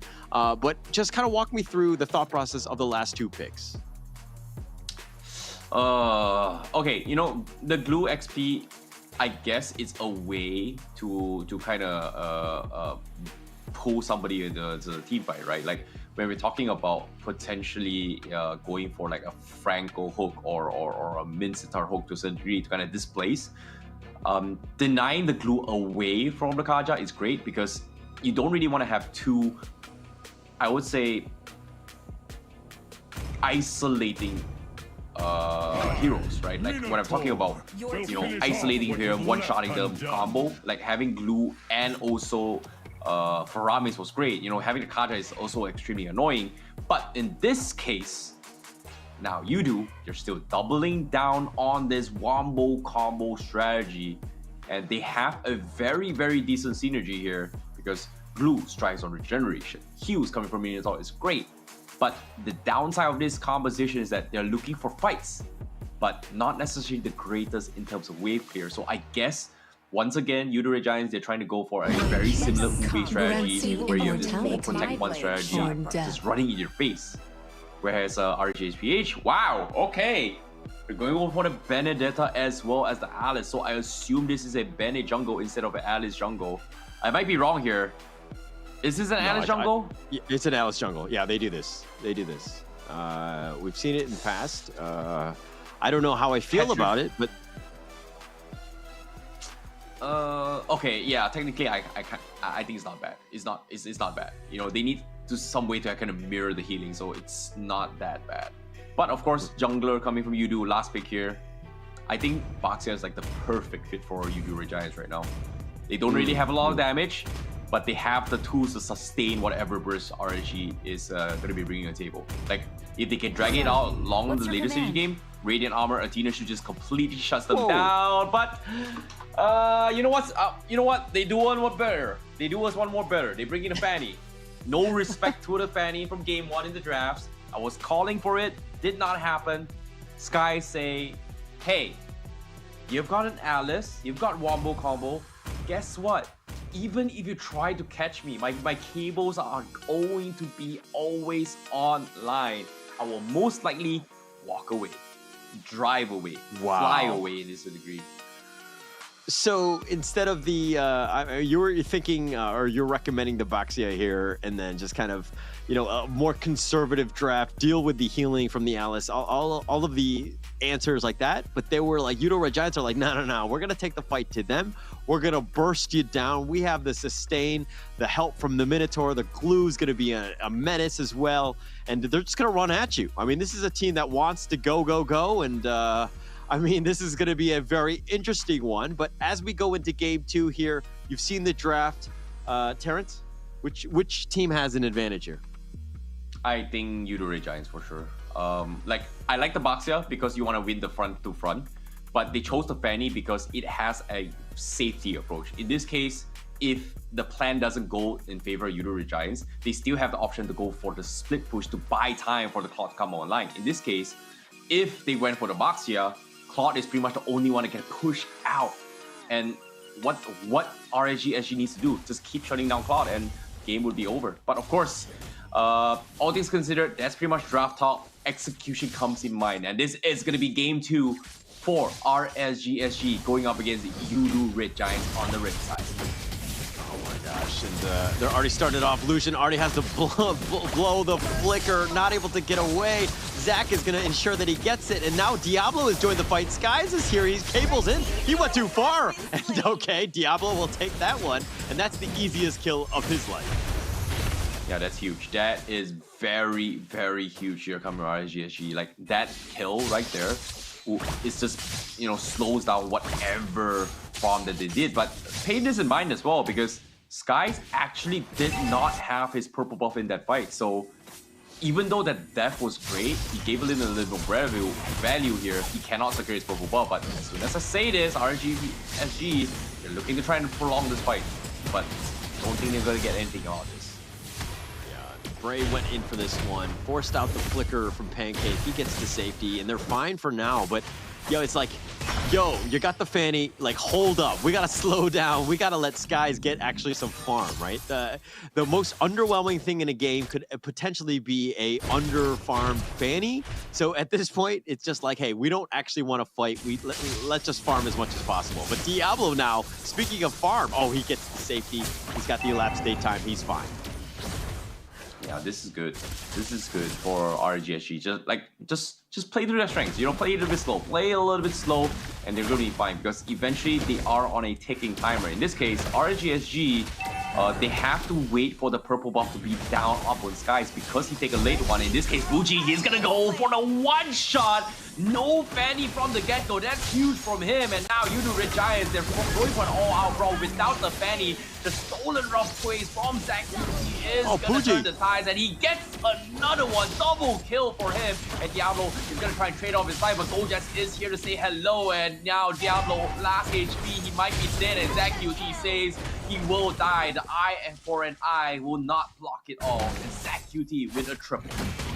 Just really well played there. I mean, that's what you want as Yoodo Red Giants. You come from all angles, and you know, and at the end, Diablo had no chance. Skies will take the first turtle of the game, and while Skies has died twice, which is not great, but Yoodo Red Giants have been in a good position thus far. Yes, it is a bit of a wash right here, but killing Diablo, that's a bit of a win for Yoodo Red Giants. Indeed. But let's look at the emblems as well. We do see a lot of mobility coming from RSGSG. They definitely need those as well, considering that you know, Ray is gonna have a rough time walking up. But as soon as I say it, he manages to catch up to Gojas and gets a very easy kill. That's a win. That's a win. That's what they need to do. They got to start slowly. And Gojas, I mean, he's not tanky enough yet. He's going to get to that level where he's super annoying, but that kind of nice rotation by Bray, ensuring that, you know, him and Diablo were enough to kill him and to ensure that they get it. And now Lucian is going to get gone on, but as I say that, now Diablo gets killed in the bottom lane. Yeah, Skies finds a solo kill down bottom. But as soon as I say this as well, you can see that, you know, like, this is what I'm talking about. Like, if Yoodo Red Giants lost that early game like this to RSGSG, and if they drafted the Baxia, things would not have... There's just no fallback time, but in this case, Bray, oh no, ouch. Yeah. All right, the flowing blood into the 3 enemies, not what you want to do. Bray normally likes to invade the jungle. That's his play style. But when you're kind of going all in on that and relying on cooldowns to get yourself out, you're going to have a rough time. Not really a good play by Bray.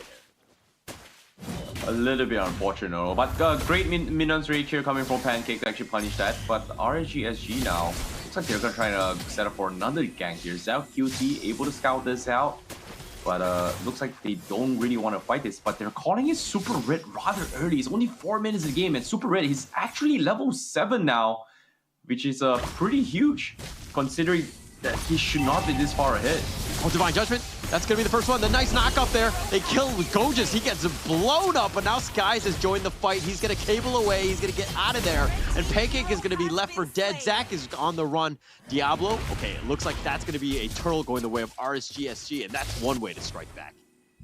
Yeah, but now Sky's gonna do the trouble as well. He needs to cable away. Diablo! He's looking for the kill. He's got to execute. Does he? Does!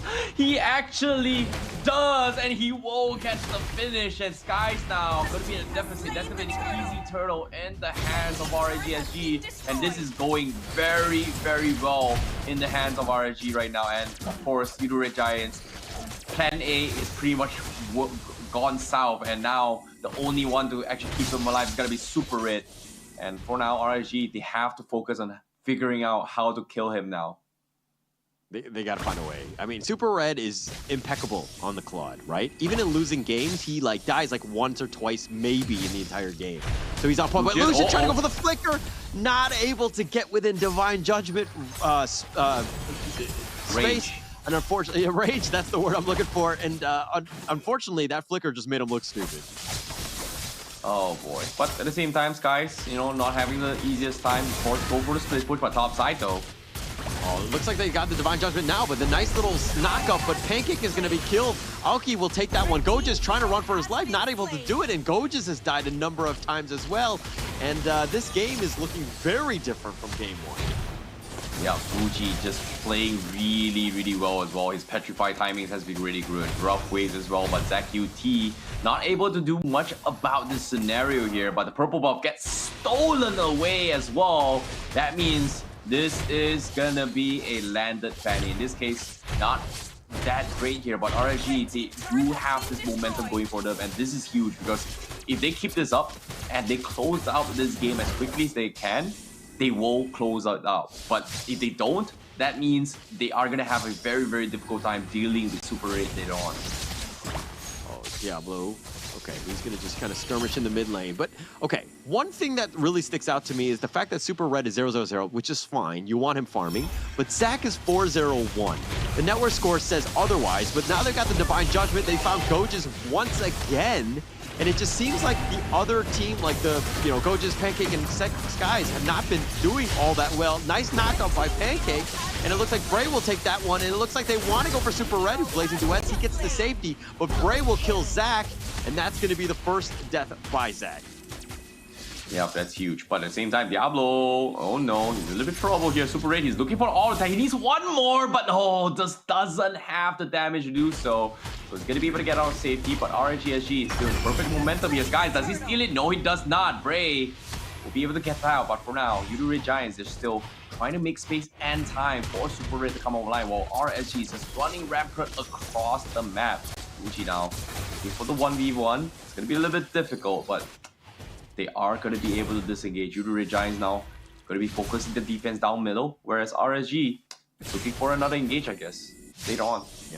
Yeah, they're going to let Diablo split push. This is what he does. They force, the team to kind of split up. Somebody has to deal with this bottom lane, and then they look for like a pickup elsewhere. It looks like Skies will be the man to deal with the bottom lane. Diablo goes back into his own jungle. But, one thing that Yoodo Red Giants have prioritized, which is that mid T1.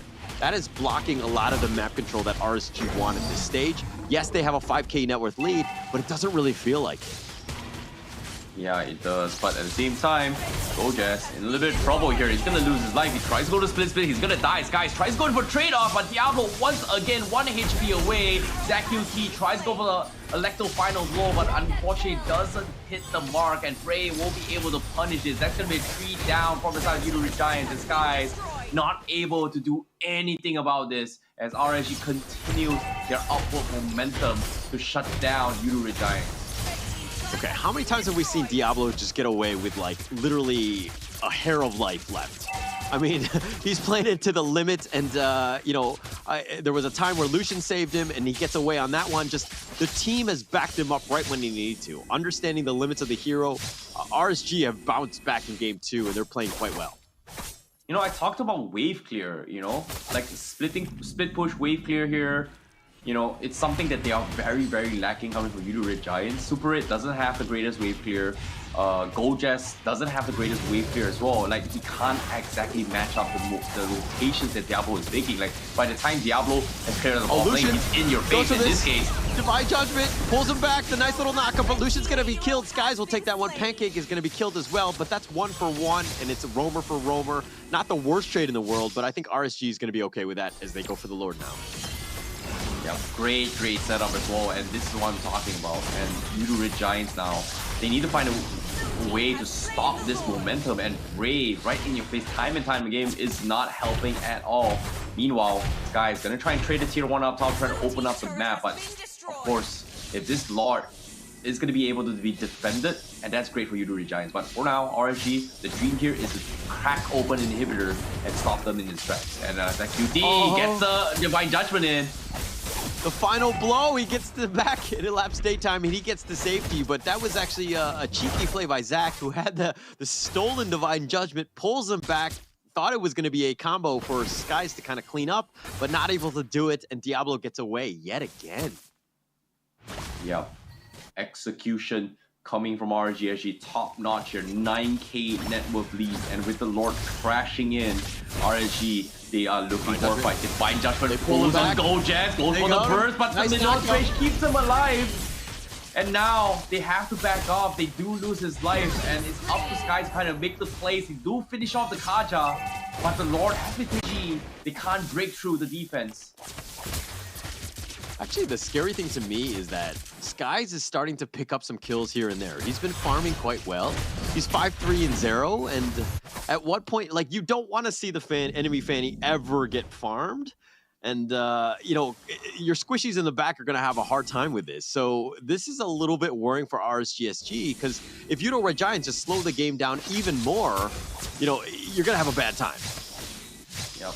It's all about the little things right now, and Yoodo Red Giants with Skies and also Super Red playing the cross map plays to find farm across the map is actually what's keeping them in the game. And if, like I said as well, this next Lord fight here is going to be very, very important for both Yoodo Giants. They need to get Super 8 up on level 15 in order to try to stand a chance to try and outburst RGSG. But at the same time, if you do that, you have Buji with his Petrify trying to one-shot. You have Lucian who's aiming to actually Divine Judgment and punish him.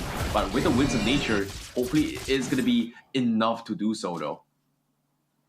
Might be enough. It might be enough to do it. They're going to have to get to that level. But, I mean, look, Yoodo Red Giants are very behind. They're about 9K. It doesn't feel like it. I feel like any team fight, Yoodo Red Giants, if they pull something out, like a rabbit out of the hat, and, you know, get one good team fight, I think they'll be back in this game after that one fight.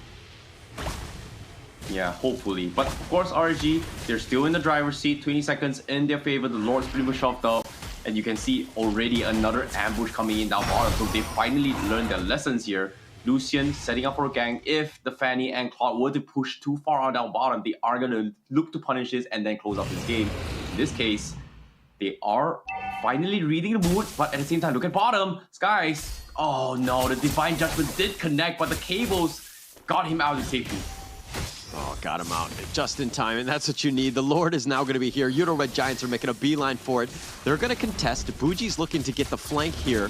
Diablo spots out everything. Bray starting to go in. They're going to go, and Buji goes for this one. They knock up Pancake, but do they have the damage? He's been knocked up, and Diablo's going to be the first to fall. Buji's next on that list, and Bray will secure the Lord, so they get something out of this. But now Super Red is continuing to fight. Bray is on the prowl. He wants Super Red. He images at least to safety for now, but look at the base. It's wide open. The Winions are starting to do some work. Oki kills Zac. That's going to be a nice kill. They have Possess. That's going to be on. Pancake is looking to slice and dice him, and they do kill Oki. And Yoodo Red Giants have held, although their base is wide open.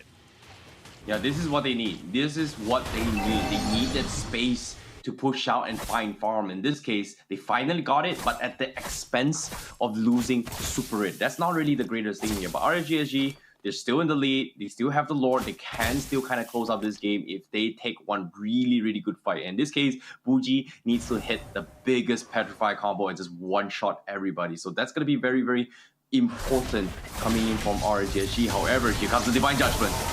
They've got Skies, though. They do have the damage, and yeah, Pancake is here. Nice 4-man knockup, but there's no damage, especially with Skies already killed. And now the Lord is here. It looks like RSG have found that opening. The gap is wide open, and it looks like they're going to go in. Super Red gets back to the fountain. The base is take some damage. Goja is trying to attract as much attention as possible. They got Possessed. They've killed Buji. That's a win, but now Super Red getting a little bit low. He images to the side, and it looks like the base has already been taken, and RSG strikes back. They win game 2. Yep, very, very nicely done coming from RSG. They realized the threat, they identified the problem, and they executed this very, very well.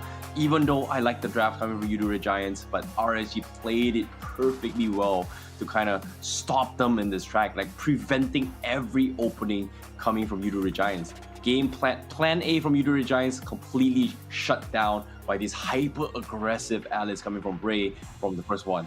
The backup plan B, split push potential, boom, shut down Skies and also Super Red at the same time. So nicely done coming from RGSG.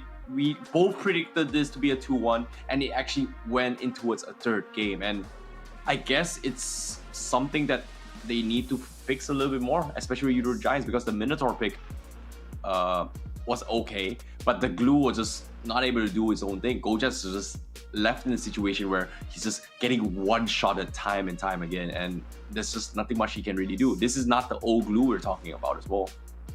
Definitely. And I just felt like that draft was like they're good heroes in isolation, playing well together. I think that they need a little bit more practice. Like you could tell that there were they weren't as refined as we've seen them. I don't know about the Fanny pick at the end, and Skies definitely picked it up towards the end, but it was one of those things where they weren't on the same page until like minute 12, 13 or something. It took them a while to get going, and unfortunately, you don't want to test out too many strategies at this stage. I mean, but we're going to go to a game 3. It's going to be, it's going to go the distance. We knew it was going to be there, of course, because this is all scripted, right, Terrence? But we're here now, and I think that it's going to be very interesting to see how Yoodo Red Giants they bounce back. Yeah, I agree. And that's the thing, right? Like, I like that they're trying to implement a few more styles as well, but of course, RSG, they are known for their unorthodox play styles. And in this case, bringing the Ali jungle here was huge, considering that, you know, we didn't see him do too much in terms of like building up those orb stacks a little bit here. But because of the fact that they took this gamble where they snowballed with Prey, always in your face, even though he's taking jungles here, he's also taking away resources from RSG just to build those stacks. So I guess it kind of worked out, considering that the biggest threat here personally for me was Diablo just constantly playing the macro aspect of the game, where in the early game, Yoodo just could not match his macro pushing strategies, and because of that, it just crumbled and gave so much lead into his RSG's favor. Yeah, and as a macro player, Diablo is one of the best, right? Being able to just split push, his awareness is good. Being able to understand how to control the enemy team by, you know, pushing different lanes, right? It's kind of next level in that sense. He's not like, I mean, not to say that he's a fighter, not a lover or anything like that, but he knows how to kind of pull people into other lanes and to give your team a good team fight with the numbers advantage, so to speak. But let's talk a little bit about the post game here. It's 22-13. What really sticks out to you, Terrence? Okay. You know, based on items here, I guess RGSG just played I would say the best game of their lives.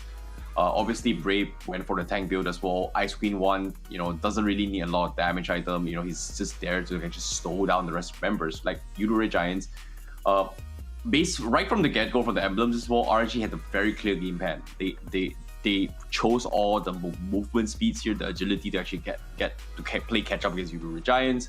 Yoodo Giants and the emblems here, they didn't have that. They're looking for this wombo combo shot, one-shot capabilities. But the problem with this one-shot capabilities is that they don't have the first burst. And in this case, who's going to be able to get the first burst in? Like Zac QT wouldn't be able to burst down everyone low enough for Skies to actually go in for a finish. Super 8 needs so much time to actually dish out damage and farm on those items. And in this case, RGSG just took advantage of the scenario and just shut them down. With the Divine Judgment, whoever gets hooked in, Bray is going to kill him, Bougie is going to go for the one-shot. There's just nothing they can do. And even with the split coming from Gojas, the Rough Waves get so much value out of it. The Alice gets so much value out of it as well to actually sustain through the fight. So I feel like Gojas playing this glue was put in a situation where this glue is a liability more than an asset because of this draft. True. And so I think you're calling out Gojas, right? In that sense, but no, more like jokes just aside, the hero pickup, to be honest. But yeah, okay, I agree. Yeah. No, but it was a little underwhelming. There were definitely times where he kind of wasn't as tanky as normal glues that we would have known, right? And the meta has changed, the emblems have changed, so that's why he's not as good as he once was, at least in my opinion. But he kind of faltered, right? Like him and Pancake, you would think that they have this like impenetrable wall up front that's gonna have the sustain and keep everybody else alive. But if we saw that team fight, like again, you talked about Lucian's Divine Judgments, just pulling in people and just blowing them up and not even giving them a chance. It was like almost like Yoodo Giants didn't really have much of a choice, and Glue and Minotaur, they weren't really able to do what they wanted to do, which is just have these long sustaining team fights. Yeah, and at the same time, I guess Lucian was just online in this scenario here. Like the idea that RSG wanted to do in game one, which is just going for pickoffs, going for one-shots, didn't work out because of the jaw hit. This time they've got the Kaja, so that's huge. But I'm curious to see who the MVP is from the side of RSG. Is it going to be Diablo? Is it going to be Bray? Or is it going to be Bougie? But without further ado, the MVP is gotta be Bougie. 2, 3, and 14. You called him up in game one, and he stepped it up in game two. This was huge coming in from Bougie. All right, I feel like Bougie owes me because I called him out. I motivated him so that he had an MVP style game in game two. I mean, 2, 3, 14, the 73% kill participation on very good, right? And that's what you want to see as Bougie here in that mid lane. But let's check out some of the highlights. Maybe we can see some more and see why Bougie ended up winning the MVP here, Terrence. Yeah, and when it comes to this as well, like the first fight here is where Bougie happens as well. Like here, this petrified catch, while Skies did not enable because he was a little bit aggressive there, kind of slowed down the momentum for Skies. And when Skies was down here, you know, this small little room, it feels like RSG actually was given an inch to kind of like, hey, you know what, we made a mistake. And what RSG actually did with this inch is that they took a mile after that, which was huge because Skies was just trying to play catch up right from the start, and it was so difficult because of one mistake. And in this case, was it a mistake? I felt like it was just pure execution of the movie. There was a clutch fit try coming from him. Yeah, he really stepped up. I mean, he was on point. So it just like, if you're looking at the team fights, I mean, Yoodo Red Giants, they had a lead. They were playing well, and then all of a sudden the team fight, this roaming like death ball that RSG had just kind of run up on people and just focused you down, right? Like Diablo got killed here, Bougie was next, and then you thought, but Bray took the Lord, and that was a massive win for them because now Yoodo Red Giants have to deal with it. And yeah, they've been pushed back, but it was a situation where Aki had actually been pushing the base, right? And it completely caught off everybody off guard because they were too busy team fighting. So different avenues, different angles, and you always need to check your mini-map, so to speak. Yeah, and you can see moments here coming from Super 8 as well. This was the start to see the potential comeback that Yoodo Red Giants could have done. Like, because Super 8, he's got his damage, but it's just really unfortunate that his teammates got picked off. So I would say RSG SG chose the perfect time to close out this game, because if they did not close out this game anytime soon, that might have been a very difficult game. We were expecting maybe 20 minutes long game if that kept up, and they just saw an opportunity, they took it, they grasped it, they came back, and this is good coming from RSGSG, and hopefully in game number 3 they are able to take the game away from Yoodo Red Giants and just denying them that opportunity to actually qualify for the main event. That's what they needed to have done, but that was game 2, and that was a very back and forth game in this series thus far. We're going to go to a game 3, and that one's going to be coming up, and I'm actually super excited to see who's going to want it, who's going to want to get into the top 3 for the playoffs. But up first, I believe we have a short break coming up. We will be right back. We gotta push to the limit and work till we finish and push to the limit and work.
Welcome back to the Snapdragon Pro Series. You guys are currently watching the B stream, the best stream, and of course, welcome back once again as we are about to dive into the game 3 of both RSG SG versus Yoodo Red Giants. The decider match for either of these teams here on whether or not they make it all the way to the playoffs. My name is ICBaby12 and he is Holler as we take you through this journey and the commentaries for today. But Holler, you know, there has been so many things that we talked about from game 1 and game 2. You know, it feels like in terms of adaptation, teams are starting to try and I think both this team, both RNG as well as Yoodo Red Giants, they're trying to like bring in their own meta to kind of close out the games. But eventually, it feels like it is a trial and error coming from both sides, though.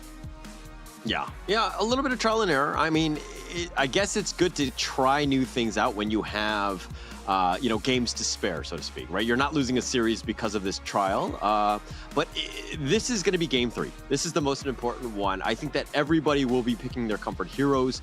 Your backs are on the wall, right? You might even be eliminated from this tournament if you don't win this game. You need to bring your A game no matter what. So what does that mean? I think we're going to go to tried and true in terms of, you know, both squads picking, again, the most comfortable heroes that they're on. But not only that, but also having that team synergy. You need that composition. I feel like in games 1 and 2, it comes back to the draft. Both teams that lost kind of came in with drafts that were just kind of lackluster. Yeah, and that's the thing, right? It comes down to whether or not can you choose your own heroes to kind of make it work for your team. In this case, choosing heroes that bring the biggest value or maybe even to win you the game is what we call meta, right? Like in this case, the most efficient way to win the game was to straight up countering your enemy's heroes. Game 1, you know, it was straight up Yoodo Red Giants countering the Fredrin coming in from RSG. But for RSG side for game 2, they also was just straight up countering the glue alongside with the Fanny, because the glues, the intention of having glues is to make space for the team. And every single time Go just goes in front, if he gets caught out, boom, he just melts and he can't even do anything like what Diablo is trying to achieve time and time again. And I would say Diablo made so much space for the team from RSG side. And to top it off, you know, Bougie has been so, like, he played really, really well on this Kalita, and I loved it for game number 2. Yeah. We're gonna need to see more of that, right? Especially for this game 3. Or you need to see less of that if you're a Yoodo Red Giants esports fan. But it's really gonna come down to this one, right? Again, game 1, the Valentina with Bougie was kind of lackluster, and in game 2, the Valentina lost again. That was on. Sorry, I don't remember. It was on Zach. Just hasn't had the impact that they want. I don't know what it is about that hero. It's still very popular. It's gotten a lot of picks. But at the same time, it hasn't just had that impact that teams have been wanting in a mid laner. Yeah, and when it comes to the plays here, I think Bougie just needed a wake-up call from game number 1. I wouldn't say he didn't do his job here. He tried his best on this Valentina, but Valentina has been nerfed multiple times, and it's nerfed to a point that people are just sick of this hero, and people have played it so many times. Eventually, people have kind of adapted and figured out what's a Valentina can or cannot do. And in this case, I would say it's just good adaptations coming from both sides. But personally, I feel like banning the Badang as well as the Khalid is a little bit too far-fetched, just because of the fact that, hey, Diablo is really, really good of it. They just needed to figure a way to deal with it. That's pretty much it. Like, letting the Kaja through was one of the biggest mistakes that Yoodo Red Giants could have done. But if they try to mirror the same bans here, I think first banning, like if Yoodo Red Giants was on first pick again, they should be denying the Kaja away for sure. Like, at least ban it away. You think the biggest threat was the Kaja? You're first right. Phase ban or pick.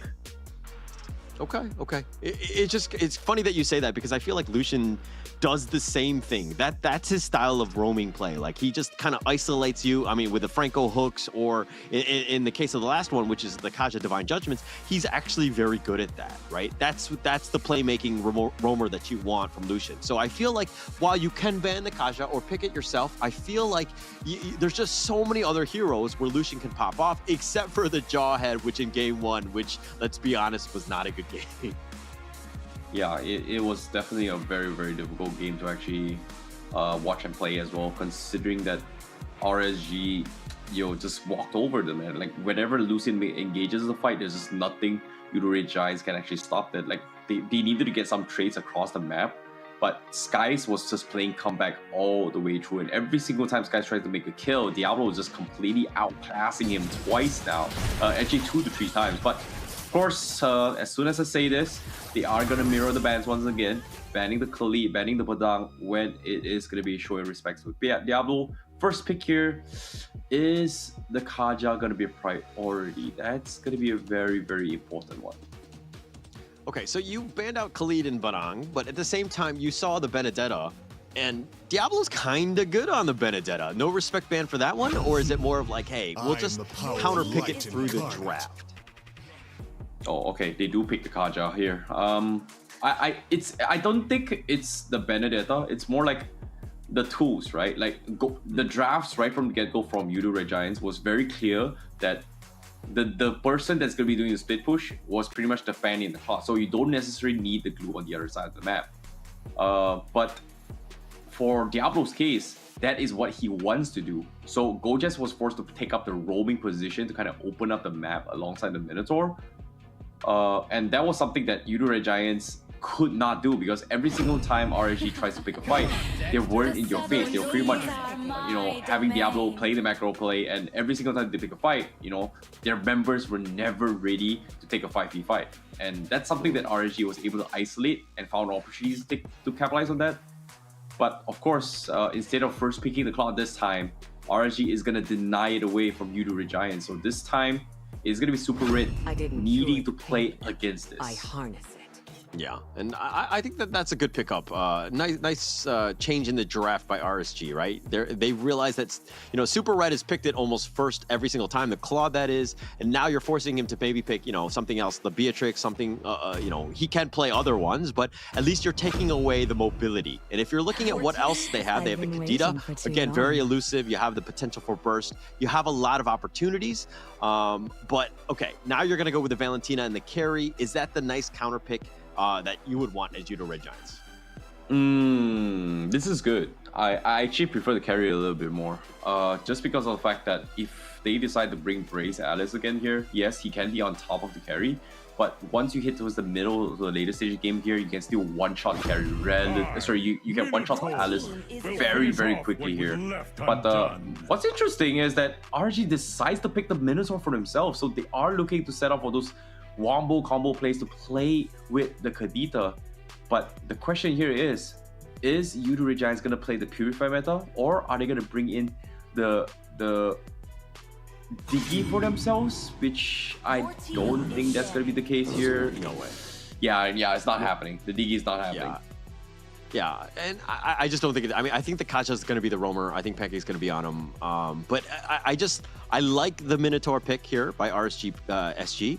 The reason being, you have the heal from the roar, you have the potential, the charge, the knock up, basically all the things that you need as a roaming support, right? And we've seen it time and time again where Lucian's able to control the team fights. Minotaur just is a perfect hero for him. It ticks all the boxes that he wants. Your team is banned. Wow.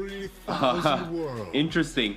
Martis being banned. I guess they are going to be banning off the junglers here. I guess we might see assassin junglers coming in from both sides. Pakido is still in the pool as well.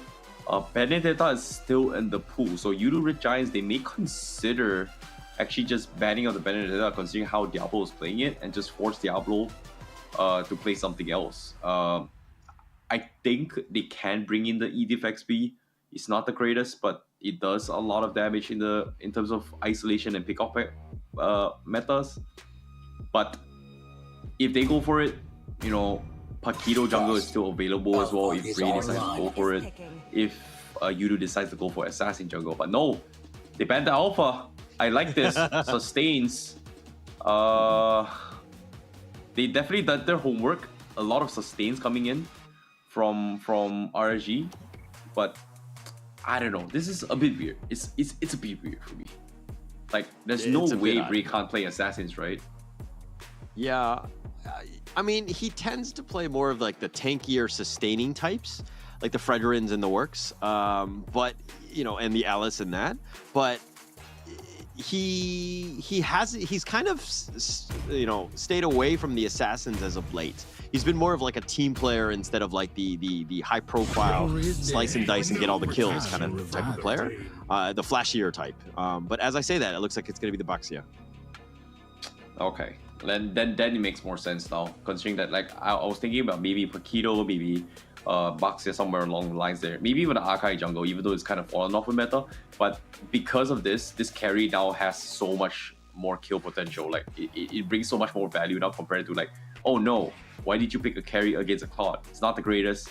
But now with the Baxia and Minotaur in your face, and also a Beatrix, Kadita, I think getting a Purified Album carry is just so much more value right now, in terms of just taking a counter engagement or team fight. But the question here is that they are lacking a lot of AOECC combos here. So they need fast burst, they need to really like just catch somebody, one shot the guy.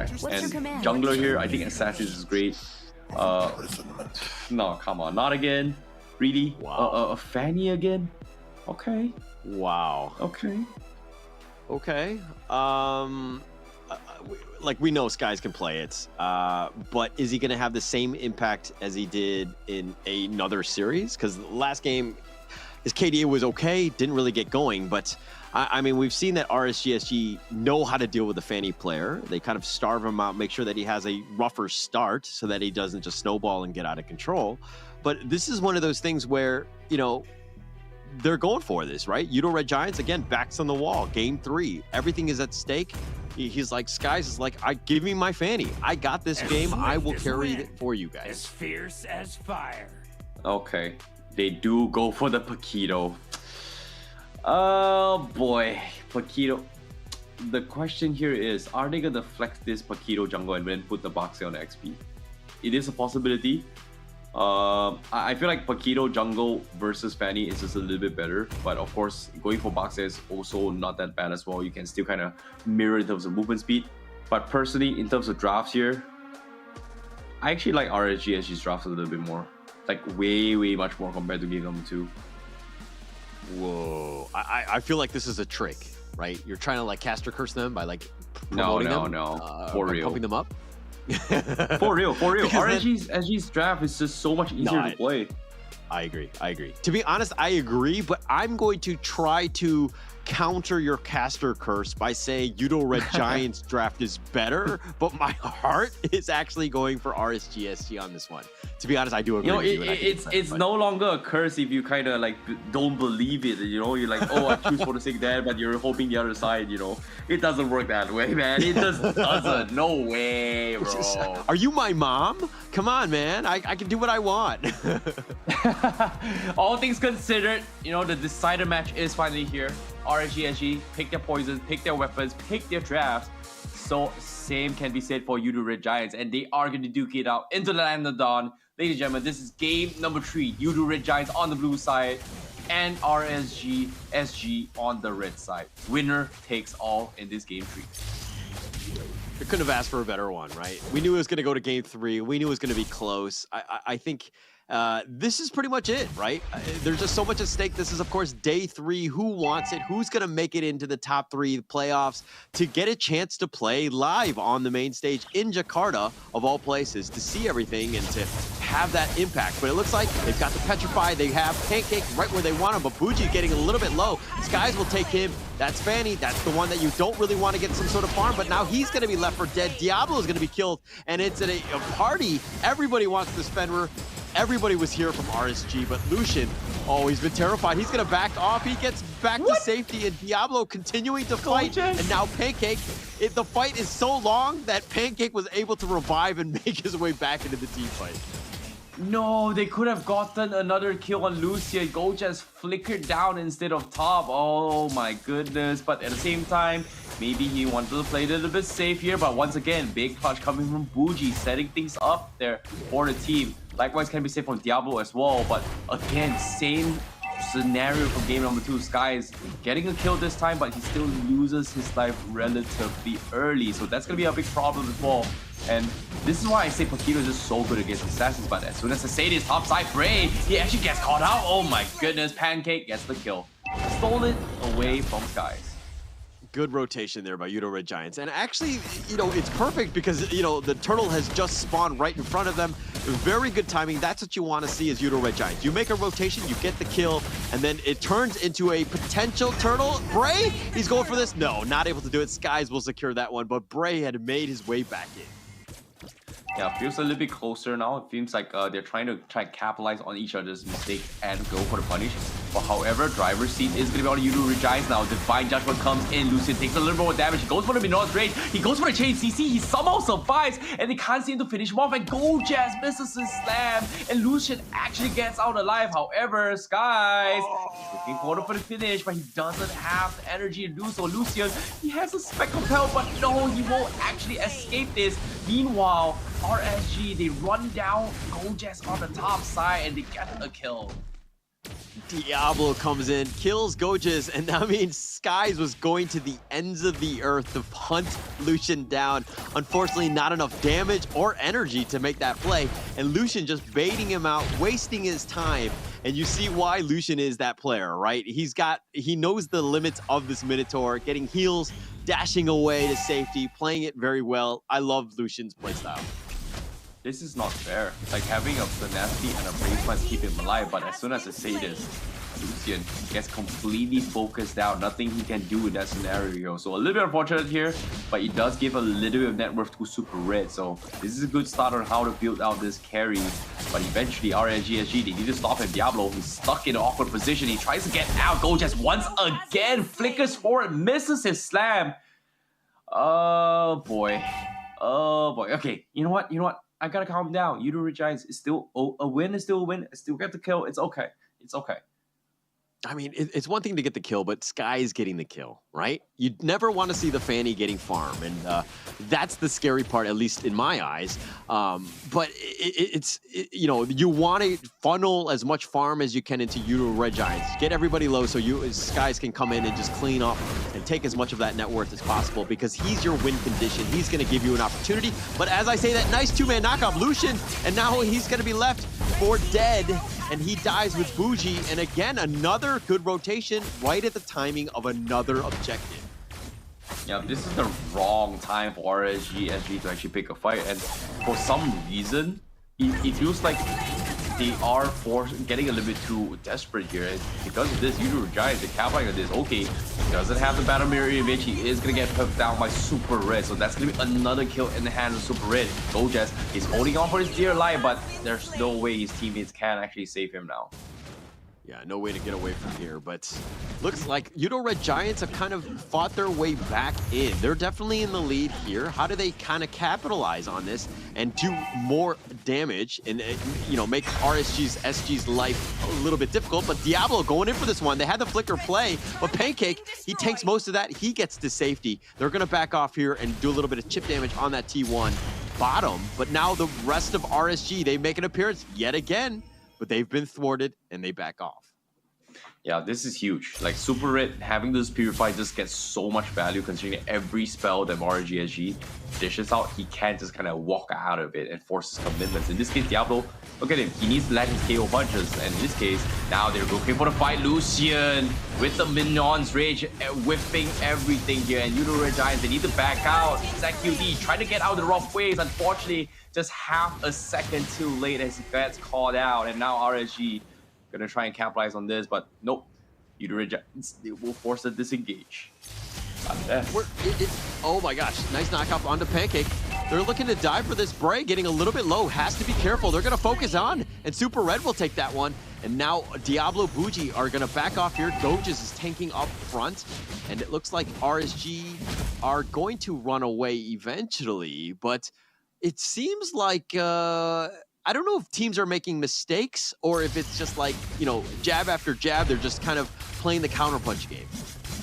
Yeah, Super Red is just, unstoppable right now. And RSG, they can't seem to actually find an opportunity here. ZQT this time opted to steal the mid-non straight to kind of counter setup. And I think that's just a little bit better here compared to getting the rough waves, because he hasn't been able to find an opportunity to go for a one-shot. But as soon as I say this, go Jazz, he brooks away, counters, gets rid of penalty zone, and catches Bucci before he does anything. However, the turtle getting out for contested. Ray steals it away, but at the back line, Skies, he wants to finish off Oki here. Oki dropping a little bit too low. The Blazing Duel keeps him alive, but he is going to be skirmishing his way through. Meanwhile, the back lines as well of RSG just getting shut down by Yoodo Regice, and Oki, he mans out, he outplays Skies at the expense of his teammate. He tries to salvage it, he does it for it.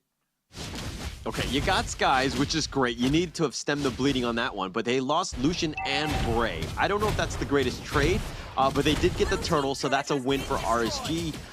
This net worth lead, yes, it's 1K, but Yoodo Red Giants now, they're pushing in. They have a numbers advantage, and Bucci's just trying to hold as much as possible, but it looks like they're going to get the tower. They do. Bray goes in for this one. Pancake just trying to stay alive. He's going to back off, and it looks like they're going to use the Ocean Oddity. He gets back in. That's the stolen, or sorry, that's just Bucci just making his way back, but now Yoodo Red Giants have held, and Skies on the prowl. Yeah, a little bit better now. They kind of equalized the bleeding so far. But of course, once again, RGSG, Oki needs to build out a little bit more farms right now, because Super 8 has finally hit his power spike a little bit early. And Ray, Lucian, as well as Diablo can't necessarily tank through the true damage coming from him. And this is going to be a problem here. If they do not find a way to stop Super Red, he is going to be unstoppable later on. In this case, setting up ambush is going to be huge, but Pancake is going to face check this. And Ray, oh no, he's going to get pulled back. Yeah, pulls back, Divine Judgment. It's 2 versus 5. Now Diablo is going to be killed as well. Yes, they do, and they'll give it to Skies. And that was not a good situation. Yoodo Red Giants capitalizing, but, providing a lot of space for Oki, who's 2-1-1, trying to get themselves, competitive and to stay around in this game. But you talk about Super Red. Look at that, 4-0-6. This is a carry player you don't want to see get some sort of farm, and now the Lord is spawned. Yeah, this is crazy. 8 minutes into the game, Yoodo Regice now just has so much damage potential. Lucian can't even move up without being threatened here. He looks for the minions rate, he connects on 3, but before that, look at him. His health just completely melts. They secure the Lord, but RGSG, they're trying to capitalize on this, but Yoodo Regice just backs out to safety. They lose Gojas for Lucian here, but the Lord is in their favor. Not a bad trade for RSGSG, right? You'll take Lucian, and you think that, oh, why is he going in? And he's tanking up so much of the damage. Yeah, he's died 4 times, which is quite a bit at this point, but it did buy time for them to at least get Gojas. You need to get something out of this, and I think that is a little bit of a trade. A little bit, it's a tiny win, but you got to take what you can get at this point, especially since RSGSG are behind. They've gotten the Lord, they've gotten Pancake. The Divine Judgment off of Bray. They've pulled him out, they've killed him. And now Oki gets back. He's going to be fine, at least for now. But, oh man, they've gotten one, and that was Bray.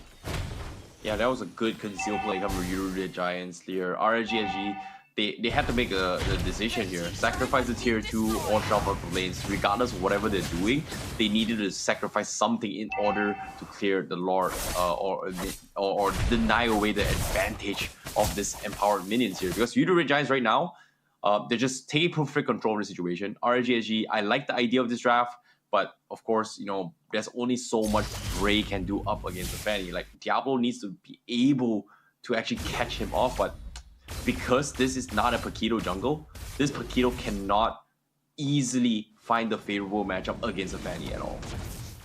Oh, they found Gojas. They just found him, just hiding in the bush. He's going to be fine, but they did take the T2 bottom. And through it all, okay, this is a situation where as RSGSG, you're down 3K, but you don't have any of the mid towers. Like, what is your win condition? How do you get yourself back in this game? That's the thing, right? Like, they need to find a way to split push, but Diablo is doing that. But you don't necessarily need the money up on Diablo. You need the money up on Oki. And every single time Oki tries to go out, he risks getting one shot at by Pancake as well as Skies, and that's a maybe even super red as well. So eventually they need to find a way to choose this fight, and Pancake now is gonna make an attempt. They've got him. They got Lucian. They got him with the Divine Judgment. Buji's getting so low. Bray is low as well. Buji's already been killed. Bray's going to be next on that list. He goes down, and that's going to be a huge win for Yoodo Red Giants. Yes, they're low, but they're pushing mid as quickly as possible. They have 30 more seconds until the next Lord, so they need to take as much damage as possible on this T3 mid. Yeah, and now with this tier 3 coming in, the second Divine Judgment coming from Pancake, just one-shots his way through. Super Red just doing so much damage now. 12 minutes a game. We are going to look at the tier 3s exposed as well. RSG 3 men down. Don't think they can actually do anything at all. This carry getting so much value in this draft. Tough situation. Yeah, that throw going in, I know you're trying to defend, but you got to play a little bit safer. There were just way too many of Yoodo Red Giants right there. You need to have played, you know, you cannot die at this stage. That is the biggest thing right now. And this 19-8 lead that Yoodo Red Giants have is looking insurmountable. Yeah, I agree. But of course, you know, good sign for me. Yoodo Red Giants is going to be looking for a win. And now with the Rose Gold Meteor, Buji won't be able to easily burst him down unless he's very precise. And that's going to be taking a lot of commitment coming from RGSG.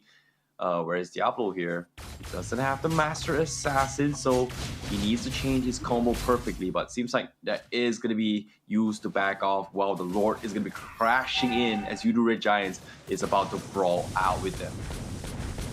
This is going to take, you know, they're going to have to defend here. They've got Divine Judgment onto Lucian. They're looking to kill him alive, or kill him as quickly as possible. He flicker, he's going to be fine. The nice knock up here, and they've got to do some work. Oki's already been killed. Bray's going to be next on that list, as well as Lucian now, and 2 members are standing from RSG SG. Can they hold? Can they find something? With Goja's down, Diablo just trying to at least deal with the minion wave, but now Buji, he's been pulled back. They've got him, and they've got Diablo as well. No base has been exposed. Diablo running for his life. He does get the safety, and unfortunately, he is not able to hold.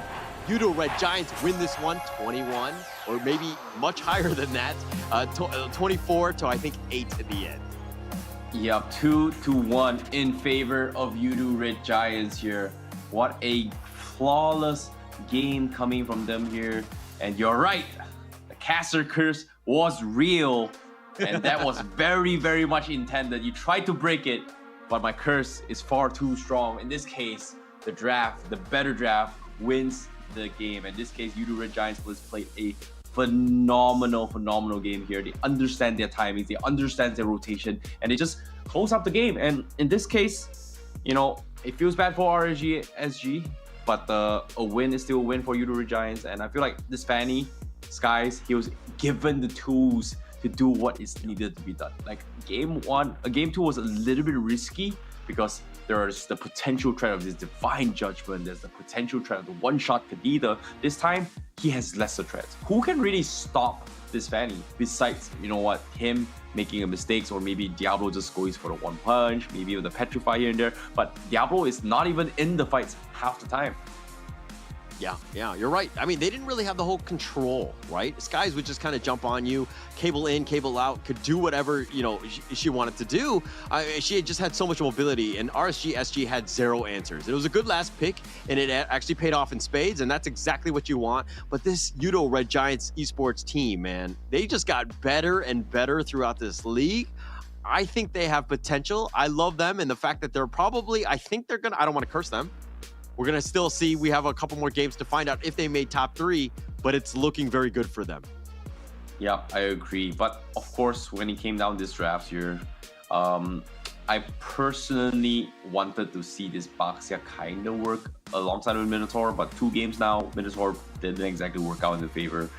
Feels a little bit risky, but I felt like RSG was trying to deny Yoodo Red Giants' heroes a little bit more rather than, you know, playing to their comforts here. And I like that they're adapting, but unfortunately, you know, Yoodo Red Giants just was the better team in this case. And I felt like all 3 games, it was neck and neck. It's like, you know, they're just one-upping each other based on their drafts. And I think when it comes to games like this, right, like if everybody is on the same skill level, drafts kind of win you the game.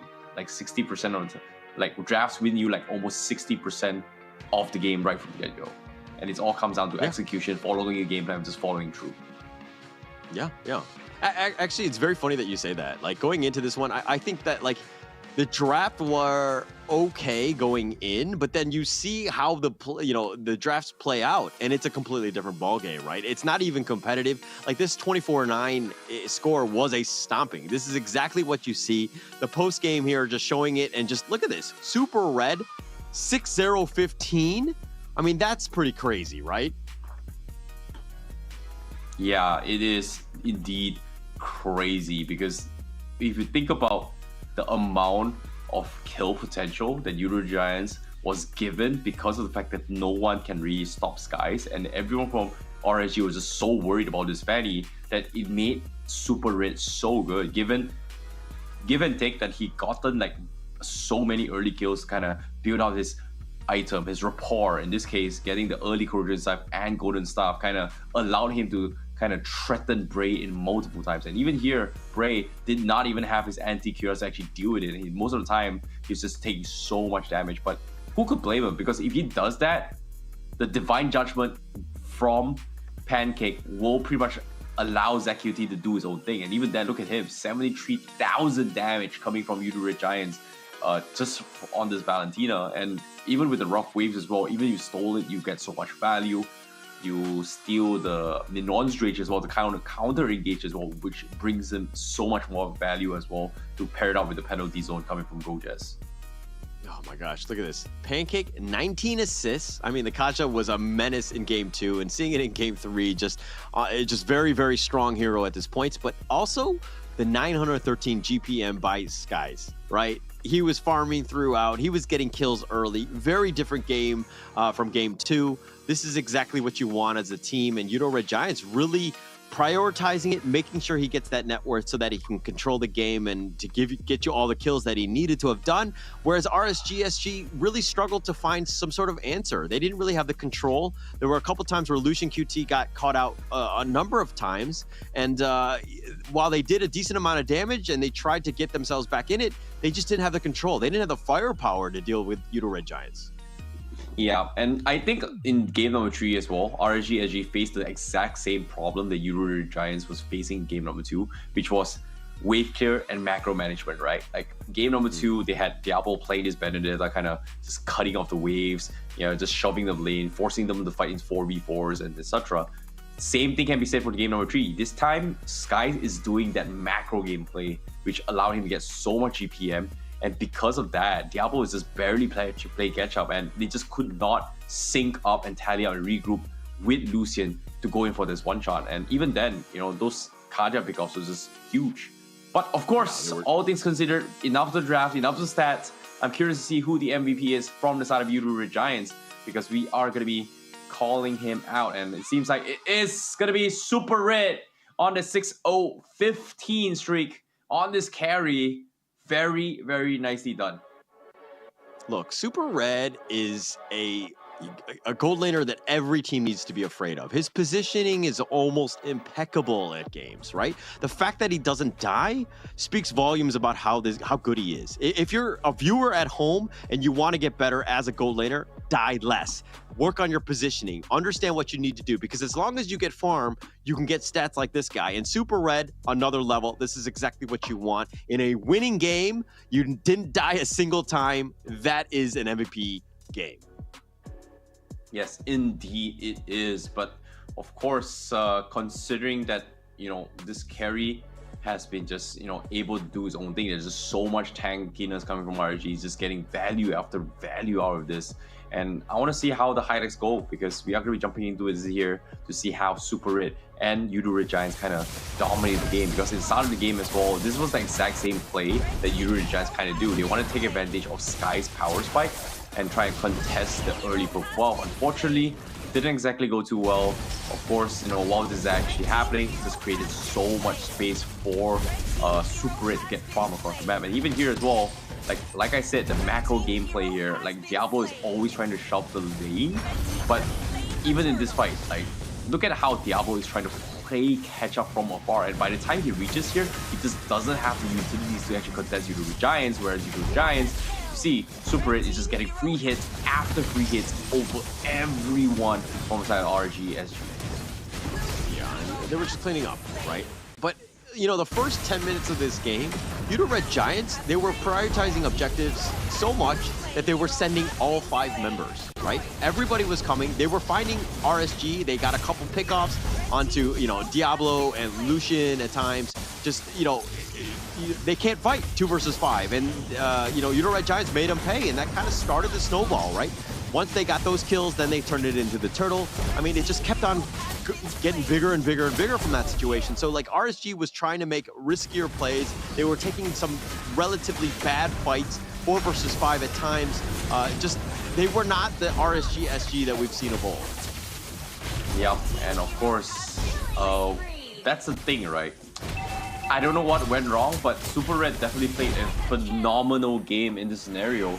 And, you know, Yoodo Red Giants, a well-deserved victory. They look like a newly revamped, improved team coming to a Snapdragon Pro Series, and we are in a very, very comfortable position to actually make it all the way to the playoffs. And I like this, like this dark horse story that is building up coming from Yoodo Red Giants. And I agree, you know, when it came to insights as well, nobody expected them to win. They might be lucky, but guess what? They're here to prove themselves that sometimes luck is not no excuse. Skills matter the most. Skills matter, and teamwork matters, right? I think we saw just how impressive they got and just moving along. I mean, they are a very well-coached team, if anything. But we've got the winners interview. Coming up. Let's talk to the coach of Yoodo Red Giants Esports. Hello. Hi. Can you hear everyone. us? Yeah. Hi. Congratulations on your win. That was a great series. Yeah, thank you. It was very exciting.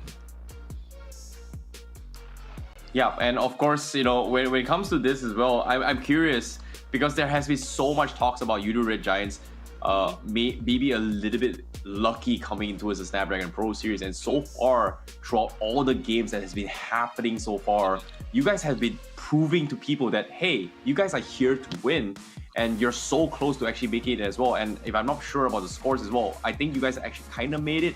But what are your thoughts and the preparations? What actually happened to you guys to be able to be at this level right now? To be honest, we didn't really had you know, a lot of expectations going to this tournament. We just wanted to enjoy this journey because our team is pretty new, right? I think it's only like a 1-month team. So our aim is to get good experience as much as possible. So you know, be like get used to how we should perform during high pressured matches, because the last series, it was a do or die series for us. So we had to make sure that, you know, we can perform even though it's a high pressure match, and we just wanted the kids to enjoy the game. I think the most impressive thing to me was the fact that after a game 1 loss, you guys always bounce back. And I think that comes back to the coaching, the what you're teaching and telling the players, because they really bounce back. They really, you know, they play even better than they ever did in game 1. And that speaks volumes to you. So congratulations on that. But, you know, what exactly are you telling them? Yeah, thank you for that. Actually, since in the esports, usually the players are mostly young, right? Their age around 19 and 21, something like that. So usually, these kind of kids, usually they're kind of emotional. So when you lose, sometimes the emotions goes down, and then, you know, you overthink. That's why, as a coach, as much as possible, I want to take off that pressure, you know, because as long as my player doesn't have any pressure, you know, and not nervous going to the match, I believe the results will just come. So mostly it's more like of a pep talk about them, and then like small technical adjustments, that what we can do. But I don't want to information overload them. Yeah. Okay, now I'm gonna information overload you a little bit here. Yoodo Red Giants obviously is been here for quite some time here. They have invested a lot to actually build out this team, and now with your adaptation into this team here, you guys looks very, very good. And personally, I want to ask here, what do you prioritize, and what do you actually focus on when it comes to making sure your team win this? Like, I know you don't have like a lot of expectations, but whatever you're doing right now is actually working out for you guys. So what did you guys do behind the scenes that kind of made you guys perform at this level now? Yeah, on a technical standpoint, as much as possible, I want my players to be ready to whatever heroes that I give them. Because as much as possible, I want to win the draft and then give them a easier game for them to, you know, to execute our game plan, and then we win our heroes matchup. So yeah, that's when it comes to the preparations. Okay, now before we close out this interview here, I'm pretty sure you have won a lot of fans' heart because no one expected you guys to deliver this well. Anything you want to say to the fans, people, anyone here who's supporting you guys for Snapdragon Pro Series? Yeah, I just want to say thank you to all the fans who's supporting us, to our management, and to all the coaching staff, and then to all the fans. I hope you just support us in our journey, you know, to our ups and downs. So I hope you're always there, and thank you. All right, thank you so much, Coach, time. and I appreciate your valuable insights here. It definitely opened up my eyes a little bit more, and also the people around the world. Thank you for sharing very, very valuable knowledge here. Thank you so much, and we'll see you, and hopefully we'll see you again in the next interview here. But of course, we are going to be bouncing off to the stream here for now. Thank you. Wow, that was very, very insightful. I did not expect that kind of interview, but I'm very, very glad we actually got an interview to catch a glimpse on how Yoodo Red Giants is able to do well. Because personally, as a Malaysian, not gonna lie, I did not have a lot of expectations. So did they. Maybe the secret to winning games is not having expectations. Well, it's just not to be overstressed about some certain situations, right? Just play your best, do what you can do, learn what you can, take your lumps and move on, right? And I think that, you know, it looks like the coach is very level-headed and understands this and really helps these players along as they improve day by day. And again, we'll see more of this team because of this growth that they're going on.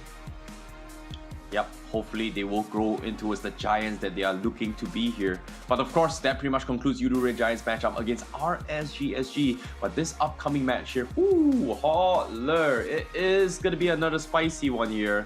It is going to be, I believe, to be Bigatron going up against Evos. Ooh, boy, that's another spicy one. What are your thoughts on this? That's going to be a good game. Unfortunately, I will not be casting it. Monchel will be in for that final series. That was my, the one we just saw is going to be the last one from me, at least from the group stages. Thank you so much for tuning in. I appreciated the time casting with you, Terrence, as well as Monchel, and it has been a great ride. I'd love to see all the teams here. We made it to day 3. Congratulations to all the teams that do move on, and I wish you guys the best in the playoffs. Yep.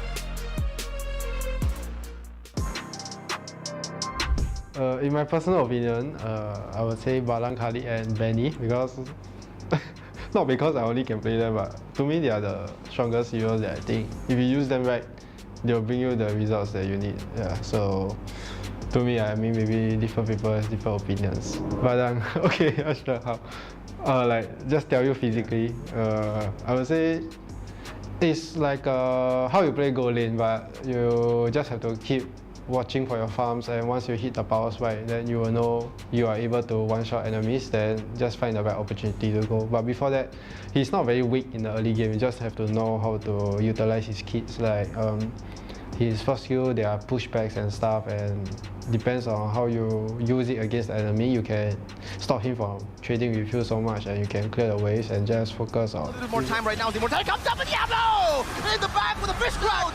The passive still going to be able to connect right now. Diablo If you are able to get plating, I will get it instead of joining the fight. So if I get my items fast, then afterwards, I feel like once I hit my pulse fight, I will know. So I will just find the squishy targets and just burst them down. Yeah. You love it, you wear it. Wear your passion. Share your passion.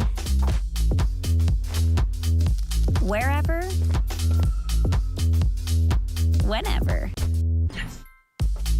Gaming is a lifestyle. Get your merch at shop.eslgaming.com.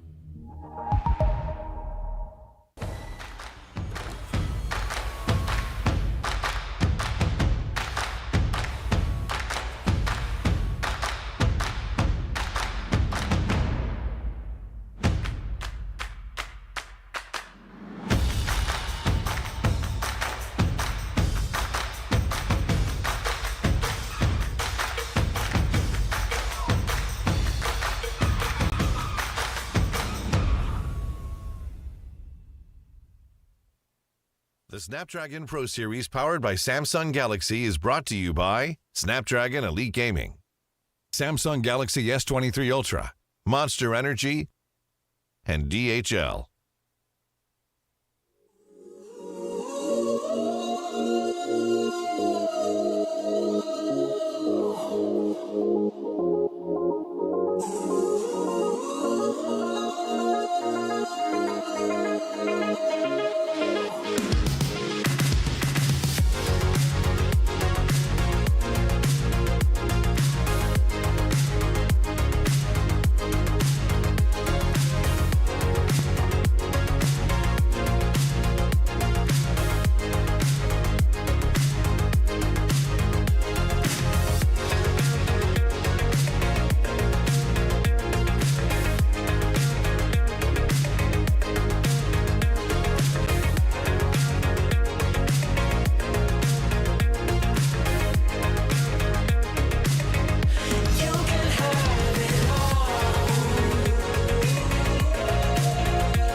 When upgrading your emblems, you will unlock talents at specific levels.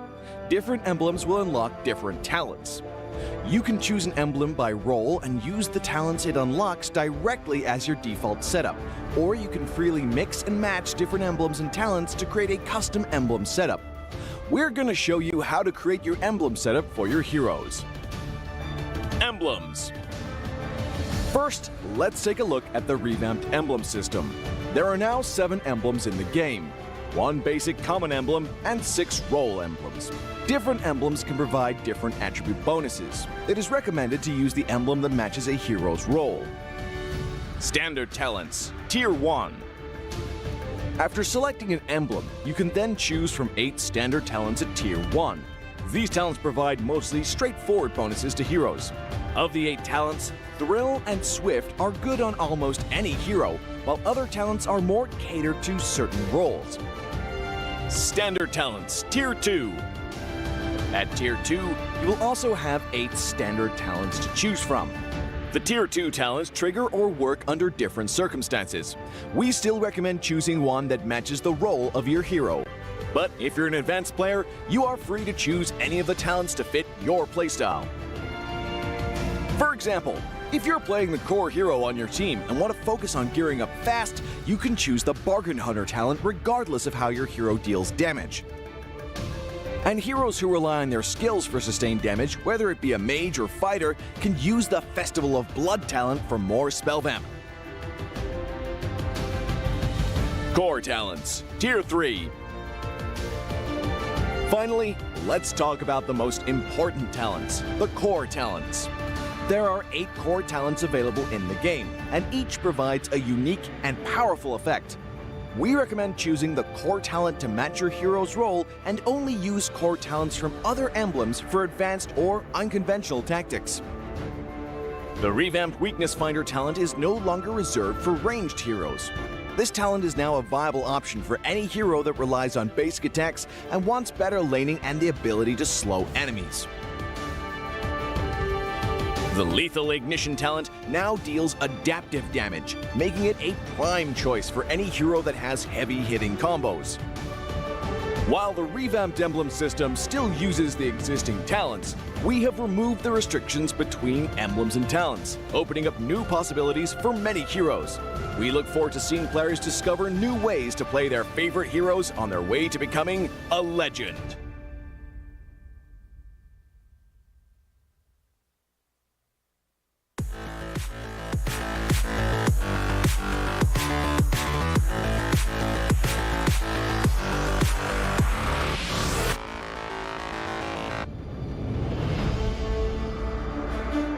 In the previous guide, we learned the basics of the new Emblem system. This time, we will take a closer look at the core talents unlocked with the basic Common Emblem, Tank Emblem, and Fighter Emblem. Core talents unlocked with the basic Common Emblem. By upgrading the basic Common Emblem, you can unlock 2 core talents, Impure Rage and Quantum Charge. Both are suitable for most heroes. The new Impure Rage talent now deals adaptive damage, making it a good damage-enhancing talent for a variety of heroes, such as Eve, Nathan, and Diggy. Eve is a hero with great poke and control abilities. She can use the extra damage and mana regen from Impure Rage to constantly wear down enemies. The new Quantum Charge talent now restores HP based on the hero's level and not their physical attack bonus, making it viable on more heroes that want HP recovery and mobility, such as Edith, Leslie, Layla, etc. When equipped with Quantum Charge, Edith in both forms can use the movement speed bonus triggered by her basic attacks to keep a safe distance from the enemy and the extra HP regen to stay in the fight. Core talent unlocked with the Tank Emblem. By upgrading the Tank Emblem, you can unlock Concussive Blast. Concussive Blast works the same as before, providing an extra source of AoE damage for high HP heroes, such as Johnson, Baja, and Hilda. Hilda is a high HP hero who can tank a lot of damage when equipped with a full set of defensive equipment. The Concussive Blast talent will not only enhance her survivability, but also boost her damage. Core talent unlocked with the Fighter Emblem. By upgrading the Fighter Emblem, you can unlock Brave Smite. Brave Smite is no longer triggered by inflicting CCs. It now takes effect upon dealing skill damage and is suitable for most fighters and tanks that need more HP regen. Ruby, Lapu Lapu, Tigreal, and similar heroes can choose this talent. Ruby can trigger Brave Smite repeatedly by casting skills, and with her own regen abilities, she'll have even greater durability in teamfights. Choose the core talent based on the strengths of each hero to maximize their effectiveness. We look forward to seeing players discover new ways to play their favorite heroes on their way to becoming a legend.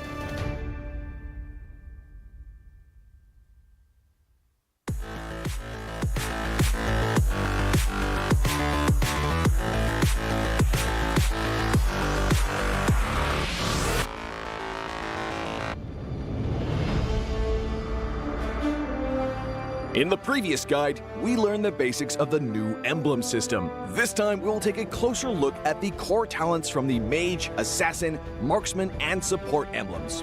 Core talent unlocked with the Mage Emblem.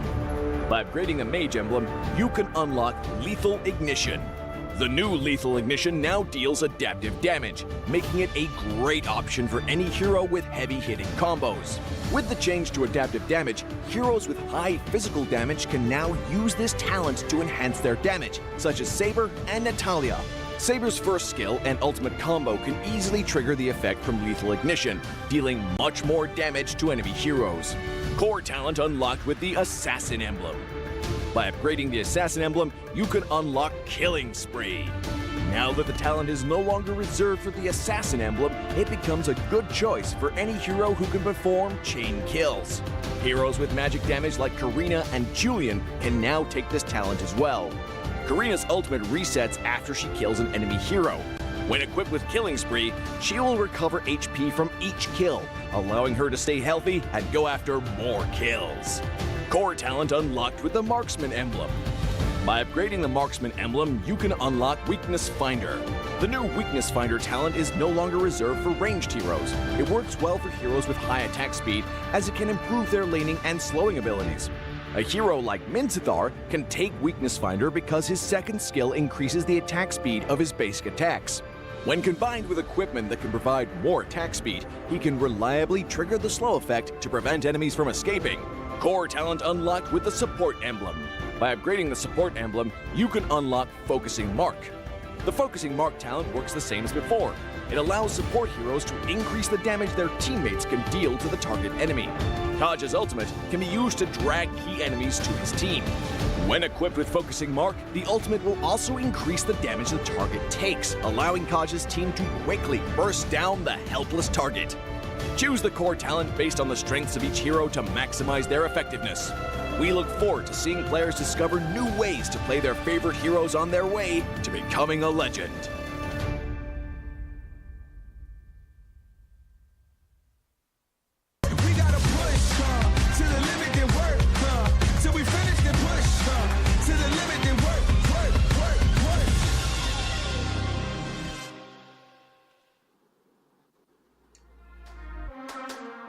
Welcome back to the Snapdragon Pro Series. You guys are currently watching the B stream. My name is ICBaby12 and she is Monchel, and we are going to be taking you through the final game for today. And it is going to be an exciting one here because it is going to be between Bigatron Alpha going up against Evos Legends. And of course, considering that this is going to be the final series for today thus far, let us know what you guys think about the entire tournament thus far. Share us your feedback with us and by typing in the link down below and then giving us a response. And hopefully in the next Snapdragon Pro Series, we will give you guys the better experience. However, Monchel, let me know, what do you think about this upcoming match? I mean, we are definitely the best stream to be. It's going to be Stream B, but of course, it's Indonesia versus Indonesia, but we're all talking about stongs for BTR. The fact that they went all the way and went up against like the top of their group, AP brand. So I would say there's a lot of stongs, I would say, coming for this group. Because Evos Legends, I think they have good adaptations, but let's jump into the video for Evos Legends.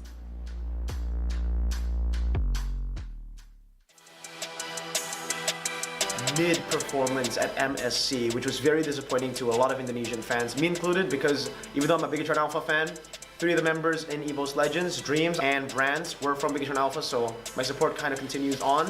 Kita masih harus lebih bersatu lagi, lebih ke arah dari dalam tim kita juga. Jadi kita harus lebih banyak bonding dan sebagainya supaya chemistry kita lebih kuat lah. I know there's a lot of person or people that doubting them because of like they look weak, they look not strong. Jadi karena kemarin turnamen MSC kita kalah dan juga MPL kita juga kalah runner up, itu jadi motivasi buat kita semua lah supaya bisa jadi lebih baik ke depannya dan kita sangat siap buat turnamen SPS ini. Evos Legends, a lot of shakeups. Maybe surprise me and you guys. So a lot of doubt in them. They can pull off something crazy. Jadi di turnamen SPS ini kita nggak ada takut buat lawan siapapun dan kita siap buat lawan siapapun. Jadi belajar dari turnamen-turnamen sebelumnya yang kita mungkin kurang persiapan, jadi kita sekarang lebih persiapan buat turnamen SPS ini.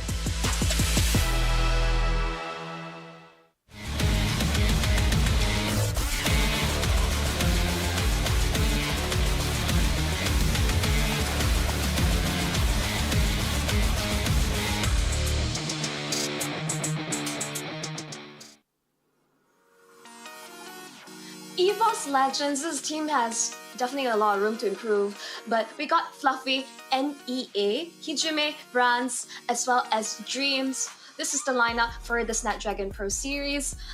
Overall, Terrence, what do you think they have to adjust? Because I think there were really good moments we have catch from the various streams, but do you think is the missing piece? Like, we've seen their performance, whether it's during SEA Games or MSC, there seems to be a bit of disconnection. It feels like, when it comes to Evos Legends, you have to expect something different, right? Like, because they are living up to a legendary brand, and no pun intended, of course. Brands, of course, he has been playing in the scene for the longest of time, and I think this brings up a very valid point coming from Yoodo Red Giants earlier on, which is age is starting to hit in a matter. So I feel like sometimes you gotta change up the style and follow according to the generation. Sometimes you gotta make room and make way, or maybe even change up the strategy a little bit here to take your approach. So maybe that's gonna be a revolution for them. But all things considered, that's just my take on it. It might be right, might be wrong, but I'm curious to see how their opponents think about this upcoming match as we jump into the video with them.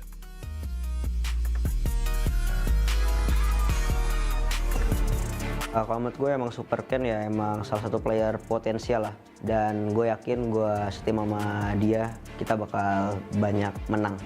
Super Ken is a beast. All of us Indonesians, we call him actually one of the child prodigies. Sedikit damage balasan di mana Rasi ditumbangkan begitu saja. Dominant Blast kena 2 orang sekaligus. Oh, dia berhasil di pick up dan kena efek tahu. Nino masih bisa mundur ke arah belakang, tapi pressure ratnya sakit banget buat dari Nino. Kalau dibilang efek dari update ya bisa dibilang menguntungkan buat kita lah, karena emang kita punya salah satu player jungler, salah satu yang terbaik dari Indonesia. Kalau menurut gue, kenapa gue bisa kalah di SPS kemana sama Aura Fire, bisa dibilang ya bad luck aja sih. Hai! Mendapatkan lagi orang pentingnya itu Moreno dan bahkan Sake ikutan hilang. Target utama kali ini Aura Fire. Dan kedepannya kalau misalnya kita ketemu, gue bakal kasih unjuk siapa kita. Emang komposisi terbaik di tim Mobile Legends itu emang mesti ada veteran sama pemain rookie sih. Dan kebetulan emang kita punya itulah. Dan menurut gue ini tim yang ideal dan gue bakal menang. Era Filipina bakal berakhir dan sekarang waktunya buat era Indonesia.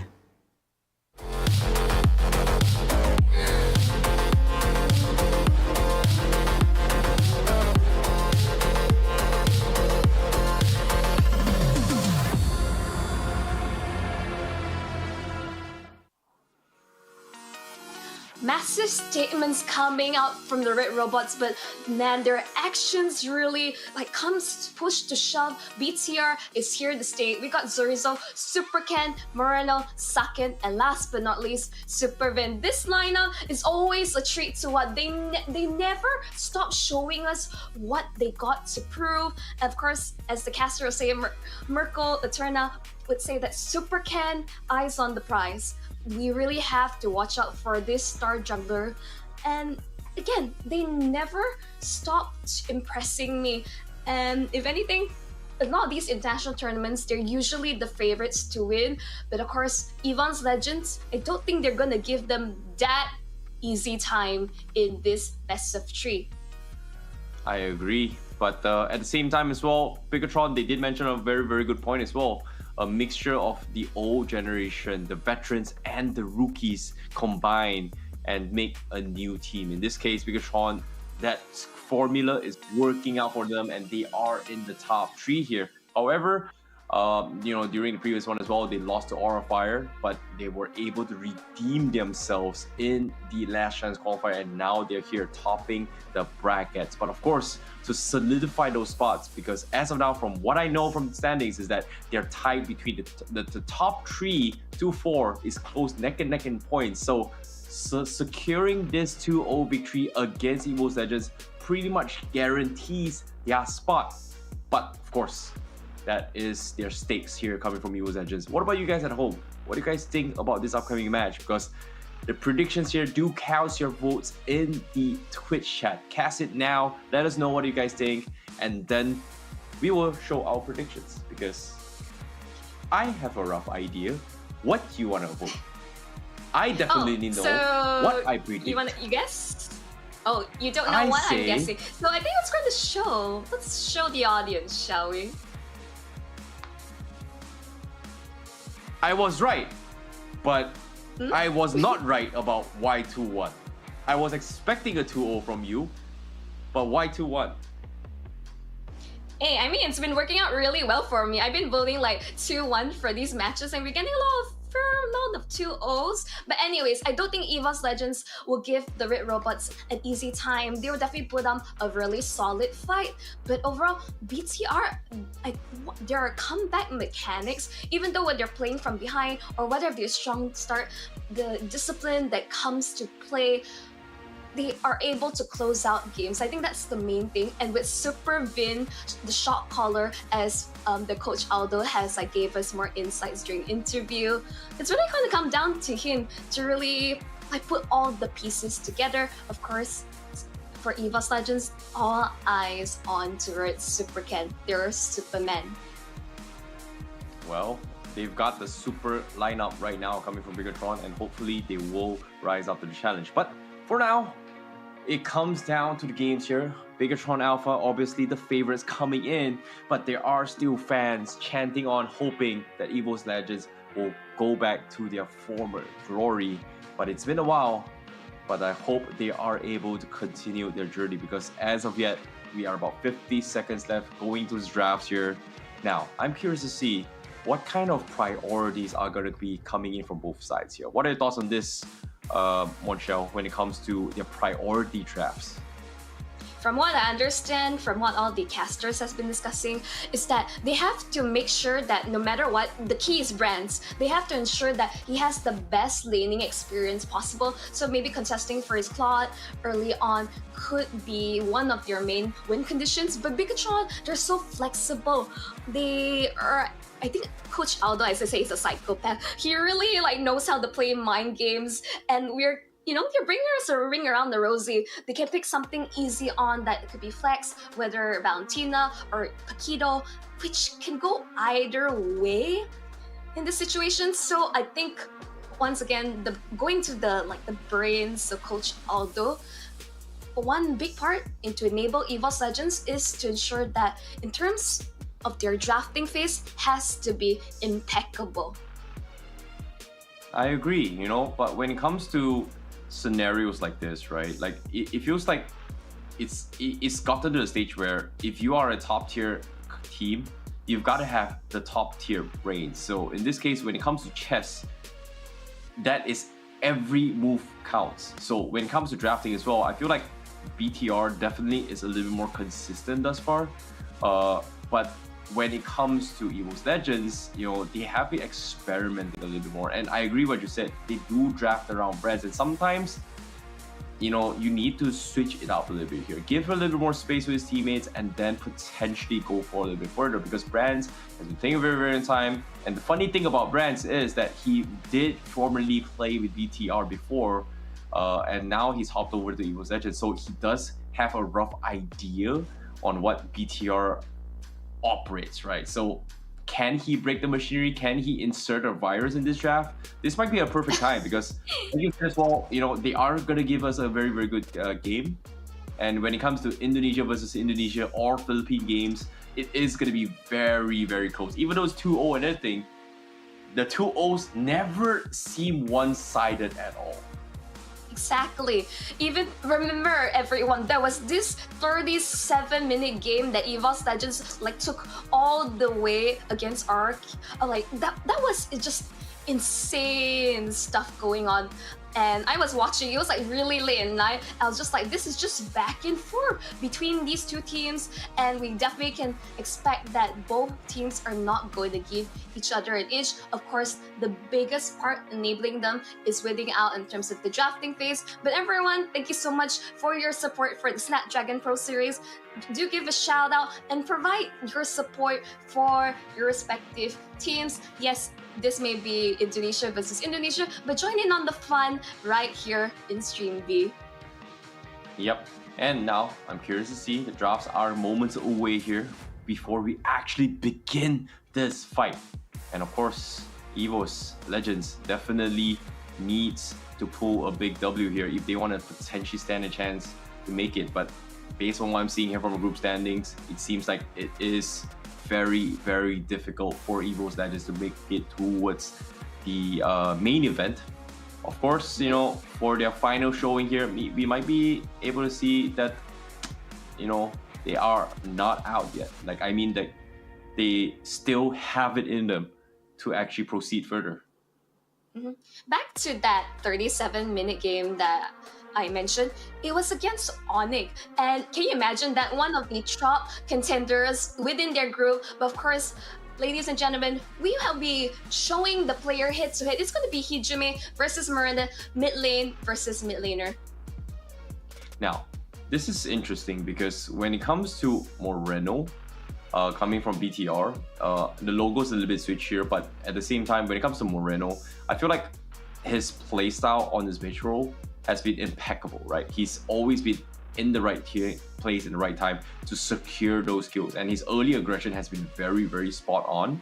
And the funny thing is that he not only plays Valentina aggressively and setting up plays for the team, his Faramis has been also on point in setting up the perfect defensive counter engages here. So in terms of playstyle, you can see that Moreno does have the tendency to be a playmaker from the side of Bigtron, whereas for Hijime, he does have the tendency to kind of be a little bit more supportive, right? Like his playstyle is very, very different compared to Moreno, and the stats shows a little bit of difference as well. Like you can see, yes, obviously Hijime has the higher kill participation, but pay attention to assists. He's like always there to support. He's not there to like, you know, kill or anything. Like he does his job right, but he's there to support his team. Whereas for Moreno, he is very smart in choosing fights. So I guess being decisive is more important in winning games. I guess that's the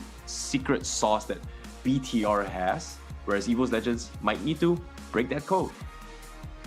Absolutely. Wrong team, but yeah, I like that. Break the machine. I love that same time that he has also stepped up like to ensure that Moreno can get some rest, sub him in and out. But Moreno has, as you say, a huge playmaker for the side of BTR, ensuring that you can give him just about anything, whether it's Valentina super flexible or the Faramis, he can make it work. As for Hijime, as you say, he wants to be able to stay back. He is all reliable, wants to be able to provide support for the rest of his team.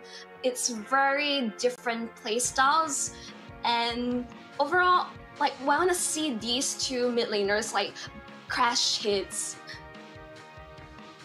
Yeah, I want to see how it goes as well. But because between both teams thus far, obviously, you know, Evos Legends, they are no longer technically no longer be able to qualify for the main event.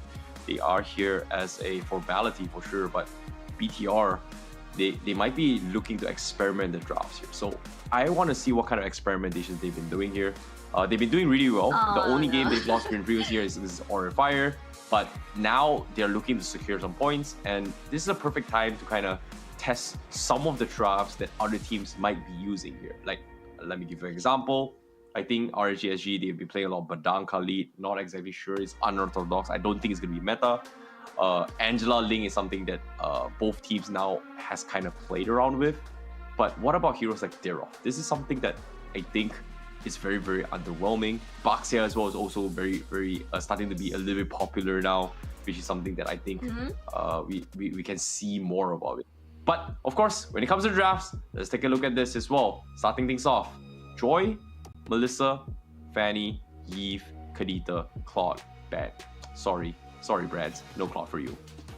I mean, it's a no-brainer, right? BTR knows that as long as Evos is on the blue side, they're, you know, just like their uniform and their logo, they cannot allow this Claude first pick. So if anything from the side Evos Legends, there's a lot of focus on making sure that Super Ken doesn't get Joy, Fanny, that enables him. But here's the thing, he can pick anything, whether it's his signature Lancelot, or he can even go for Martis by locking in something flexible that doesn't show too much of what your draft is. For Hijime, Valentina will be the first pick.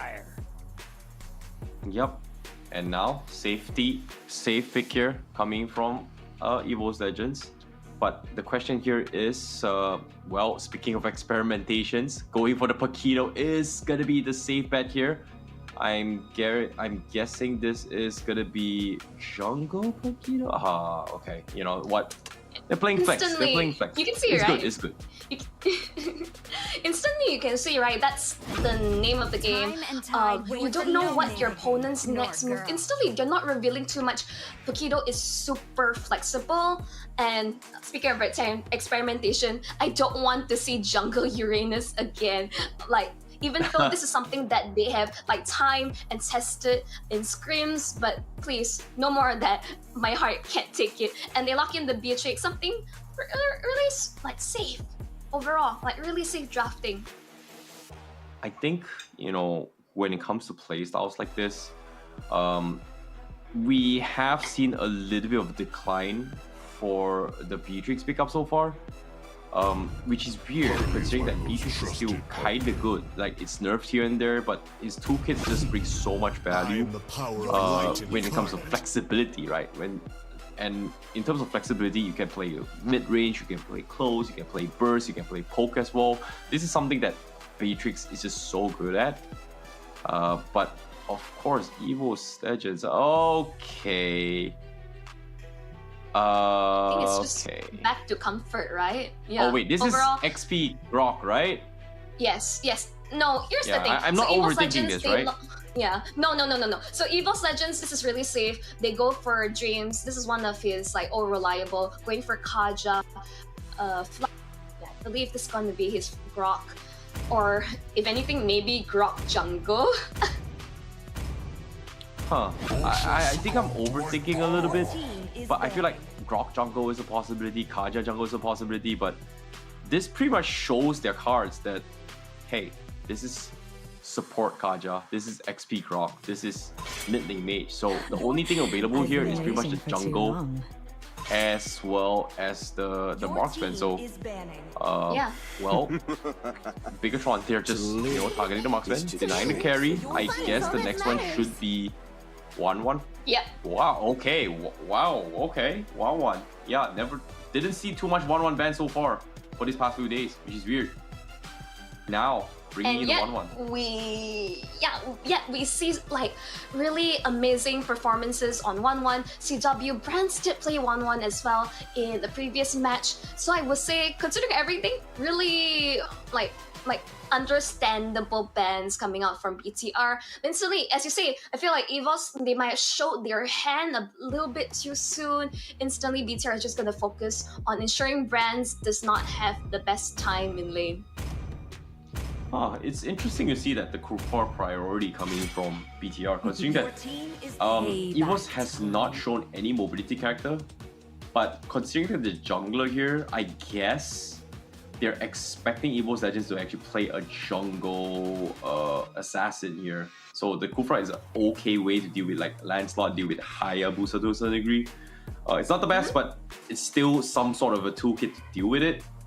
But at the same time, Mage coming in from Moreno, what is he gonna play though? Like, there's a Valentina, Kadita's pretty much banned. Lunox maybe? Nah, actually, I don't know. He's keeping up open for him, which is weird. Like, you can't necessarily play a supportive Varamis now.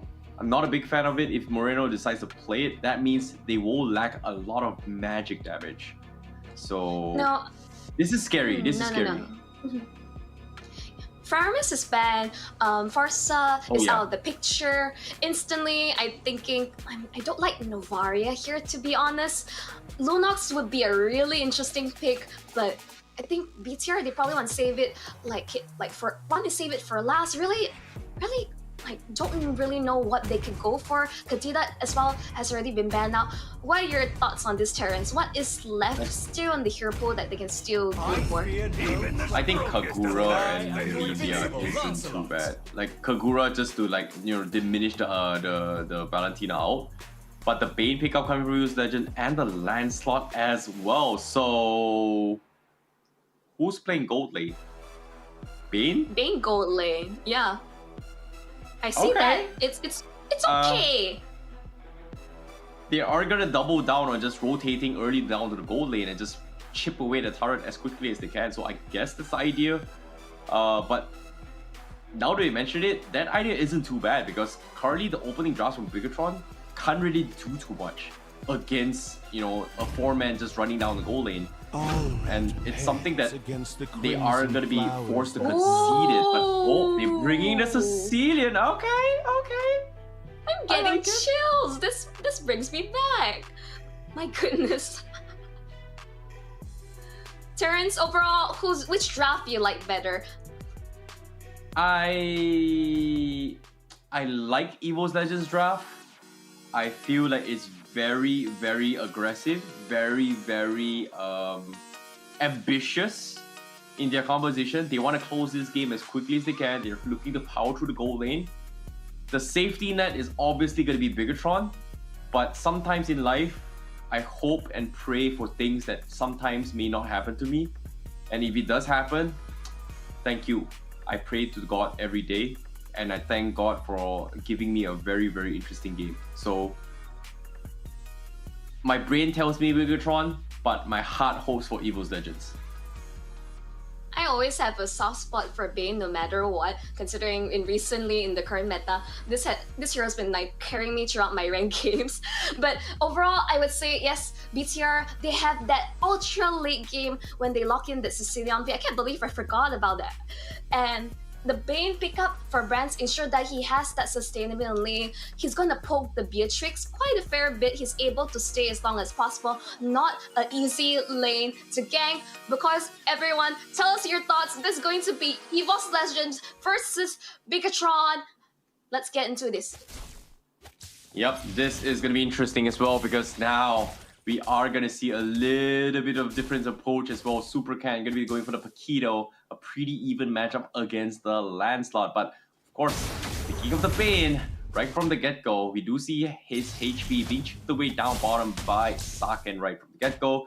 And we see a very annoying Super Vin just going for the invades here. So I don't think we're going to see too much action yet, but Bigatron Alpha is just taking whatever opportunity they can. Even Zerizo is just bullying Fluffy right now.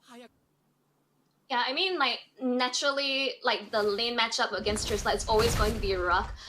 And for Drop, he definitely this same time, he's not very tanky. Ooh, Dreams, getting the stun in. Super Ken, he's really forcing the issue. And yeah, now Hijumi, he actually escaped this as well. They forced commitments coming from Bigatron Alpha, but fortunately for them, they didn't actually commit to this. Like, if they actually flicker forward for that auto attack, I'm pretty sure they would have gotten the kill, but I guess it's just not worth it coming from Bigatron Alpha. Like, their win condition is into the later stage of the game. But surprise, surprise, because of all this chip damage from the get-go, you can see that mass recalls has been made coming from Evos Legends. You know, Kaja as well as Hijime forced to go back means that they cannot rotate down to the goal lane and pressure and make space for the Bane anytime soon. Meanwhile, they're going to switch up focus up top to try and get a couple kills, but it is BTR that is on the driver's seat right now. Absolutely, they rotated up to ensure they're in prime position first for Turtle. I mean, there's not too much look. Brands is going to be relatively able to sustain, and Super Cat, no contest whatsoever will secure Turtle. Oh boy, when it comes to this, you can see that, you know, even though they have a very early composition, it feels like they're just not translating anything. But Super Vin, he might be looking to try and kill off Nier right here, but at the same time, dropping down pretty low. But look at this, he's being swarmed out by 4 members of Evos Legends. And he actually flickers forward, gets a solo kill on Nier, and actually gets out to safety as well on Evos Legends. Just not able to do this, and now they are forced to defend against the purple buff, and now Divine Judgment come in, trying to delay it, but they have stolen the purple buff. They're calling it Fluffy in, but Fluffy is only a fluffy rock. A fluffy rock. Okay. But overall, I felt like in this situation, Nia really has to, unfortunately, his farm is delayed, and even delayed even further now that Super Vin secured first blood. And instantly, the punish coming out from Bigatron Alpha, rotating multiple members. As you say, they're in the driver's seat, and Zorizo, really nice penalty zone, and Moreno just providing backup. Yeah. And of course, once again, Brands left alone, uncontested thus far, hasn't been able to utilize his passive to actually chip away the gold plating. And I like how Sake is just freezing the lane intentionally, trying to zone him whatever they can see, but no, here comes the catch! They find Dreams, and that's gonna be an easy kill in the hands of Bigatron Alpha. Instantly, Bigatron Alpha, they know their win conditions. This is the best start possible. Hichume is quite far out. Gets the Terrify in onto Zorizo. Will it be enough to get him? No. This is a really tanky hero. A lot of sustainability. The Super Ken. Now he's going for it. Gets the key onto Hichume. NEA sidesteps Thornrose. He'll be able to get out. But instantly, Evos Legends unable to get anything from these rotations. You know, Bigatron definitely understood their timings a little bit better than Evos Legends right now. They haven't been able to set up a fight favorable for them, and Bigatron is just getting so much value across maps, and now even objectives-wise, they're just left uncontested. Look at this, Super Ken already just denying resources away from Nia because of that solo kill coming from Vin, and this is getting a little bit too rough here for Evos Legends. Yeah, instantly Super Ken 2 levels up, focus on towards Brands, Shark Wave, but that not only enough to kill. But overall, you can say instantly BTR, they're really forcing the issue. But again, they know these timings. Instantly when Evos Legends wants to answer back, there's stage. Instantly, this is what you want to see from this team. Yeah, it's interesting considering that the deadly catch was there. It technically should be able to set up for a team fight down bottom from the rest of Evos Legends, but it seems like right now, considering how oppressive Bigatron Alpha is in terms of resources management, Ne has no other choice but to just find farm on the other side of the map, and all these little creeps that's been denied away means that Super Cat is just getting so much value into the resource. And pay attention to this, he's level 9 as compared to Ne is only level 7, and right now Evos Legends, they are working with a ticking time bomb, and they haven't been able to find opportunities at all. Yeah, farming at lightning speed. Super Ken gets Refresh, and Fluffy gets the kill. This is small victory for Evos Legends. They have to keep going for these pickup. This is their competition. But Nia, Super Ken doesn't seem interested in him. He's just focusing on cutting the waste. I'll allow you to live for the day. Yeah, but now, speaking of this fight as well, you can see the recalls are coming in. BTR already, you know, 5k net worth into the lead, taking 2 tier 1s up top and bottom, and just Evos Legends just can't do anything at all. Like, they're just stuck. Absolutely they're trying to set up a play, and they're trying to set up a play. Hichume steals the penalty zone, but aside from that, they just need to get a kill, and unfortunately to say, they haven't been able to find any opportunities as well, as Bigatron just dodging every single fight. Now, Turtle up for grab, they're going for the conceal plays. Is it a little bit too late? They're going for the wall charge, but it's down to his wretched battle here. But no, they do not get it. They get Super Ken. Super Ken chose to force the fight, but eventually it's going to be Moreno that secures it on this Sicilian. While BTR is looking for the fight as well. Evos Legends try to drag it out, but the damage is just a little too much from Bigatron. Just running them down. Like, what is Evos Legends do? Where is the damage coming out from them? It's like Nia is slowly but surely, his impact on this landslide is just dwindling away. Yes, they're able to at least even up in terms of levels, but at what cost? The fact that Moreno, of all people, was able to secure the turtle, this is Ceylon, it's already like the signs are scaling up for what's to come. I really like what Moreno is doing though, if you think about it, but hold that thought for now, because as of now, yeah, a little bit trouble. Do they want to engage? Okay, I guess not. But at the same time, I was about to talk about the emblems coming from Moreno, right? He's often go for movement speed and tenacity, which is something that Sicilian previously lacked in terms of sustainability. That's why we do see a lot of Sicilian go for this dominant ice build to kind of get some kind of value. But look at this, he's got the Imperial Rage, he slaps Dreams. The snipes not gonna connect from Sarkhan, but it is gonna be enough to scare off Evos Legends, as Bigatron looking to take the tier 1, and they will get their next objective to invade the spaces of Evos Legends, and slowly but surely all the territories of Evos Legends are getting completely invaded.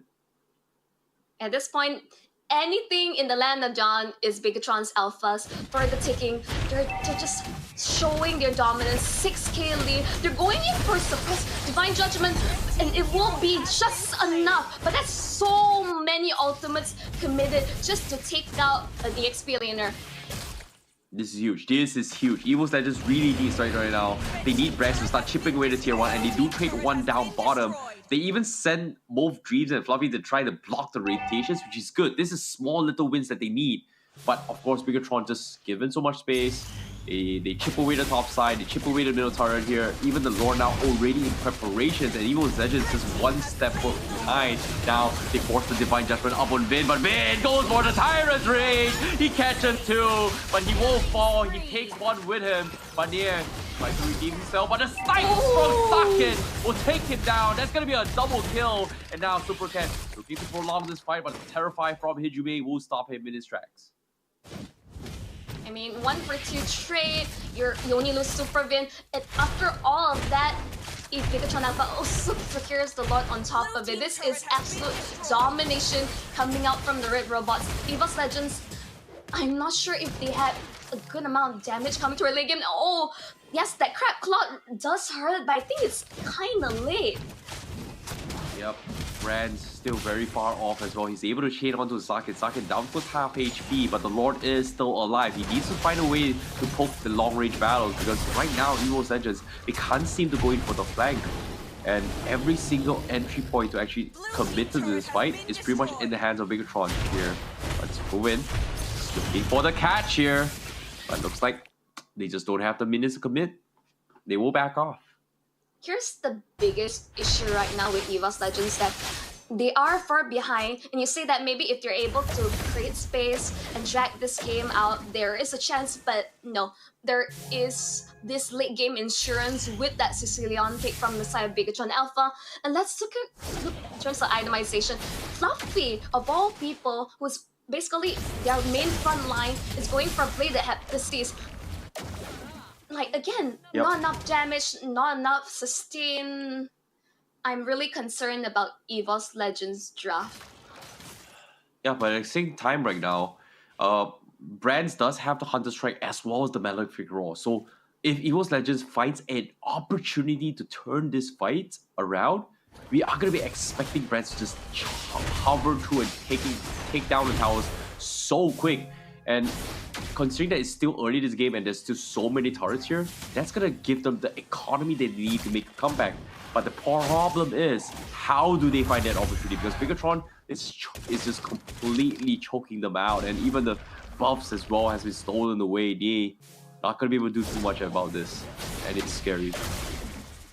Now, just based on experience, if you're laning like you're playing Bane, you're laning against Beatrix, your idea is that you have so much pushing power with the Crabclaw Cannon, but the fact that Evos Legends not capitalizing on that, I felt like not enough support was given towards Brands to enable this Bane to push turrets earlier on, and they just relinquished map control completely. The fact that they only secure one turret in the past 11 minutes, I'm not sure what comeback mechanics the Evos Legends has. Yeah, that's gonna be a little bit difficult as well. Now, the next board already being started off from Bigatron Alpha. They're trying to trade off a turret up top, but again, they're just too late. Bigatron already cut off their rotation points, and because of this, they're forced to back out. They can't even choose a fight as well. And Bigatron, once again, a very, very clean game, macroly as well, as they wait for the Lord and eventually will collapse to this. I feel like Nia was just not like allowed like any space to breathe or farm whatsoever. That first kill by Superman just slowed down everything completely, but oh, they're not going to engage on anything. Bigatron Alpha, they're disciplined. They're slowly syncing up the waves, just waiting for it to crash. Evos Legends, I would say they do have some high ground defense with the deadly catch, but it has to be timed perfectly. Yep, they do have a little more time. The Lord's still hanging down the bottom lane as well. They're trying to force the reactions here. But Evos Legends, they're doing a fantastic job just not giving them any kind of freebies here as they slowly chip away. Fluffy doing a little bit of decent damage here. He needs to find a way, but the Lord already hunkering down on towards the tier 3 high speed one for Jiro Moreno. They are going to force the issue, but Dreams! All the way to back, they pull Socket, but he manages to get out. The follow-up doesn't come through. Kijuming will fall. Nia is going to be next as well as BTR collapses on Evos Legends. They take Dreams as well. That's going to be a triple kill for Socket. And they look for more, but now 5v2. Perfect time to close the game, and Bigatron Alpha is going to do so. Brands now going to be focused down. Super again gets the kill, and Fluffy last man standing, and got to be godlike for Saken. And Bigatron, they know they've took game 1. They go in for the recalls, and they close out this game against Evos Legends for game 1 in this best of 3 series. I mean, the fans of the Red Robots will rejoice because, like, I don't think we ever see such a one-sided game of all these days. Like, overall, Terrence, what do you think that Evos Legends have to adjust? Okay, other than the Bane pick, what else do you think they need to do? I think it came down to choosing your skirmishes, because I think one of the reasons why Beatrix and Novara is so good in all these small skirmishes is that you are able to like poke a couple of damage in, and in this case, obviously late game, you know, Beatrix is gonna have those kind of values with those snipes, right? Like one right poke, if you hit the right target, everyone from the opponent team needs to back up. In this case, because of how early game they were poked down, they could not find an opportunity to kind of translate the rotation to help utilize this Bane in chipping down towers, and ever since then they just could not snowball the way through. And eventually, of course, the win condition of Bigatron was pretty much, I just need to drag the game late. There's no way you're going to be able to out-damage his Beatrix and all. And even then, you can see Evos Legends, their core focus was like, I'm going to go all in on Saken. If I don't kill him, well, that pretty much is game for Bigatron.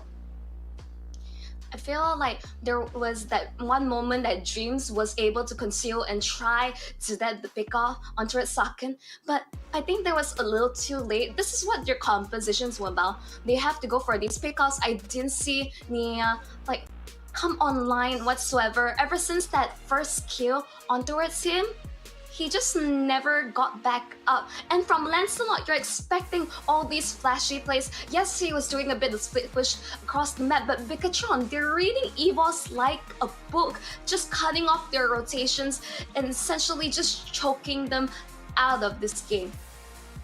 Yeah, it's a little bit... I feel bad for Evos Legends. It feels like we're just beating down on someone who's already down right now, but at the same time, you know, there's nothing much we can actually say about the conditions right now. There's just no way Evos Legends is going to be able to qualify for this. It is a formality match. However, Bigatron needs to close out the second game to kind of secure the top 3 spots, because based on what I'm saying here, updated or from Wikipedia, of course, the brackets, they are still kind of tied in between. So there is going to be a little bit of questions here on who is going to be qualifying and who not going to be qualifying. But of course, let's take a look at the post-game stats here on to see how things are going down. I mean, this is the final day of group stages in Bigatron.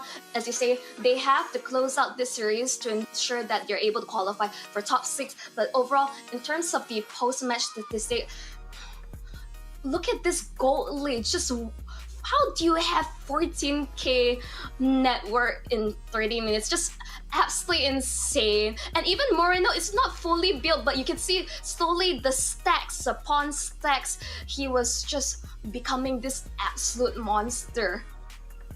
Huh. Interesting enough, Moreno did not go for the Enchanted Talisman here. He straight up went for raw damage, played a little bit defensively as well, just to actually get the snowball going on. Like, I guess from that perspective, it's a little bit greedy, but when you're this far ahead, why not? Just, you know, one step is all he needs. I don't need to build stacks. Like, this item is good enough for me to hit you. In this case, look at the damage down as well. Moreno, 30,000, the top of the damage department. It's barely, what, 12 minutes in the game? It was 13:57 minutes into the game, and the damage down from Bigatron is already close to 130,000, which is scary when you think about it. and we haven't even hit that like mid to late game power spike from that Sicilian. So can you only imagine how much of a beast Moreno is?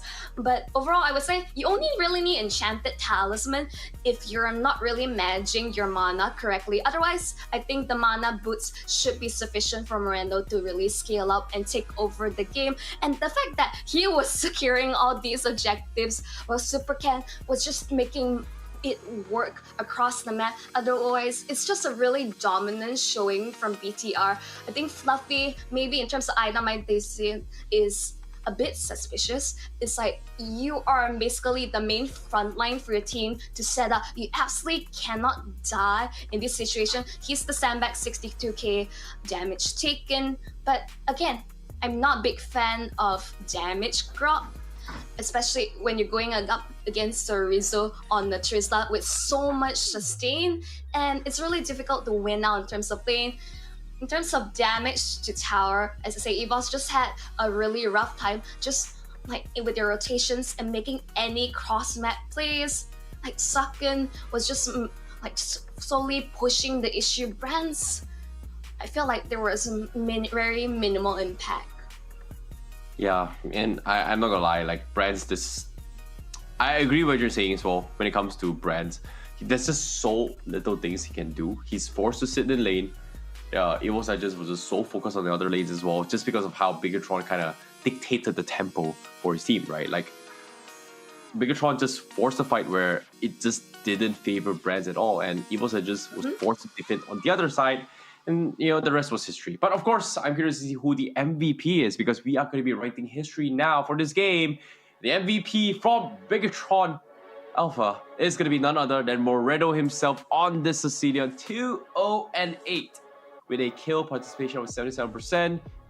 Pretty greedy Bleo, but at the same time, it was well needed because he was able to shut down Evos Legends in multiple times here. But for now, let's take a look at the highlights here on how Bigatron Alpha did this. I like how you're still really hanging out in terms of the itemization, because I feel like this is a really normal build. You want to go for this late game scaling like damage with Clock of Destiny, but Superman like really setting the pace for Bigatron Alpha. That first kill, and again, I felt like not enough support was given towards Brands, even though he's the main win condition for Evos Legends. They just kind of left it behind, like covered in dust. I agree, but there's just nothing much they can do if you think about all this there. Like Moreno is just there providing a lot of assists as well. Yeah, I can see where you're going in terms of greed here, but that's the thing, right? I'm very surprised that despite all that, Moreno's mana is always there. Like, if you are focused on building stacks as a Sicilian, you're constantly going to be spamming your first skill as much as possible, but for some reason, without the Enchanted Talisman, he's able to just match those his mana regen, which is kind of scary. I think it's because of the fact that the new improved talents played a big factor, but I might be wrong. But I guess Moreno is onto something on this Sicilian right now. I mean, absolutely. As you said, this is going to be game one already in the hands of Bigatron Alpha. This is going to be match point for them. It is on them to secure, but I want to see Evos Legends bounce back and take us by surprise. Enable Brands, ensure that he's able to farm out. Of course, we want to talk a bit more of our sponsor, Unleash the Beast with Monster Energy, because like without them, I won't think we wouldn't have this kind of hype on the stream, like to keep you guys entertained. Yep, I agree. You've been drinking so much Monster Energy for about past 2 days here. Even now, you're still energized to give you guys a little bit of a moment here. But for now, we are going to be taking a very, very short break. And after this break, we'll continue on with the next match with this.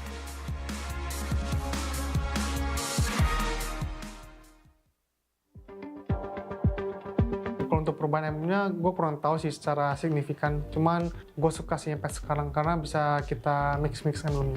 Yang pasti sekarang tuh emblemnya lebih seru dan bervariasi lah. Tergantung player ya. Contoh kalau kayak dia main satu hero, pasti kadang tuh hero-nya bisa emblemnya berbeda tergantung gameplay dia seperti apa. The new patch consists of new emblems which you can use 2 emblems at the same time, like Killing Spree, and at the same time you can use Weapon Master. This patch is really good for those players who like to explore like me, and I really like it. ខ្ញុំគិតថា Emblem ថ្មីគឺបានផ្លាស់ប្ដូរច្រើននៅក្នុង patch ហ្នឹងដោយសារតែពេលដែល Emblem change ភ្លាមគឺខ្ញុំគិតថា Assassin OP. Dihapusnya emblem jungle itu bikin tank jungler tuh jadi semakin menurun lah picknya. Terus juga ada emblem baru namanya yang basic common itu buat pengganti emblemnya jungler. Lebih kreatif sama fleksibel aja sih. I would say now because of the new emblems, heroes they are not able to be played last patch. We are able to bring it out now because of the different types of emblem that we can use on the heroes, and because it's very versatile right now. Dia agak hybrid lah sebab kita macam boleh fleksibel lah nak pakai emblem mana. Walaupun kita pakai match, kita boleh juga pakai emblem assassin contohnya. You love it, you wear it, wear it. Wear your passion. Share your passion. Wherever, whenever. Gaming is a lifestyle. Get your merch at shop.eslgaming.com.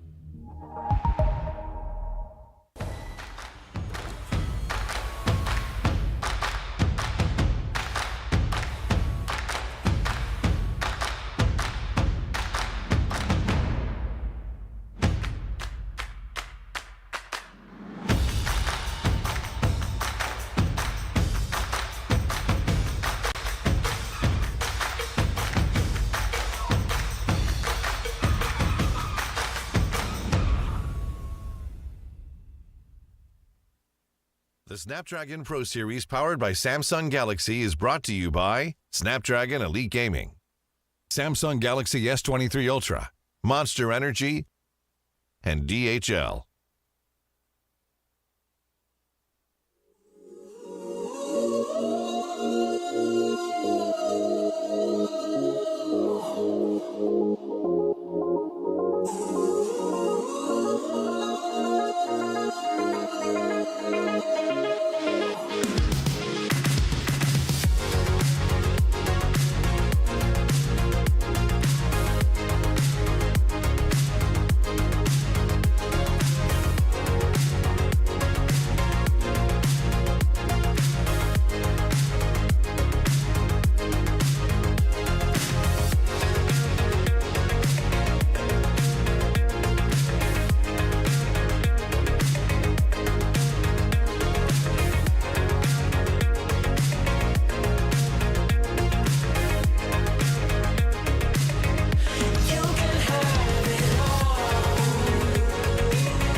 Minat dengan game ni first kali bila abang ada bagi tahu, dek, jom kita pergi cyber cafe nak. Lepas tu daripada situlah kita orang selalu cakap dengan mak kita orang nak pergi surau lah, kita orang nak pergi sekolah lah, kadang-kadang ada koko ke apa. Tapi kita orang sebenarnya pergi kepada cyber cafe untuk bermain game lah. Dia keluar rumah macam biasa pakai baju uniform apa semua, tapi dia tak pergi sekolah. Dia pergi duduk kat sisi.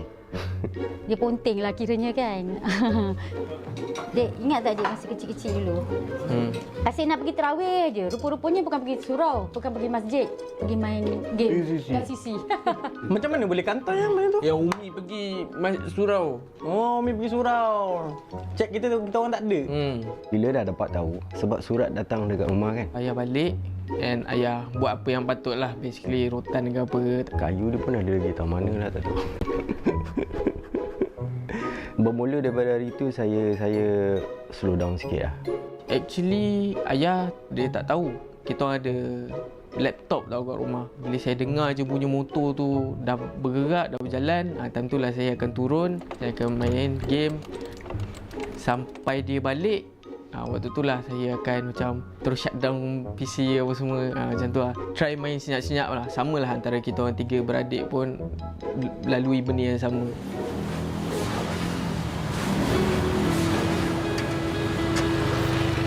Waktu dia sekolah dulu, dalam masa yang sama dia tolong jugalah bantu. Saya buat barang, macam barang burger kita orang ada macam secret recipe lah. Kat sos kita tambah apa, kat mayo kita tambah apa. So daripada situ ayah cakap, okay Dek, kalau kau tolong ayah kasih kau sehari dalam RM5 macam tu. Dekat sinilah tempat dapat pocket money lah from ayah. Dia ada banyak sisi dulu, ada kat sini, ada yang kat sana, atas sana. So itu antara sisi-sisi yang selalu pergilah. Dia tolong dia burger, tapi dalam masa yang sama dia akan cari ruang macam mana nak pergi sisi. Tengah malam sampai pagi pun ada juga. Saya tahu. Tapi nak marah pun nak buat macam mana kan. Bila kita suruh dia buat kerja, dia buat. Jadi kita tak marah dia. Dia tak ada nantilah, tak ada. Dia okey, dia macam tu. When he was younger, dia agak kelakar orang dia. He likes to tell jokes. Kita panggil dia Pak Lawak.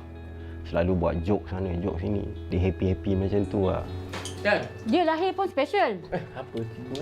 Dia lahir dalam kereta. Mana datang? Waktu tu saya dah start macam full time lah with kerja burger. Bila dah lama, Umi ayah pun tanya, Dek, kau nak buat apa ni Dek? Saya tak tahu nak pergi mana lah. Umi pun bagi idea try lah pergi kulinari kan. Saya jumpa beberapa orang yang membuatkan saya punya motivation tu tak ada. Waktu tu lah saya betul-betul start main ML lah. Saya tengok abang saya Amin tu, dia dah sampai tahap rank yang tertinggi at Mobile Legends. So disebabkan jiwa kompetitif saya ni, saya rasa macam dia tak boleh jadi ni kan. Aku nak kena main juga ni. So dari situ start slow-slow main. Dia jenis yang penyayang, dia suka kucing. Ini nama dia Along. Kita orang dulu memang banyak kucing lah, lebih daripada 10 ekor lah. Seronok lah kalau ada kucing kat rumah, dia rasa tenang, rasa happy. Best lah kalau ada diorang. Tu kenapa tu?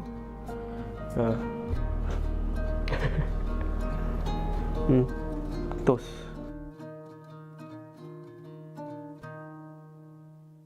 Waktu saya tengah intern, ada orang tag saya. Waktu dia cakap, aku nak kau join Todak ni. Ada satu nama tim Todak ni. Waktu tu saya dalam dilema lah. Sebab at that time, saya tengah intern tu, lagi 3 bulan after that, saya dah boleh habis belajar. Dah boleh dapat sijil. And dalam masa yang sama, kalau peluang ni terlepas, dah memang takkan ada dah. Dia beritahu saya yang dia tak dapat nak teruskan internship tu. Dia cuba nak berubah haluan kepada pemain Mobile Legends lah masa tu. Mak saya ni dia jenis anti lah. Dia fikir yang gaming ni buruk untuk dia punya masa depan. Saya cakap dengan mak saya yang Umi, adik ni jenis yang dia boleh pergi jauh. Dia memang power. Dia antara the best in Malaysia. So why not let him try lah. Kami pun cuba lepaskan tali itu perlahan-lahan. Saya kata tak apalah kalau macam tu. You just proceed with what you think it's best for you. Okeylah, you pergilah saya kata. Tapi you kena buat betul-betul. Kalau you buat tak betul, kau balik sini. Saya pun dapatlah keluar daripada kawasan belajar lah. Saya pergi ke Todak. Saya terpaksa menipu lah basically. Saya bagi tahu dekat umi ayah saya yang Todak akan sediakan kontrak.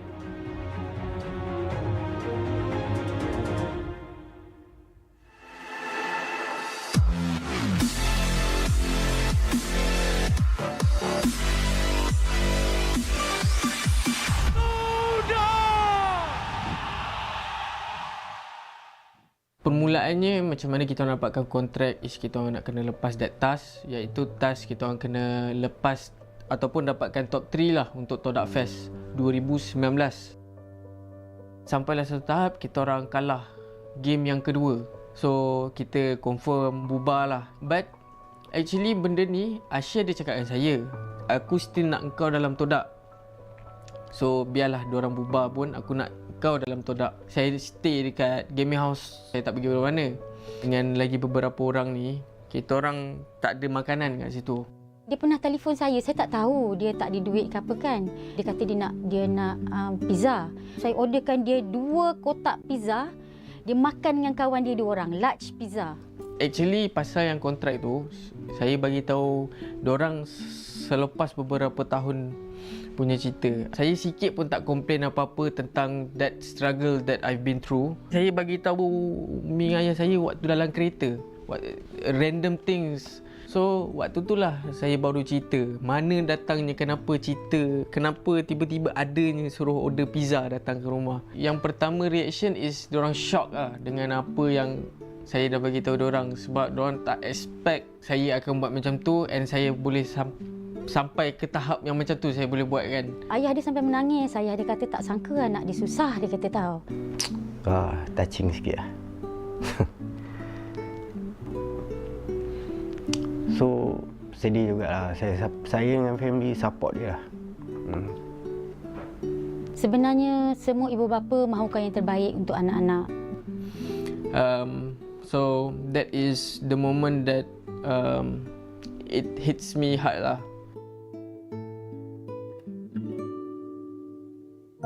Kalau saya tak follow my passion, saya habiskan study kulinari apa semua, mungkin saya tak dapat nak banggakan my parents, adik-beradik saya bangga, tak dapat nak wakili Malaysia untuk SEA Games, and saya tak dapat nak pergi tengok pun negara-negara lain like Vietnam, Singapura, Indonesia, Jakarta apa semua kan. So the choice is very very unpredictable lah untuk kita buat ya. Saya harap lah dia pandai uruskan benda dalam kehidupan dia untuk menjadi seorang player yang betul-betul lah. Saya sebenarnya sangat berbangga dengan Moon, dengan pencapaian dia bukan saja untuk Moon tetapi juga pasukan teammates dia yang lain. I want to achieve to win international punya tournament lah.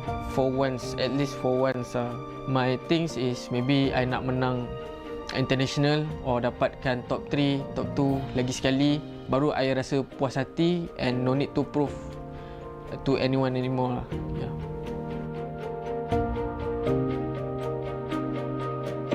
Saya Moon dan ini adalah cerita saya. Saya harap daripada kisah ini dapat memberi makna dan semangat untuk korang terus berjuang.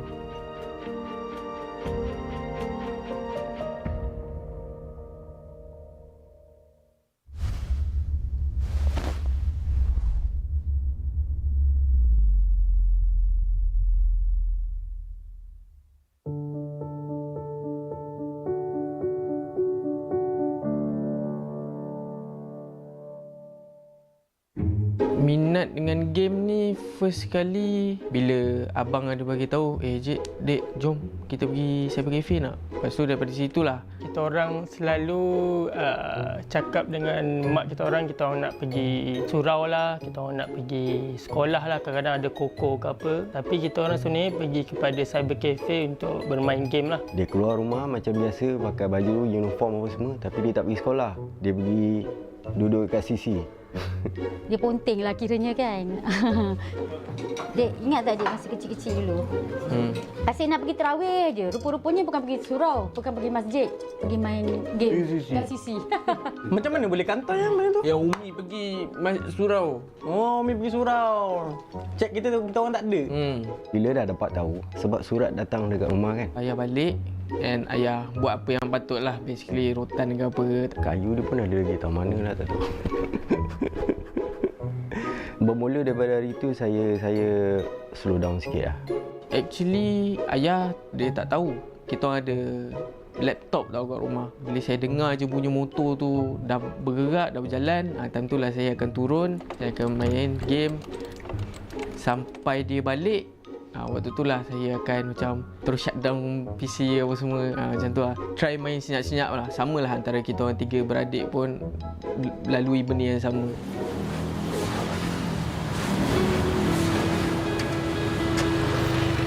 Waktu dia sekolah dulu, dalam masa yang sama dia tolong jugalah bantu.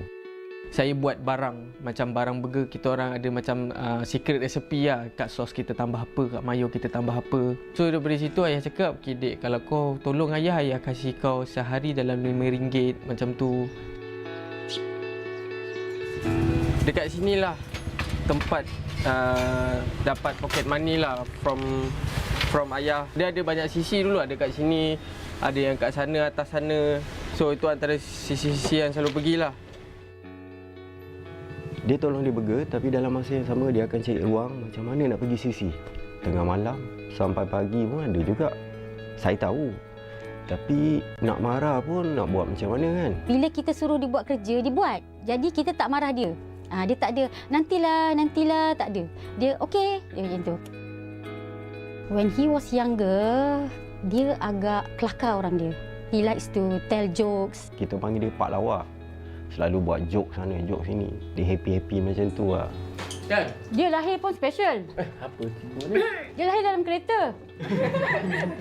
Mana datang?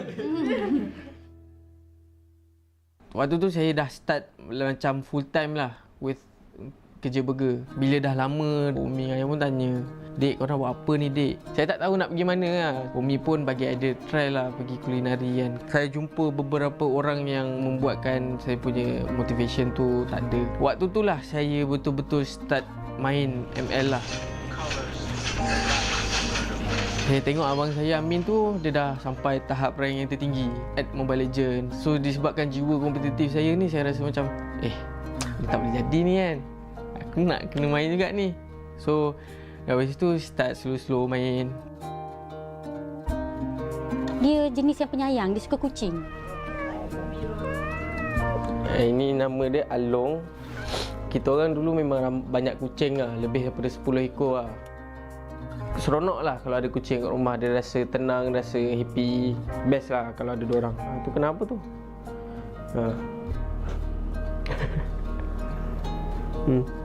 Tos.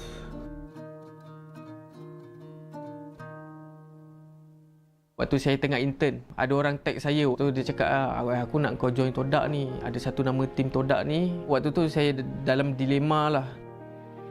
Sebab at that time, saya tengah intern tu, lagi 3 bulan after that, saya dah boleh habis belajar. Dah boleh dapat sijil. And dalam masa yang sama, kalau peluang ni terlepas, dah memang takkan ada dah. Dia beritahu saya yang dia tak dapat nak teruskan internship tu. Dia cuba nak berubah haluan kepada pemain Mobile Legends lah masa tu. Mak saya ni dia jenis anti lah. Dia fikir yang gaming ni buruk untuk dia punya masa depan. Saya cakap dengan mak saya yang Umi, adik ni jenis yang dia boleh pergi jauh. Dia memang power. Dia antara the best in Malaysia. So why not let him try lah. Kami pun cuba lepaskan tali itu perlahan-lahan. Saya kata tak apalah kalau macam tu. You just proceed with what you think it's best for you. Okeylah, you pergilah saya kata. Tapi you kena buat betul-betul. Kalau you buat tak betul, kau balik sini.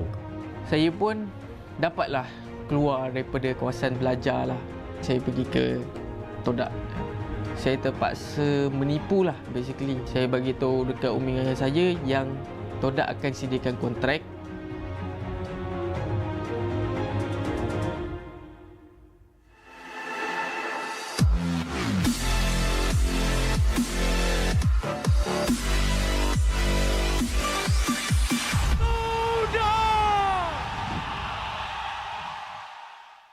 Permulaannya macam mana kita orang dapatkan kontrak is kita orang nak kena lepas that task, iaitu task kita orang kena lepas ataupun dapatkan top 3 lah untuk Todak Fest 2019. Sampailah satu tahap kita orang kalah game yang kedua. So kita confirm bubar lah. But actually benda ni Asia dia cakap dengan saya, aku still nak engkau dalam Todak. So biarlah diorang bubar pun aku nak kau dalam Todak. Saya stay dekat gaming house. Saya tak pergi mana-mana. Dengan lagi beberapa orang ni, kita orang tak ada makanan kat situ. Dia pernah telefon saya tak tahu dia tak ada duit ke apa kan. Dia kata dia nak pizza. Saya orderkan dia 2 kotak pizza Dia makan dengan kawan dia 2 orang, large pizza. Actually pasal yang kontrak tu, saya bagi tahu diorang selepas beberapa tahun punya cerita. Saya sikit pun tak komplain apa-apa tentang that struggle that I've been through. Saya bagi tahu Ming ayah saya waktu dalam kereta, random things. So waktu tu lah saya baru cerita mana datangnya, kenapa cerita, kenapa tiba-tiba adanya suruh order pizza datang ke rumah. Yang pertama reaction is diorang shock lah dengan apa yang saya dah bagi tahu diorang, sebab diorang tak expect saya akan buat macam tu, and saya boleh sampai ke tahap yang macam tu saya boleh buat kan. Ayah dia sampai menangis. Ayah dia kata tak sangka anak dia susah, dia kata tahu. Touching sikit lah. So sedih jugalah. Saya dengan family support dia lah.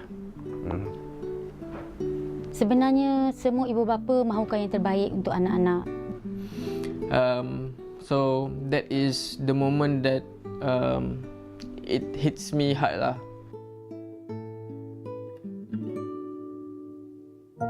Kalau saya tak follow my passion, saya habiskan study kulinari apa semua, mungkin saya tak dapat nak banggakan my parents, adik-beradik saya bangga, tak dapat nak wakili Malaysia untuk SEA Games, and saya tak dapat nak pergi tengok pun negara-negara lain like Vietnam, Singapura, Indonesia, Jakarta apa semua kan. So the choice is very unpredictable lah untuk kita buat ya. Saya harap lah dia pandai uruskan benda dalam kehidupan dia untuk menjadi seorang player yang betul-betul lah. Saya sebenarnya sangat berbangga dengan Moon, dengan pencapaian dia bukan saja untuk Moon tetapi juga pasukan teammates dia yang lain. I want to achieve to win international punya tournament lah. For once, at least for once lah. My things is maybe I nak menang international or dapatkan top 3, top 2 lagi sekali, baru I rasa puas hati and no need to prove to anyone anymore lah. Yeah.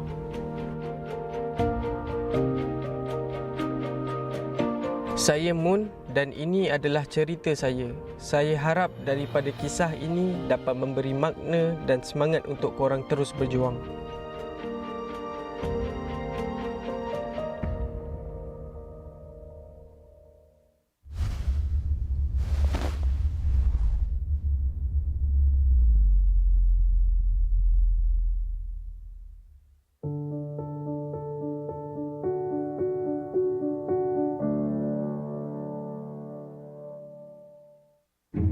Minat dengan game ni first kali bila abang ada bagi tahu, Dek, jom kita pergi cyber cafe nak. Lepas tu daripada situlah kita orang selalu cakap dengan mak kita orang nak pergi surau lah, kita orang nak pergi sekolah lah, kadang-kadang ada koko ke apa. Tapi kita orang sebenarnya pergi kepada cyber cafe untuk bermain game lah. Dia keluar rumah macam biasa pakai baju, uniform apa semua, tapi dia tak pergi sekolah.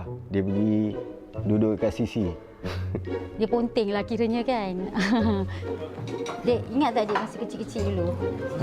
Asyik nak pergi terawih je. Rupa-rupanya bukan pergi surau, bukan pergi masjid, pergi main game kat sisi. Macam mana boleh kantor yang main tu? Yang Umi pergi surau. Oh, Umi pergi surau. Cek kita orang tak ada. Bila dah dapat tahu, sebab surat datang dekat rumah kan. Ayah balik and ayah buat apa yang patut lah. Basically rotan ke apa. Kayu dia pun ada lagi, tahu mana lah tak tahu. Bermula daripada hari itu saya slow down sikit lah. Actually ayah dia tak tahu kita orang ada laptop tau kat rumah. Bila saya dengar je bunyi motor tu dah bergerak, dah berjalan, time tu lah saya akan turun, saya akan main game sampai dia balik. Waktu tu lah saya akan macam terus shutdown PC apa semua, macam tu lah. Try main senyap-senyap lah. Sama lah antara kita orang 3 beradik pun lalui benda yang sama.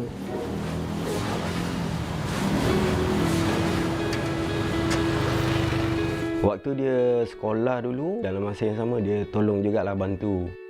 Saya buat barang, macam barang burger kita orang ada macam secret recipe lah. Kat sos kita tambah apa, kat mayo kita tambah apa. So daripada situ ayah cakap, okay Dek, kalau kau tolong ayah kasih kau sehari dalam RM5 macam tu. Dekat sinilah tempat dapat pocket money lah from ayah. Dia ada banyak sisi dulu, ada kat sini, ada yang kat sana, atas sana. So itu antara sisi-sisi yang selalu pergilah. Dia tolong dia burger, tapi dalam masa yang sama dia akan cari ruang macam mana nak pergi sisi. Tengah malam sampai pagi pun ada juga. Saya tahu.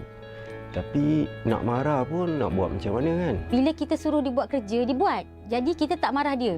Dia tak ada, nantilah, tak ada. Dia okey, dia macam tu.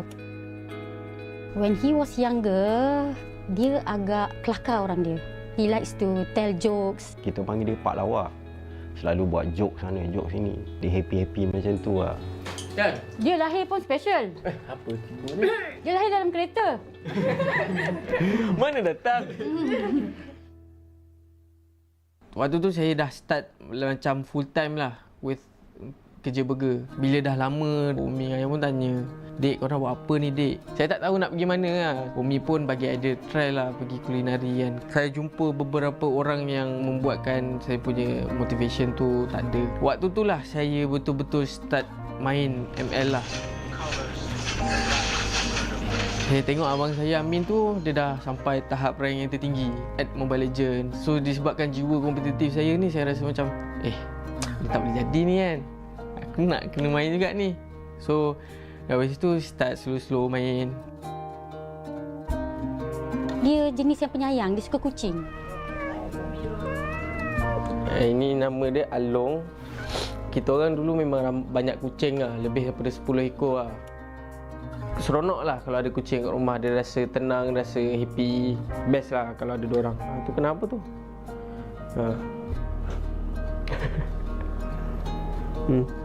Tos.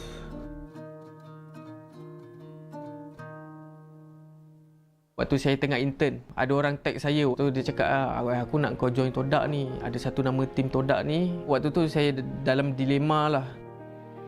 Sebab at that time, saya tengah intern tu, lagi 3 bulan after that, saya dah boleh habis belajar. Dah boleh dapat sijil. And dalam masa yang sama, kalau peluang ni terlepas, dah memang takkan ada dah. Dia beritahu saya yang dia tak dapat nak teruskan internship tu. Dia cuba nak berubah haluan kepada pemain Mobile Legends lah masa tu. Mak saya ni dia jenis anti lah. Dia fikir yang gaming ni buruk untuk dia punya masa depan. Saya cakap dengan mak saya yang Umi, adik ni jenis yang dia boleh pergi jauh. Dia memang power. Dia antara the best in Malaysia. So why not let him try lah. Kami pun cuba lepaskan tali itu perlahan-lahan. Saya kata tak apalah kalau macam tu. You just proceed with what you think it's best for you. Okeylah, you pergilah saya kata. Tapi you kena buat betul-betul. Kalau you buat tak betul, kau balik sini. Saya pun dapatlah keluar daripada kawasan belajar lah. Saya pergi ke Todak. Saya terpaksa menipu lah basically. Saya bagi tahu dekat umi ayah saya yang Todak akan sediakan kontrak.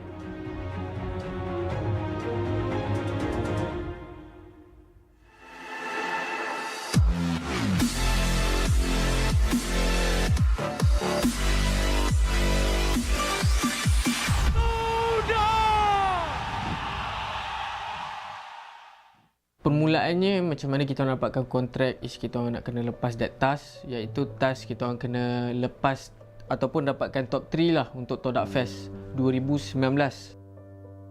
Sampailah satu tahap kita orang kalah game yang kedua. So kita confirm bubar lah. But actually benda ni Asia dia cakap dengan saya, aku still nak engkau dalam Todak.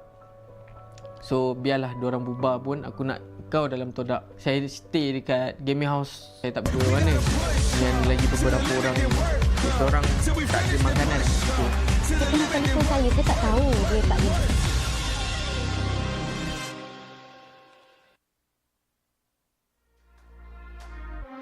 Welcome back everyone to the Snapdragon Pro Series. This is the last day of the group stages as well as the last best of 3 series here on Stream B. My name is Monshell. Alongside me we have Terrence aka ICBaby12.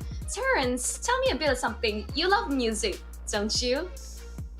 Of course, you know, people always know me for loving music, always talking about playing guitars here, maybe listening here and there. But you know what's really interesting? What?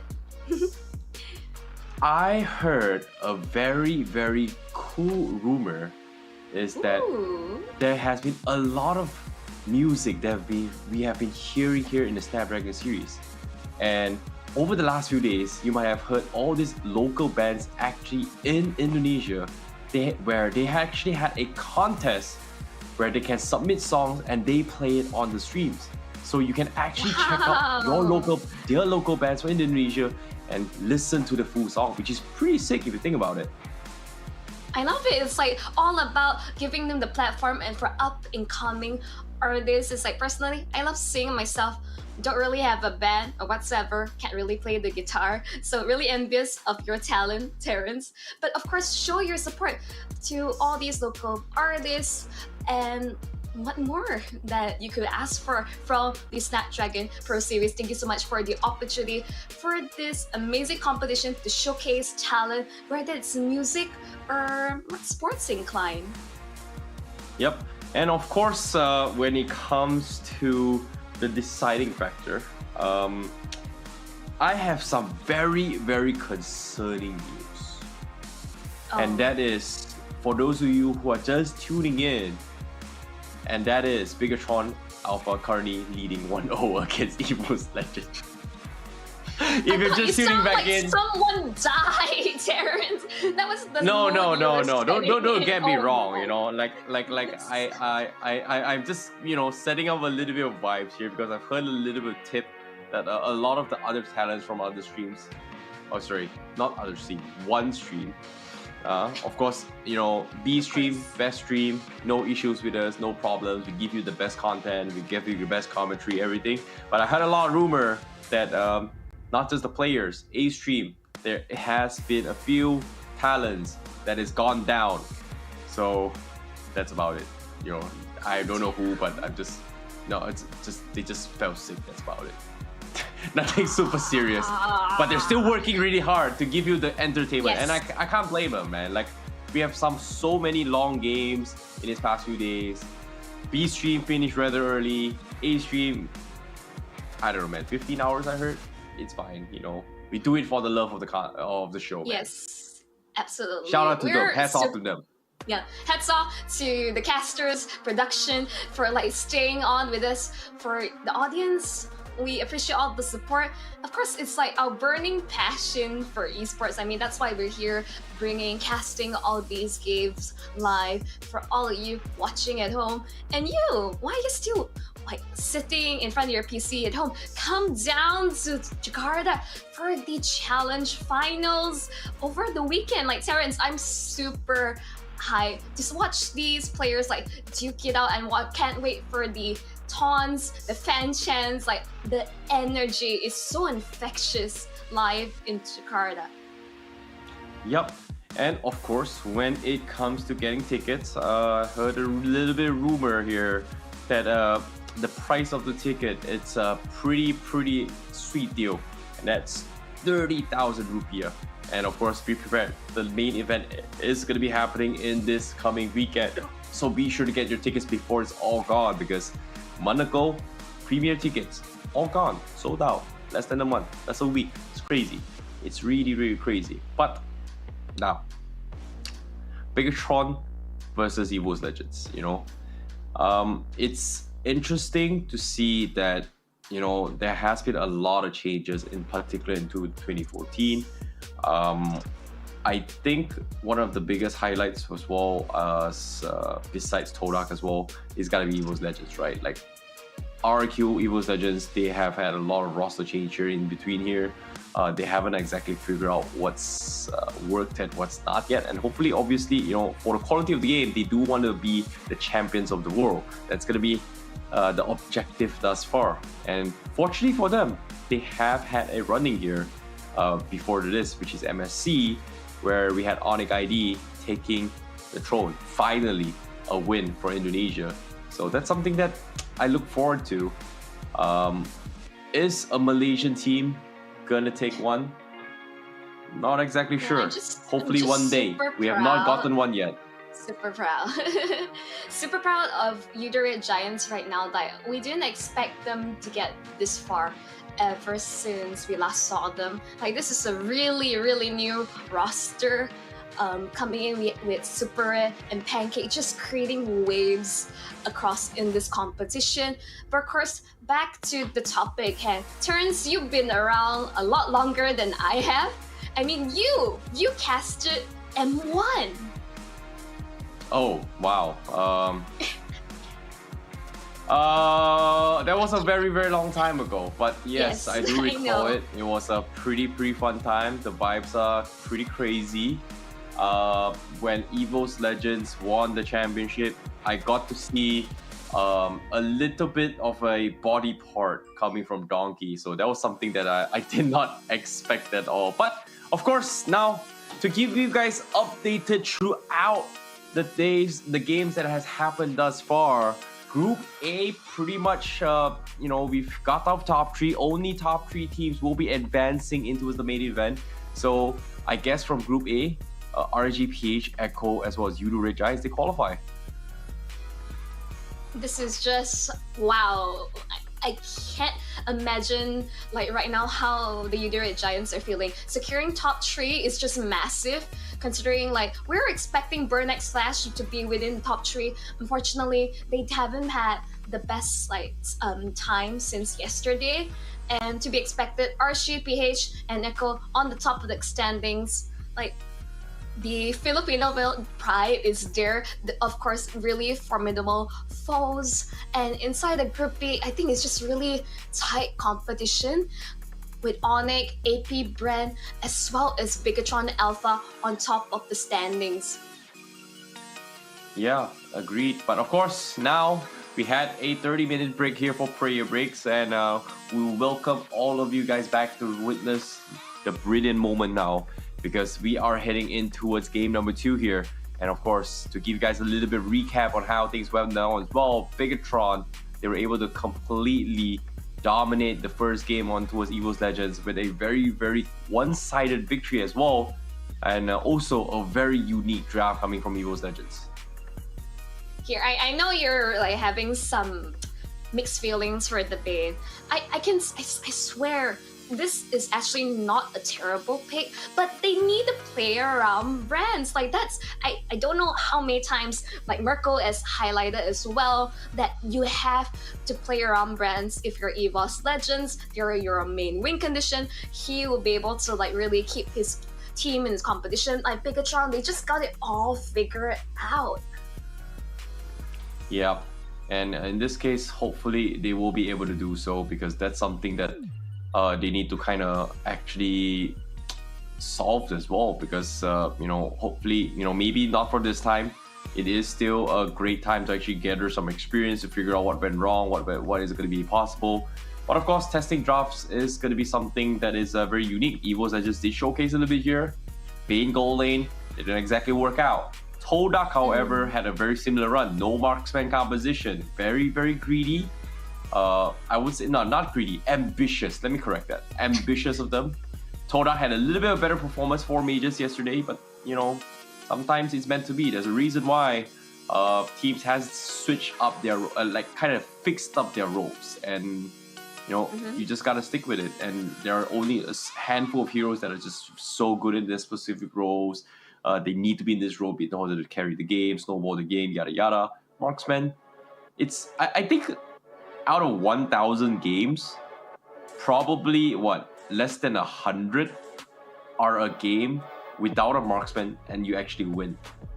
If you think about it, that's how the ratio kind of roughly feels like. So with the double fighter strategy, it's viable, but you have to close out the game extremely fast. I mean, okay, non-marksman go lane Harif, I think it's like, no brainer. I think it fares pretty well, but that laning phase, like during the start, is so important. And as I say, Evos, they gotta enable brands, or like Dreams really needs to like set things up for the team.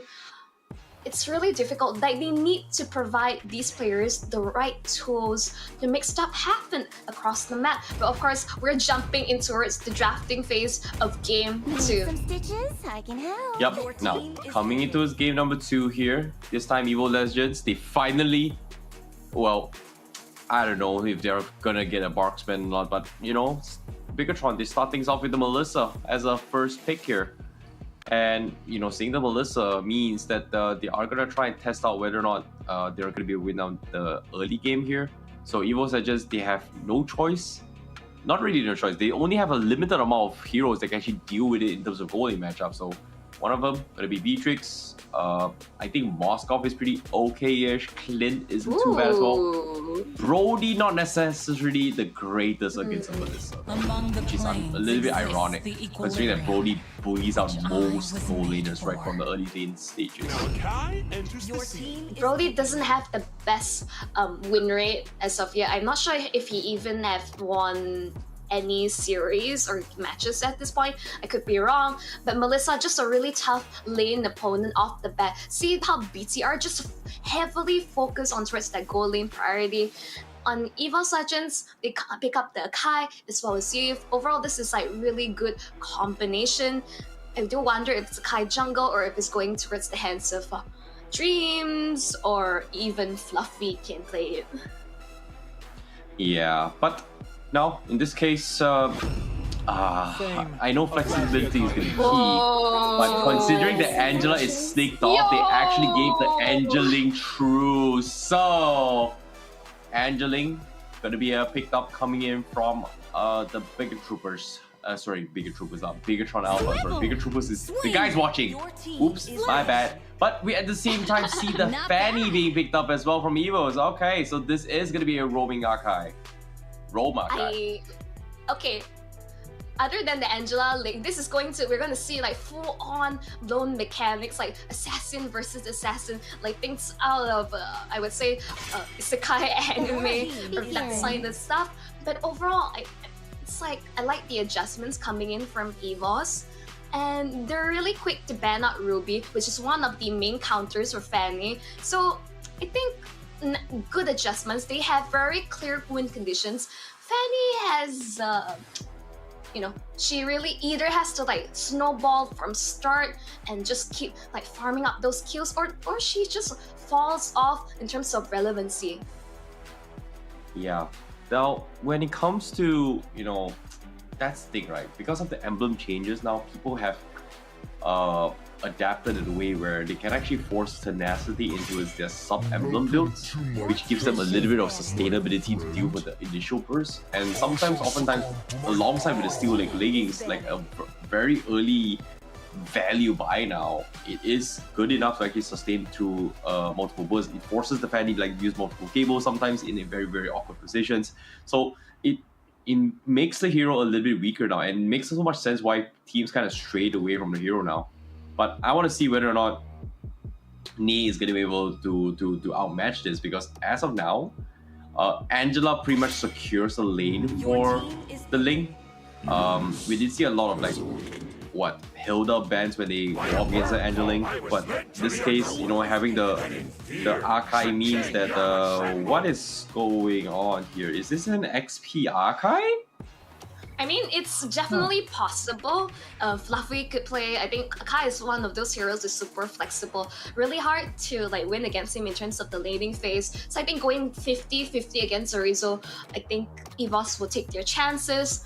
I think, how would I put this? It's like, for Evos, I do like this draft a lot better.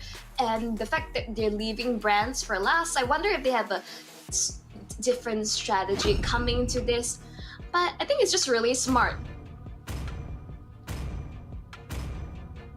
The end of one thing is the This beginning is of another. weird. This is weird. But okay, they go in for the Esmeralda. They double down to actually kind of allow Angela to have a little bit more value to take advantage of the shields. But now, final pick here from Evos Legends. Do they go for the marksman? Or like you said as well, they are going to go for double fighters to try and deal with this Esmeralda. Dirov is pretty much in the pool as well. But I see smiles up on Evos Legends. Do they want to actually try this? Are they going to go for the Dirov though? Or maybe even Badang if they want to. Wait for no man. No, I think Akai EXP has already been locked in. I think from Evos, they really want to be able to force, they have many ways of forcing out the Heart Guard or the Tempest of Place. This is basically, they want to go for team fights, and they're going to rely on Nia to really, just storm in and, just finish up, clean up shop all around after the end of these messy fights. Yeah, I guess so. But with this draft coming in here, I feel like Evos definitely has a little bit of a better fighting chance compared to game number 1. At least they have a fallback plan. But with the Franco as well as the Akai means that, of course, with the Franco, you get the Rice Bloody Hunt onto his Ling. Ling is pretty much going to be shut down. The heavy spin comes in, you are going to be expecting the Ling to be shut down as well if Super Ken doesn't get the right angles to actually penetrate here. So I guess that's something that they take into consideration. But I feel bad for the Esmeralda though. So this just puts Zorizo in a spot where it is going to be a purified Esmeralda, I guess. But all in all, I definitely like Bigatron's draft a little bit more. I think Esme will have an okay time against Akai. It's all about building like that early damage, going for Impurage. But of course, this is going to be game 2 of Evos Legends versus Bigatron Alpha. And overall, wait, this Moreno on Cho! This mid lane Cho! What? Huh. I was so sure this Super Vin on Cho, there's gonna be Angela mid, but no, Moreno. Wow.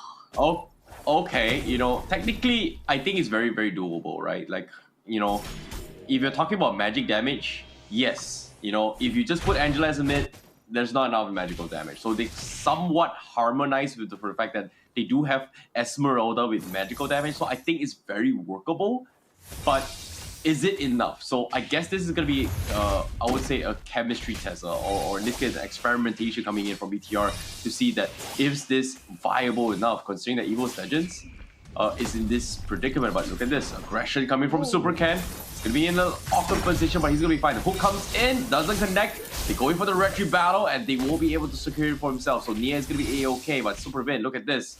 He's going to try and delay Nia's rotation, but seems like both sides are going to trade 50-50s for now.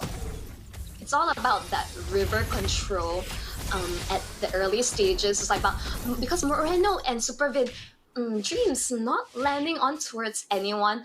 And he's going to force the recall of both of them, if anything. I think they must have run out of mana, and instantly, let's say, Bigatron Alpha, they are in full control, multiple people rotating to the turtle. Yeah, but now, coming towards the cable here, he's in a very awkward position here. Moreno looking for the stun, but unfortunately, the Jikundo is going to be awkward as well. He just got his way with the dragon as well. It was just a second too late, but if Moreno had it, I think he would have made the attempt onto his slice. But same time, Toto already in position with Bigatron, and they're already having a very, very early start. Evos Legends, do they want to contest this? Nah, I don't think they can. So that's going to be easy one here, coming from Super Ken, as he secures it to try and extend the fight. But Evos just doesn't seem interested to fight this at all.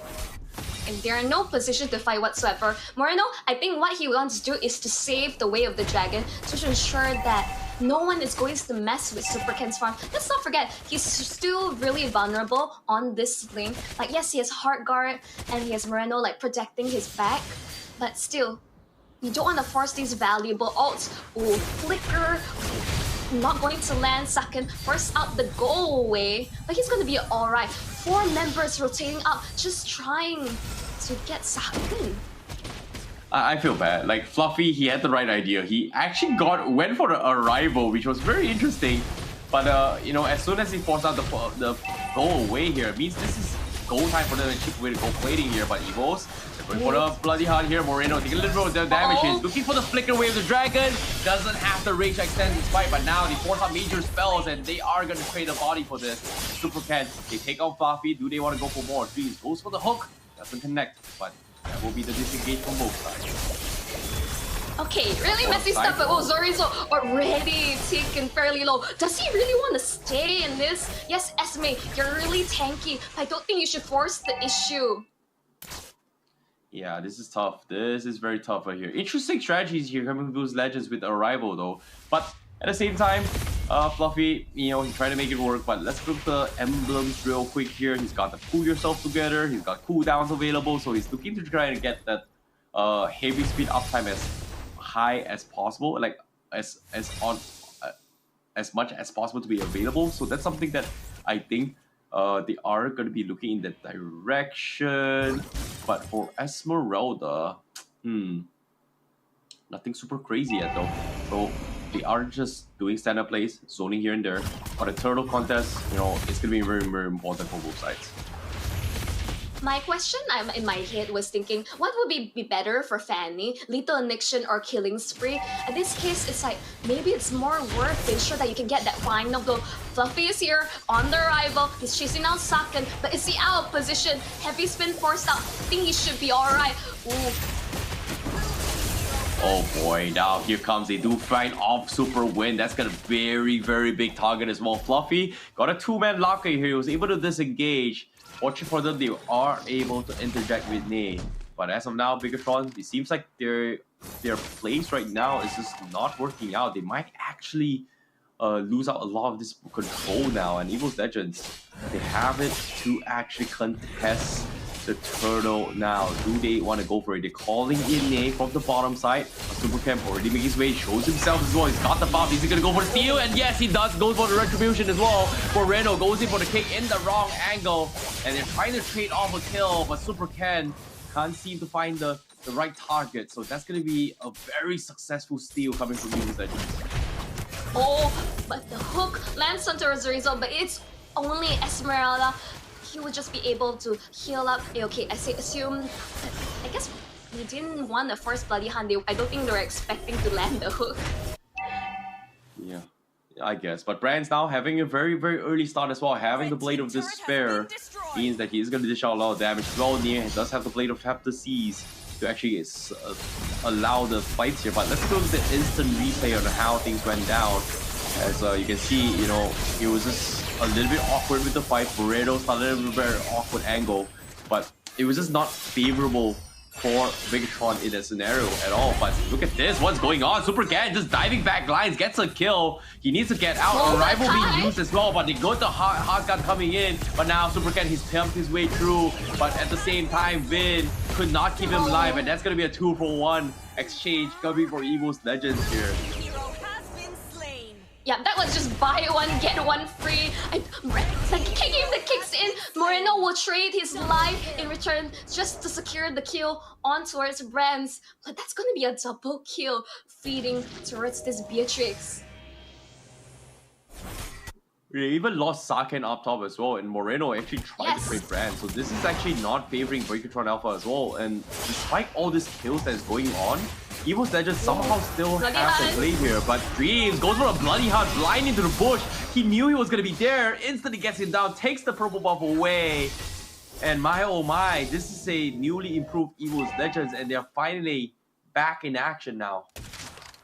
Just really over-aggression, just too much. Yes, as I say, you have the Heart Guard protecting you, but when you're pinned down by Fluffy, this Akai rival that's just working out really well for Evos Legends. It's like once you're pinned down, nothing can save you. And Supervin just buy one, get one free. Like, just strat, he just gives it over to Evos Legends. Again, we weren't expecting this instantly. Evos Legends, they have this play, even though it's only 1k, but they're making so many amazing plays across the map. Oh wow, now Evos, they're trying to hold them hostage here, trying to force the Link to rotate up top to allow Nia to kind of make space down bottom here. They're trading 1v1 fights here, but at the same time, Super Ken down on his HP. He's down to his 1 HP. He might actually lose his fight here. He's dodging his way through on the minimap, but he's so low. The tier 1 will fall, but eventually Super Ken still surviving here. They have the Angeling down in the bottom side, going for the commitments, and somehow Super Ken still manages to survive. Evos Legends, they are still holding the turtle aggro, but all in all, it seems like it is still going to be a stalemate from both sides. Absolutely. I think Brands is just going to take the turtle just like that. No contest whatsoever from the side of Bigatron Alpha. Yeah, this is crazy coming from BTR. And now, forcing the fight here as well. Heavy spin onto Zarizo. Brands goes in for the damage, deletes him.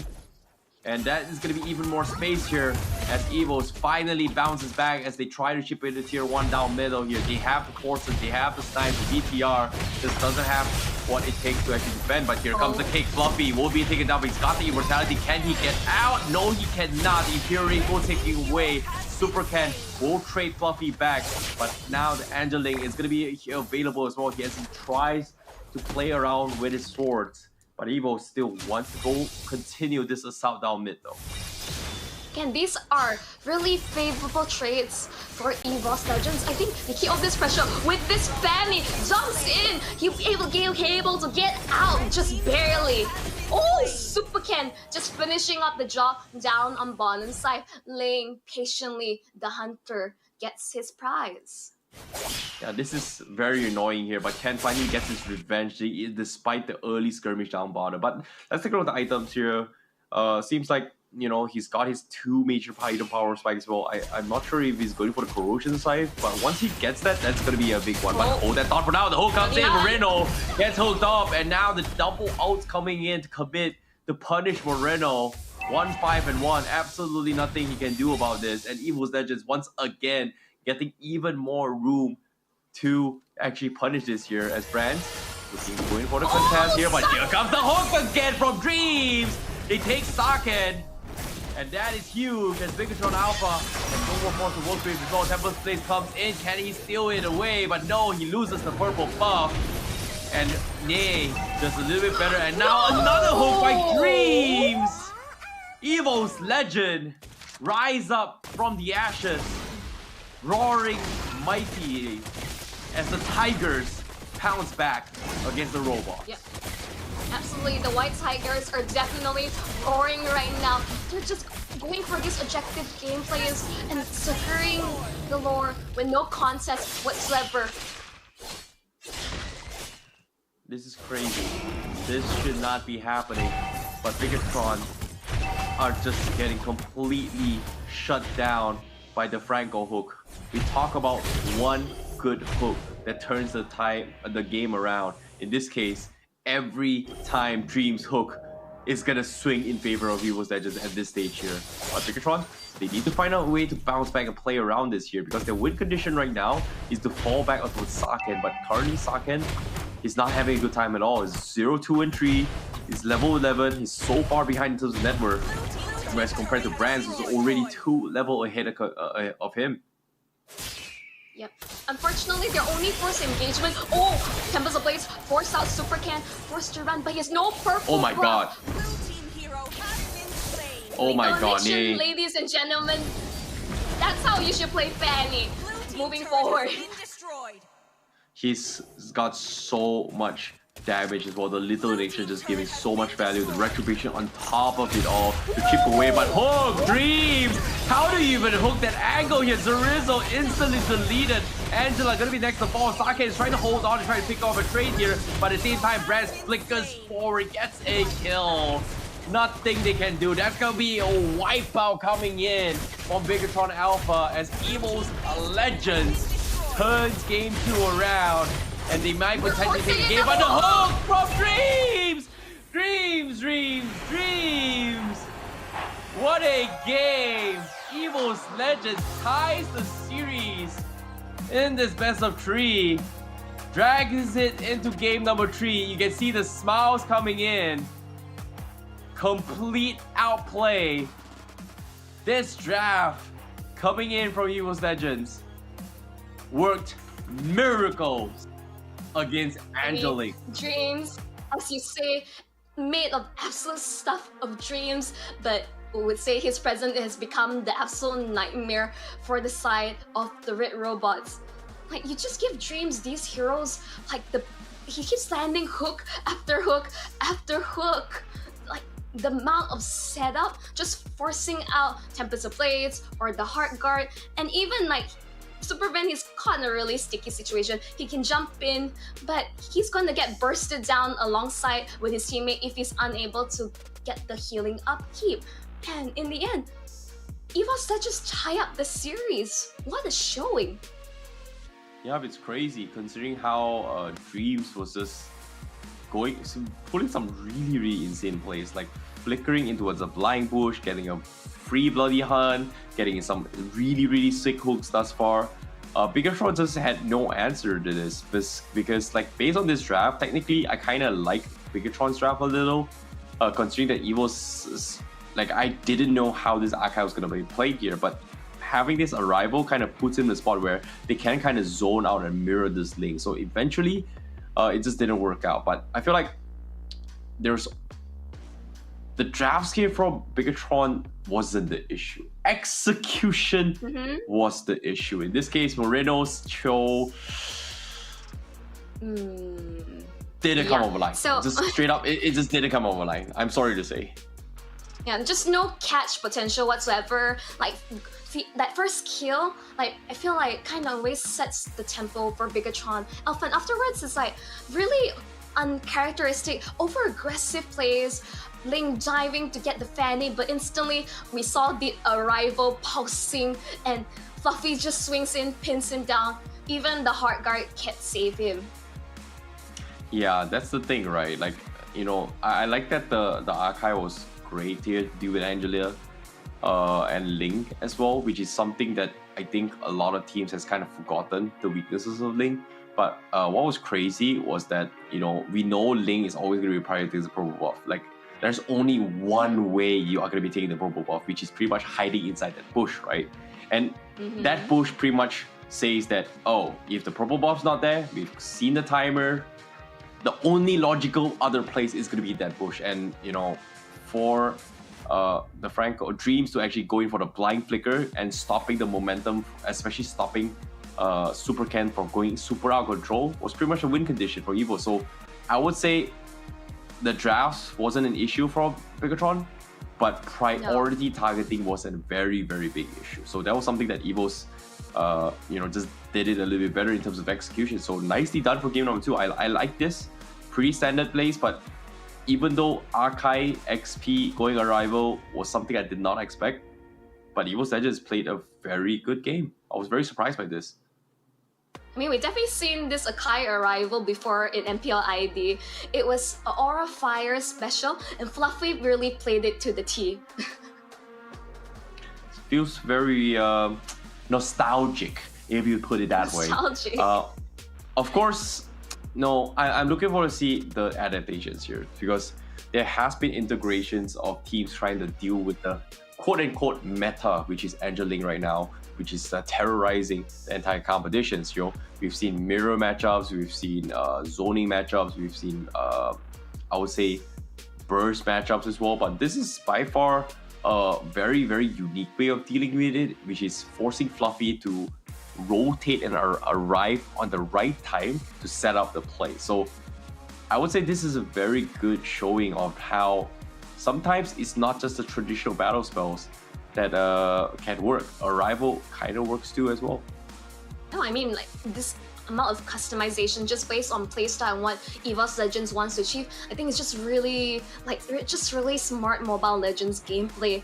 But overall, we can see that instantly, like, the gold lead is just massive for Evos Legends. We're getting really one-sided games in this best of 3. I do wonder that maybe for both teams, momentum plays a massive role. In terms of like the overall damage dealt is just so massive from the side of Evos Legends. Like the carry brands, like finally you give him a must support, he is going to be able to your carry for the day. Yeah, but of course, you know, when it comes to the playstyles here, Sake going for the first pick, Melissa, kind of showed like Evos what they wanted to kind of play around with. Given the toolkits here in terms of damage output, obviously Evos is going to be topping the charts. Brad's an absolute monster. You give him a small lead, he is going to apply so much pressure, and in this case, Brad's did exactly that. As a Beatrix here, his snipe has been on point, their setup has been on point. You can see a lot of good vibes coming from Evos Legends from the previous fight as well. After they actually won the game, you can see the celebrations, the little wins in life that make you a little bit happier. In this case, taking a win against BTR might be just that. Hey, they want to deny that 2-0 away from Bigatron Alpha. I think that's overall the name of the game. Or again, like from BTR, they didn't have to be so aggressive, especially for Super Cat. It's all about farming up and hitting those item powers by become the absolute monster of a late game carry. Because Fanny, it's like, even though if you can go for full damage, she'll eventually fall off versus Ling. So I think the win conditions was really clear for BTR, but it didn't, it didn't happen in the execution. Yeah, I guess. But of course, yeah, I agree what you said here. The timings wasn't fulfilled coming from Bigatron. And of course, considering that this was a very one-sided game here, I'm curious to see who the MVP is here. Please tell me it's gonna be Dreams. It's gotta be Dreams, right? For Evos Legends. The MVP is gonna be, yeah, baby! It's gotta be Dreams with the 2-0-11 Onic Franco. The guy never misses his hook. The guy that sets up the tempo for the team. The guy that won them the game. The MVP is gotta be Dreams. You can really rely on good old Dreams to really set the place for his team. I can't believe that rhyme. But again, like, this is what you need to do. You need to give Dreams, Kaja, Franco something that can really set things up. Of course, with Franco, the risk is if you can only make those plays if you land the hook. If you keep missing, then where's that source of engagement? Of course, congratulations to Evos Legends to evening things out against Bigatron Alpha. Whew. We have a series, Terrence. Yeah, we definitely do as well. But all things considered, 1-1, there is just so many ways that things could have gone wrong, Let's think about Franco. Things can go wrong, but you know what cannot go wrong? Winning money. What? Ooh, yes. Nothing goes wrong about winning money. Nothing goes wrong about making a living for yourself. And guess what? Here's an opportunity for you. Participate in the FE Dashbot Cup and take part now at esl.gg/FEBot and stand a chance to win 5,000 euros. And of course, only the number one in that challenge is going to be able to walk away with that juicy chunk of cash for sure. I mean, that was just like really amazing stuff. You're able, with 5,000 euros, you're able to fund your Jakarta trip easily. Can you get a Samsung Galaxy phone as well? Yeah, I'll definitely do. And you know what I'll do with the remaining cash? What? Eat chicken rice, because Malaysia has the better chicken rice.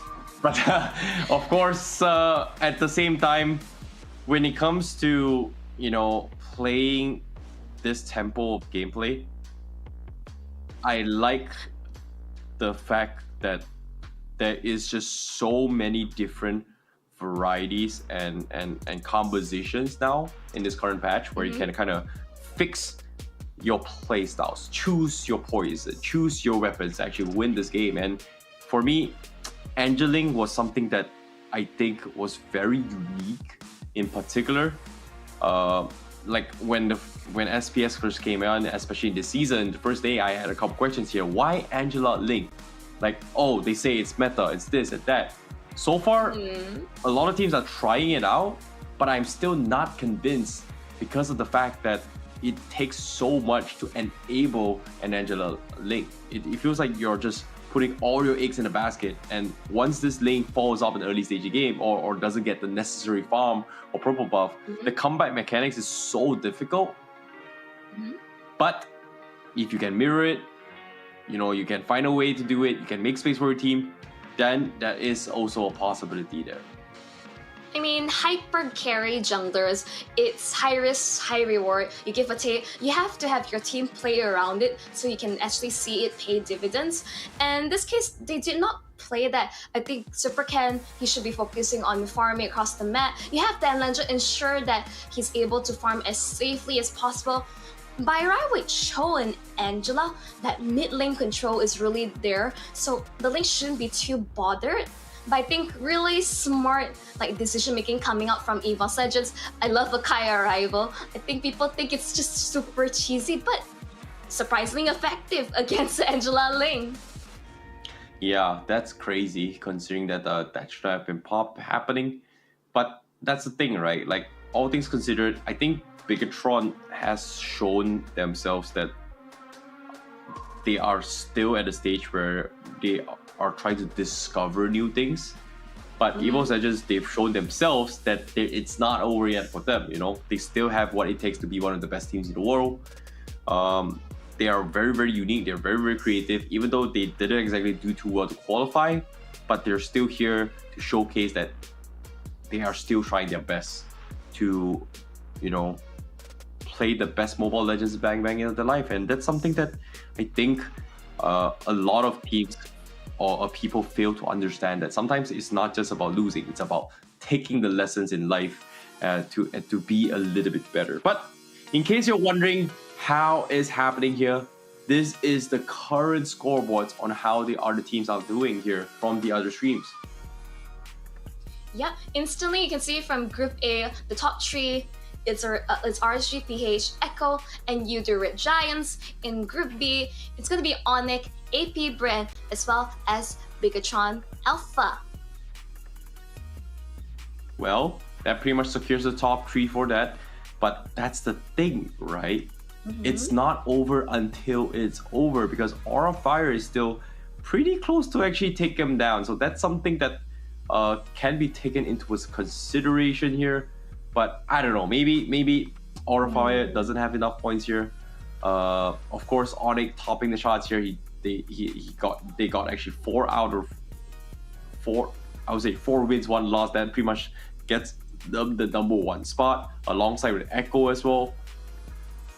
But all things considered, for the final 3 slots, it is going to be a battle between AP Brand, Bigatron Alpha, as well as Aura Fire for the final 3 slots. So I think if AP Brand loses their last game and Bigatron loses this series as well, there is a potential chance that Aura Fire might sneak up and take the #3 spot. So it's going to be close for Group B though. It is definitely very, very close.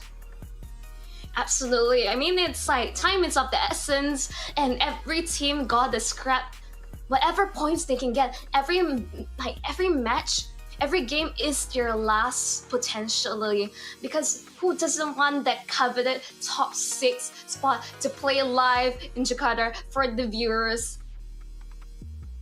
Yeah, it's crazy.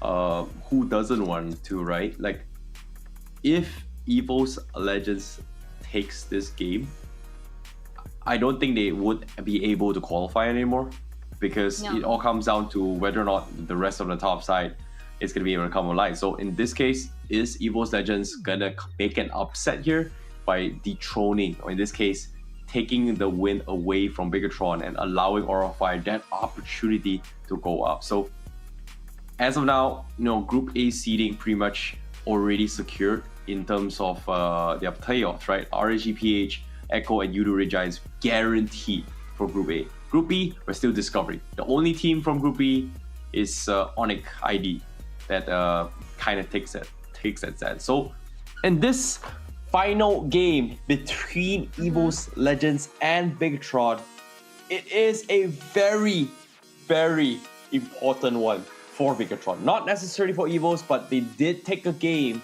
but they can make a very, very big upset here by just completely taking Bigatron out of the equation with this potential series. Yep. I mean, in the end, it's like now it comes down to a draw, and I can't believe it's going to be a best of 1 between these 2 teams. I would say that both sides are definitely not going to give an inch. And Evos Legends, as I say, they have tools, but they just need to ensure they know who to play around. And for Bigatron Alpha, the coach says that all that they tried out, they want to experiment. They want to ensure that they, in this, I would say, pre-season setting in a professional scene, they want to ensure that everything they're testing right now with the new meta works. And currently, right now, we can see that Moreno on show is not the way to go. I want to see how Bigatron feels here, but seems like the moods are pretty down right now after that loss. So I guess it's going to be back to basic coming from them. They have to try and make a comeback from this, because that Angela Ling, even though arguably it is now quote unquote the trend here, the trending meta between all these teams, but it's not exactly a foolproof plan. It may be execution, it may be understanding of the hero mechanics, but technically sometimes, even though as Monchel says, right, Bane wins her ranked games. But in this case, Bane hasn't been able to do so. But enough of us chit-chatting. Let's talk shop here. Game 3, final on his way. And this is going to be the starting draft here with Evos Legends on the blue side and Bigatron on the red side.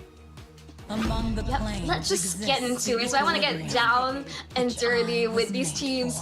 And overall, in terms of strategy, I think opening up with a Yi is a pretty nice for Eva. Something comfort for the side of Hijime. Yeah, and of course, when it comes to this fight as well, I think when it comes to this scenario, I think the okay, what's going on? Like Angela Link completely split off. Nobody wants to play this. But it's too risky. Bigatron, they double down on the far side as well as the Grok. So is Evos gonna play the Angela Link? I mean, anything could go at this point. But I think this is the really classic Yi versus Farsa. I'm kind of fangirling really hard right now because it's like, it's all about this utterly mid lane battle. And of course, just picking up the Grok, just ensuring that Evos does have the direct counter of cancelling the Feather Airstrike with the Wild Charge or either with the Guardian's Barrier. Yeah, and I think having this Grok from the side of Bigatron is pretty much a safety net, right? Like, you don't really want Evos to be holding out this Grok, having this free Guardian's Barrier to kind of deny the Farsa's Feather Airstrike. So I guess from that angle, it makes a lot of sense. But Evos, they deny the Fanny away. Sorry, not deny. They'll pick the Fanny again from the air, from the get-go. And the question remains here for Bigatron. Do they want to pick the Kufra here? Like, this is the perfect time to force the Kufra roam and put the XP Grok in towards the bottom side. Because, I don't know, Supervin has been phenomenal Kufra. Game 1, his Kufra was just popping off. This might be a time for him to show his Kufra again. Do they go for it? And yes, they actually go for it. You're really on point with these predictions right now, Terrence. But overall, back to Evos, it's like picking the Fanny once for Nia once again. He did like pretty alright. He did his job on this Fanny. It's gonna be probably lethal injection once again to ensure that he gets that final blow in. Even though you thought you're out of the woods, just bam, the burn just comes in. And again, it's just locking in just something really comfortable for brands. As I say, for Evos, their main keys to victory is ensure that brands has the best time possible. Yeah, and of course, in this case, once again, it is going to be a matchup where I think Sake needs to rethink here, because in game number 2, you know, he picked the Melissa, brands chose the Beatrix to go up against him. So this time, he will have a little bit more options and room to think on how he wants to take this approach. So I guess that's something that they can consider. But yeah, interesting. Why would you Bane ban? the Bane? Maybe because they just don't want to deal with the jungle Bane potentially that's happening here. But of course, Akai also being banned as well, which is huge. Fluffy played it really, really interesting, and it actually worked out in his favor, which is something that I did not anticipate. But it worked out. I liked it. I really, really like it. No, I recall, I think Fluffy's performance back then in MPID, really solid, Akai overall. But I think Evos, I think that's really clear. They're banning out all the jungle options. Jungle Bane, no Lancelot for Super Ken. I think Martis is still open. I think that's still a really viable choice. Yeah, I guess. But I think, yeah, Fredrin is still in the pool as well, which is kind of interesting that both teams kind of ignored this. But if they decide to go for the Fredrin pickup coming from Bigatron, the Yeep still has somewhat of the tools as well. It's pretty good. Going for the Martyrs definitely is the safer choice. But no, Bigatron, they doubled down on the Melissa again against Brands. Not sure how this is going to go. It's a very risky approach, but I guess with the Kufra in play, it is a little bit safer for Saken to do his own thing. So I guess that's gonna be the matchup coming in, and Evos, they go for the Rizzler. Okay, lane matchup alone, Melissa against Beatrix, it's still, I think, slightly favoring Melissa because just really annoying, just outraging Beatrix before she's able to get her item Power Spike for hits level 4. And they lock in this Trizla for Fluffy. I think just, I really imagining all these wombo combos. They're doing it and oh my word! First Atlas! In a very, very long time indeed. It is a wombo combo. They are gonna go for hot lockdowns. However, the one counter to this composition is just purify and walk out of it. But that means they will lose so much mobility with these flickers, and you can see the high fives are coming in. Evos Legends, they're looking to close out this game, and they will go for the final pick, Ling. And I'm not gonna lie, this time, with no Franco in play, Super Ken is gonna have a much, much better time compared to game number 2. Again, it's just about overwhelming your opponent. There's, as you say, there's so many wombo combos just designed to force out the tempers of play, and no hard guard to protect you. Like, we're really going to see like full-blown team fights from both these teams. Yeah, and I like it. I really, really like it here. It's by far the most balanced draft out of 2 games. Even though the Atlas pick feels a little bit weird, but if you get the nice setup here, I guess Nia is gonna completely dish out all the damage here, unless the Kufra has something to say. But in theory, the damage output is great, but there is just one big, huge wall they have to overcome, and that is gonna be the wall charge, and that is gonna be the Kufra bouncing ball here. So it's gonna be rough, but it all comes down to execution. I'm looking forward to see how this game goes. Absolutely, I can't agree with you more, Terrence. This is going to be down to a best of 1.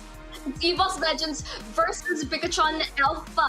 We're expecting a really spicy series. Let's get right into the Land of Dawn. Terrence, what do you have to say? I'm speechless. I'm literally speechless on how this is actually going down, but at the same time, Evos are just keeping tabs here. Vin already playing a little bit mid-control, so we're not going to see that split rotation, right? Where we have this roamer starting things off the gold lane, we have the mage starting the XP here to get a little bit more XP before the first pre-4 fight. So nothing super crazy. I think it's a pretty normal opening coming in here. Roam mage starting in the middle. But I guess they want to prioritize the Little Wanderer for Super Ken, so I guess that's going to be the priority coming for Bigatron Alpha. Forcing Saken to recall so early on, this is already signs for what's to come. Brands is already winning out in terms of his lane matchup. Yeah.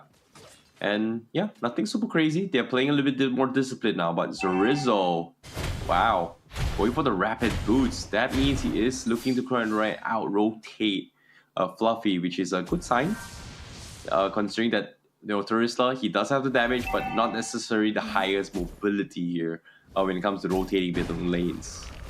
Now, that's the thing with the emblem choices right now. A lot of people will opt to build agility on towards Terisla just to ensure that he has a bit more mobility, because the damage is slow, the movement is slow, but with agility, it does help overall, and a little bit does count. Yeah, it is going to be the case, but Turtle just spawning, and of course, Bigatron, they have Zorizo kind of scouting the information here, but they don't necessarily want to farm yet. They don't really want to contest it. They are going to try and buy time here, at least until the first purple buff. In this case, Finn.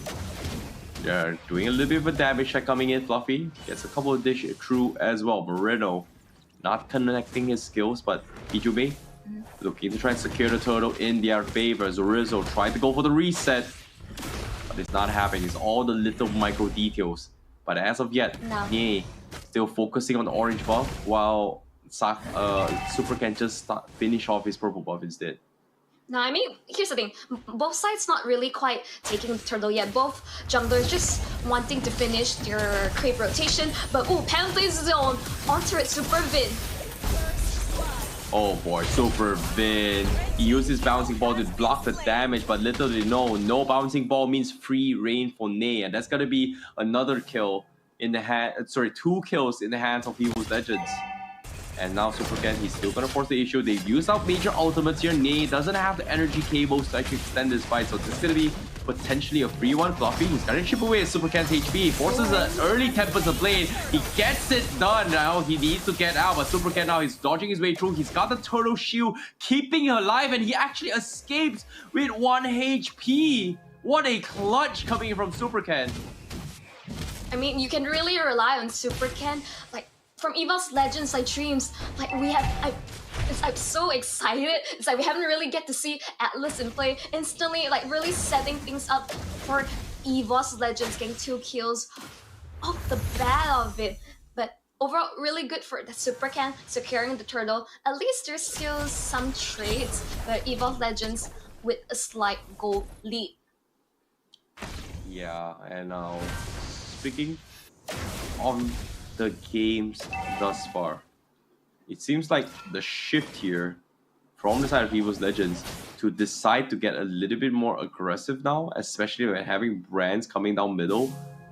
But I guess they need to go for the lane swap, right? Considering that the turtle is going to be on the top side, brands doesn't really want to join this early game. I guess they're thinking about going for the swap. Ken, does he steal it? No, he forces the retribution up on Ney, so he will be able to defend, but Ken, let me be angsty with this place, but well, he's trying. A lot of XD teenagers, I would say, playing like star junglers. They're really so young, but you can see instantly on top side, both parties are just looking for any form of engagement that they can get their hands on. But I think nothing for now. I think the show is just warming up. Yeah, I agree. They're just playing to the win condition, and I guess the win condition here is going to be both brands and Saken securing their farm while they wait for the power spike decline for both Ney as well as Link. They just don't really want to make any too much mistakes as well. I'm surprised Super Ken is still able to get very, very aggressive. But with this turtle already starting off, Super Ken getting in very early on as well. Dream scouting his way through, but here comes the chain stun. They've got the damage. Here comes the fatal link. Connects on 2, but now penalty zone as well. They dropped everything on them. And Ken, first of all, green next as well. Evos Legends sets up the perfect wombo combo. Friends, he won't be able to escape the damage here as Moreno won't be able to interject. Now Ney looking for the finish. He is gonna get another one here with 3 men down. Evos Legends sets up the perfect play. Dreams, what a play! Oh, that was a notice. Okay, Dreams, amazing stuff. Even as he was going to die, he just figured, I'm gonna just take a couple people down with me, no pressure. And Hijime also just securing the turtle on top of that. I really wasn't expecting it. Evos Legends, wow! Yeah, and at the same time, this is just by far the most unpredictable game I've casted so far. And Evos Legends, they're not giving up. And it's crazy how BTR just getting completely shut down by this wombo combo composition. And it's funny. It's really, really funny to see Come on, we have this to respect work. Dreams. Oh, the catch Tyrant's Rage, but Dreams will just barely get out of there. Yeah, and at the same time here, Dreams, he is going to be finished off, unfortunately to say, but at the same time now, Superwin tries to save Ken. He needs to get out, though, and now he is going to be A-OK, but Vin, however, taking a little bit too much damage here. Saken is going to be providing a little bit more assistance here to get him out, so it's going to be fine for now. But Evos Legends now taking the driver's seat with brands interjecting with the team, regrouping here to set up for this turtle fight down bottom. Meanwhile, they getting a little bit angsty here. Saken with the go away stops him in track, so he's going to be forced to back off. So that's going to be the recall coming in for him. It's all about these angsty young boys really want to prove themselves to the world on why they should be here. And unfortunately, ladies and gentlemen, we're going in for a slight pause. Everyone, just hang on tight, go to the bathroom, grab some popcorn, because this is a match to watch. Yeah, this is, you know, something I did not expect at all. And it's crazy. This. You know, to see this kind of plays. Like, I know you love it, but at the same time, like, this technically shouldn't be possible. Like, it's weird to see this actually working out, because when we talk about heroes with high mobility to rotate in between games, you know, obviously Link is going to be top of the charts when it comes to mobility. And the only other one is like having this Fanny who's doing so much work for the team. And I feel like Bigatron, they're doing a fantastic job at trying to beat the meta. In this case, Link being very, very popular now in terms of mirroring. So even though there has been a huge decline in Fanny, Bigatron is still, Evos Legends is still making it work, and it's nice. It's nice. Now, here's the thing. Fanny, no matter what, in the right hands, is still going to be a massive threat during the early stage of the game, because that's where you get your death ball going. And with Nia, I think like really smart itemization in terms of emblem choice, because my biggest question with Fanny was that, is Killing Spree worth a shot, or is Lethal Ignition the way to go? I think this really answered it, just ensuring that you get the final blow in and slowly watch your opponents like burn to death.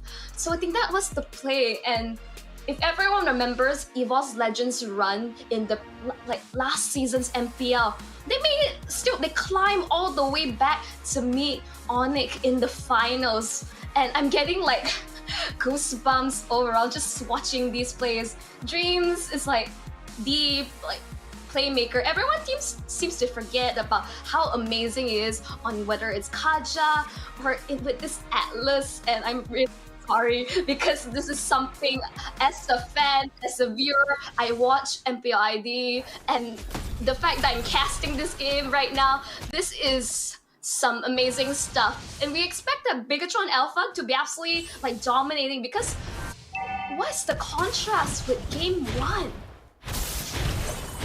I don't know, it might be a little bit dropped from game 1, but as soon as it happened here, actions coming into play. We do see some fancy footwork coming in from Ney, but Bigatron Alpha is still looking for the opportunity to stop him here. Zorizo needs to find that perfect wall charge to actually stop Ney in his track, but it's so difficult. You can see Bigatron, they're literally gasping for any kind of farm, and as much as I can say, but here comes the play, so Pervin! He finds Hijume, that's gonna be Moreno that takes him down, and now Fluffy, he is gonna be poked away by Socket.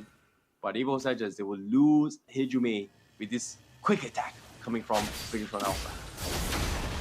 It's all about that engagement, how Bigatron Alpha or either Evos, how they respond. In this case, Evos Legends were not ready for that ambush. Hijume just taken out like that, and slowly, like, I'm not saying this is over for Bigatron, it's both sides. How do you like answer back to one another? It's just trade after trade and setup after setup. Yeah, now Evos gonna be shifting the focus down bottom. Lord's gonna be up in 30 seconds as well. Bigatron also starting to tally up their positions for this fight. But guess what? Evos, they're forcing a fight, but no! They pulled Super Cannon! But the Tempest Blade is gonna be there. He's gonna be able to get out of safety. They lose Bin. But for now, that's gonna be a little bit of a huge blow for the defense, as Evos Legends will have to go for the reset. But surprise, surprise! Hey! From behind, they know! He knows! Ken likes to be greedy. He will go in for the one shot. He trades 1 for 1, but at his cost of his life as well. I mean, these are all the traits I'm talking about. As you say, these two junglers are so angsty. They're just going, like, they're just killing one another. When the reality is, I feel like it should be their EXP, their junglers setting them up for success. Yep. And of course, now both junglers still does not have that purple buff. Purple bar priority is going to be the way to go. Win. Going for the blind Cyrus Revenge. He gets punished for this, but the wall charge comes in from Zerizzo. Sidestep being from Brands here, and now BTR. They need to back out. Zerizzo getting stuck in as well, but he won't be able to survive this. Saken zoning Fluffy out. But at the same time, Evos, they say, we are going to back off, but no, the top side. He gets a solo kill against Super Ken. And this is not looking good. However, it's a little bit too far off from the Lord Pit, but Evos Legends, they will have the damage to deal with this. And Bigatron Alpha, not in position to contest game, finally shows himself, and he will snipes him back after recalling back to base. Evos they're playing this objectively. The solo kill onto Super Ken instantly. They make quick work on making sure that the Lord is taken, though they didn't even need to force the retribution. Mania just came in to ensure that this Lord is safeguarded in his team's hands. Yeah, but speaking of the Lord, it is going to be knocking on bottom side. Middle turret is definitely going to fall here. Super Ken cannot afford to lose his 1v1 against Nee at all. And you can see Nee is hiding around the bush on the top side here, expecting an ambush coming in, especially when it comes to Link, who loves to go in for the split push potential. Dreams, for the pullback, just not worth it to catch Zerizzo.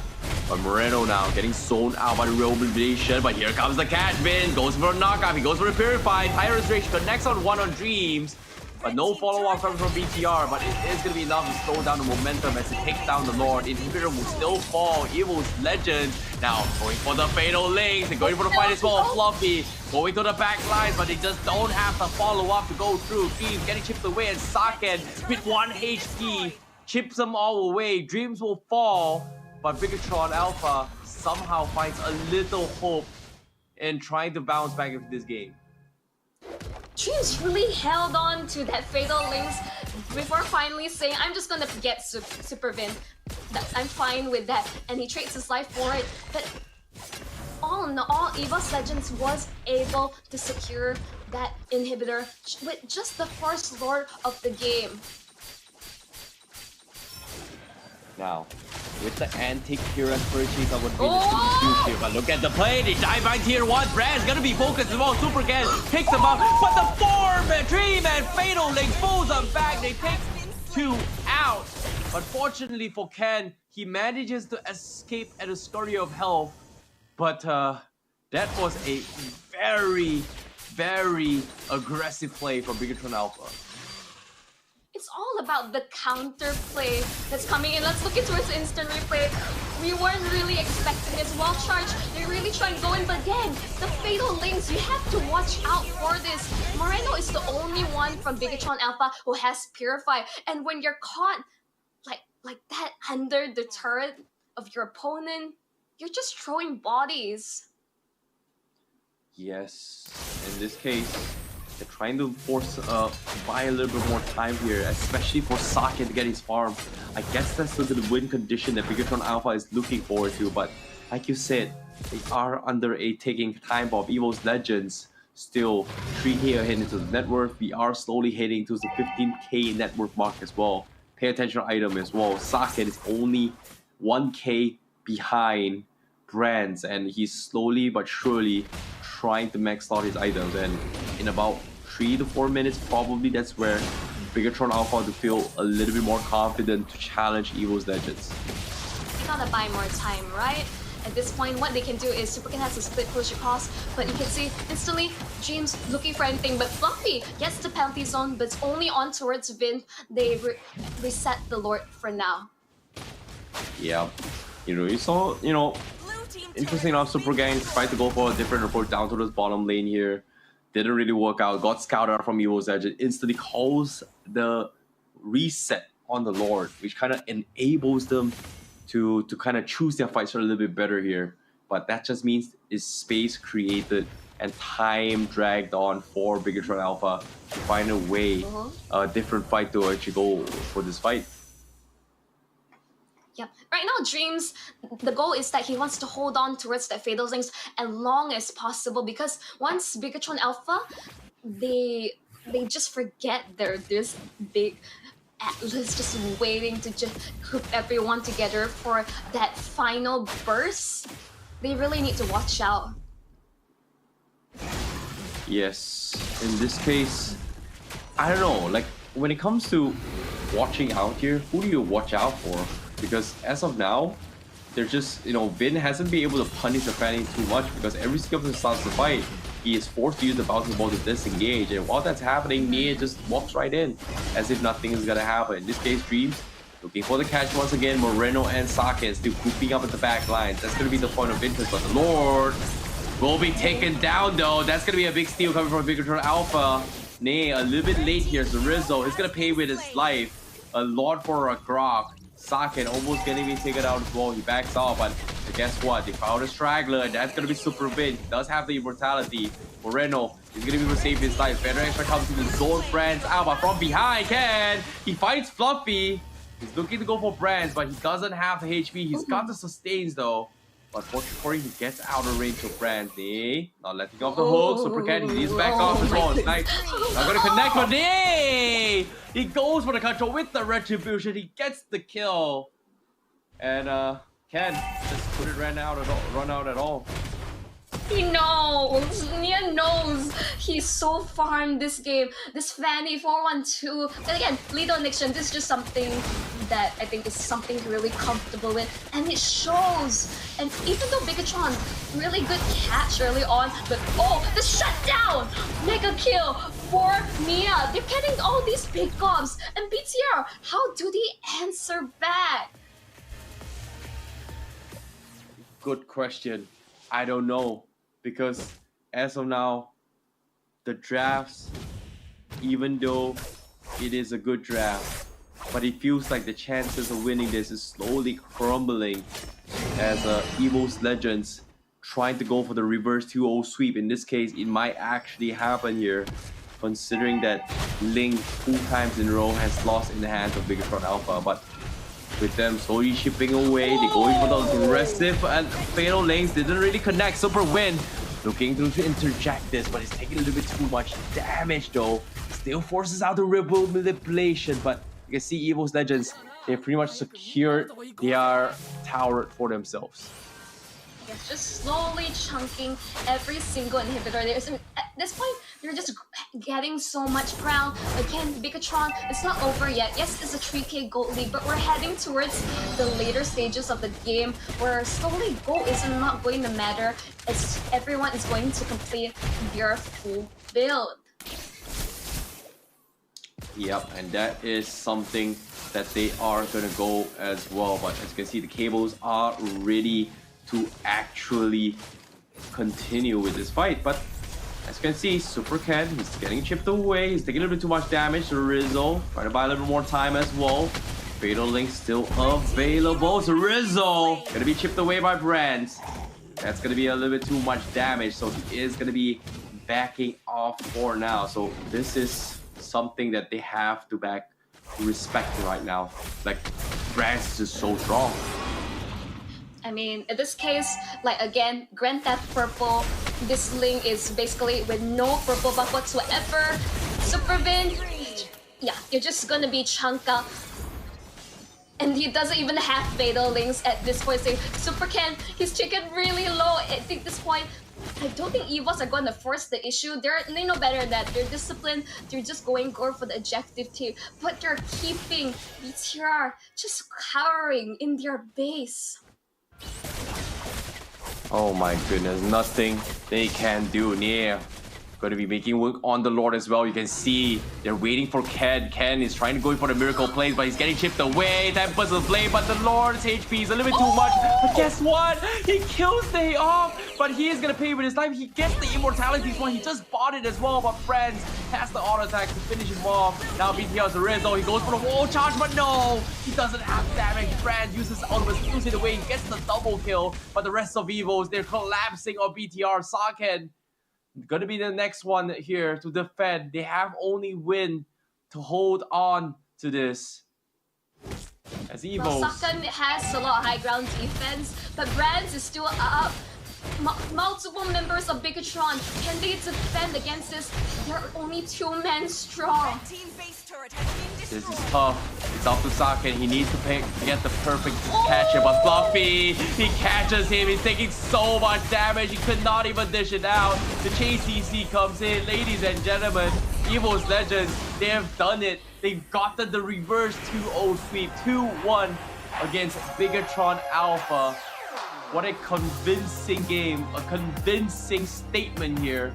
Despite not being able to qualify, they gave us a very, very strong showing here on the best stream, B stream here, right now. What a game here, Monchel. What a game. Best of 3. Oh my.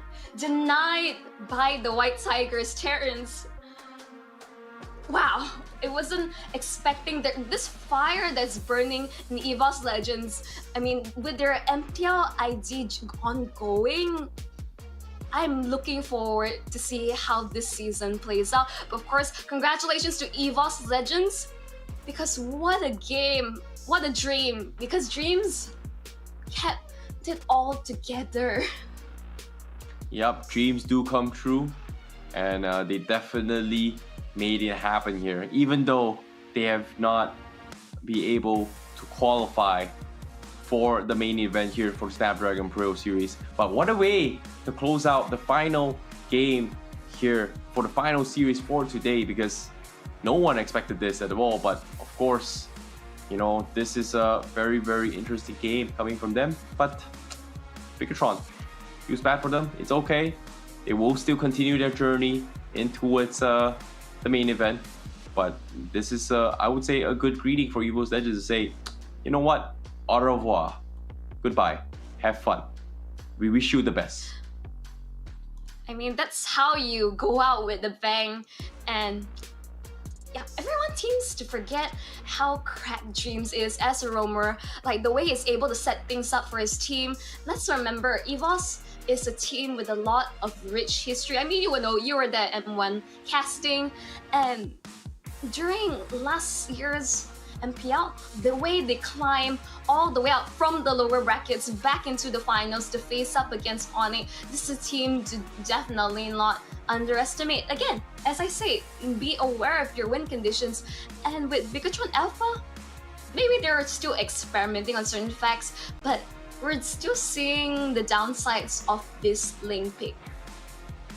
Yeah, that, you know, it is indeed very, very much counterable as well. They somehow figure out the sauce. Maybe Link isn't what Bigatron is very comfortable at. So it's back to researching and also training for them as they make their preparations for the main event. So as of yet, I really like this match as well. It was pretty fun to wonder here as well. Very, very interesting adaptations here, testing out the limits of what Link can and cannot do. But I have to give credit today, because that fatty gameplay was insane. For him to get the crazy, crazy moments like this, and it's just phenomenal if you think about it. I mean, there's a reason why in many of our matches, first face ban, there's always Fanny, Link. You can't give these heroes away because everyone is really talented in terms of mechanics, but overall it comes down to how your team just comes together, and they really made it work for them. But let's throw into it the post-game stats and just break it down what happened, because this went a while. This went 20 minutes. Yeah, this is one of the longer games here in this series, and it just shows you how close it could have gotten. You know, it came down towards the execution of the little greedy details. In this case, Supercan, he doesn't have his final item slot here, which makes a lot of sense, right? He wanted some mortality, tried to go for the Winter Trunk, his saw, but Brands was right in his face. And look at Brands' item. Like, he's got Null Figure Roll, he's got the Hunter Strike, he's got Blade of Despair. He just has enough damage to actually burst through the health of whoever who's just been respawned for the brutality. So it makes a lot of sense that you know, he is gonna be one of the top damage dealers later on. But aside from that, you know, damage Grok didn't exactly work out at all. Yeah, I mean, Ren sold off his shoes, I assume for a Has Claw or a Hunter Strike. Either one really works out. And yeah, in the end, Evos just a really like dominance showing. I think BTR not enough respect. The fact that only Moreno has Purify, and you can't keep allowing Dreams to get those big catches. Like the fleeting time, just like icing on top of the cake, ensuring that the cooldowns are a lot shorter for the Fatal lanes. And BTR, they didn't expect all of this to happen. Yep, damage down here is going to be favoring on towards Evos Legends as well. Hijume has been setting up some really serious real manipulations. The wombo combo setups coming from Fluffy and Dreams to actually chain in towards Brands, and Hijume just do so much work. You know, Moreno not necessarily having the easiest time as well, because time and time again, you try to make a play, boom, you just get completely shut down. Damage taken obviously is going to be a BTR that takes the most amount of damage. And Evos, you know, I feel like based on this stats, you can pretty clear tell that who is making a lot of work for the team, right? Like we've been seeing so much about Nate, we have seen so much about Fluffy, but literally no, Hijume has been there just always harassing them time and time again. And there were multiple instances where Super Ken was just on the cliff here, he drops a casual skill, goes for a couple of Prism here, and chips him down towards like what, 70% of health, which is 30% health here. And to get back those health, it's so difficult to do so unless you have like the necessary heals to do so. Mm-hmm. I mean, Hijume is just one of the most reliable mid lanes for Evos. It's like you can expect him to do his job. Yes, he's like in the back, he's quiet, but he gets the job done. And with this, you just scale a lot, like just forcing Super Ken to go on defensively. And again, it's all about the counter engagement from the side of BTR. But in terms of Evos, they acted as one together. They were roaring proudly and they just knew the limits. It's really difficult because you have to watch out for the Fatal links and Fluffy just coming in zoning, worry about that penalty zone onto multiple members. BTR, I think it needed a lot more execution prowess from them. In the end, you can see it was like just in terms of damage to tower, Brands just had a great time on this Beatrix. Yeah, I like how things went in their favor. I definitely like how the sustains, the fights that been brought out as well, but it just showcases why Terizla is just so strong in the current patch, right? Like it has a decent amount of damage, it has the sustains to do through, the ultimate CCs do bring so much value in terms of this team fights. Like if you don't have Purifies, you don't have turn Journey, you pretty much, if you get caught out of it, he is gonna get taken down. But I'm curious to see who the MVP is coming from side of Evos Legends here. The MVP is gonna be none other than Hijume on this Eve 8, 1, and 9. Surprise, surprise. I mean, you have a good amount of late game insurance with the Eve, but just overall, the zoning, the beautiful layering upon ultimates, the setup, it's just great stuff from Evos Legends. Well done. But let's throw into the highlights and let's relive all the moments with this match. Yep, Hijume definitely played a phenomenal game here.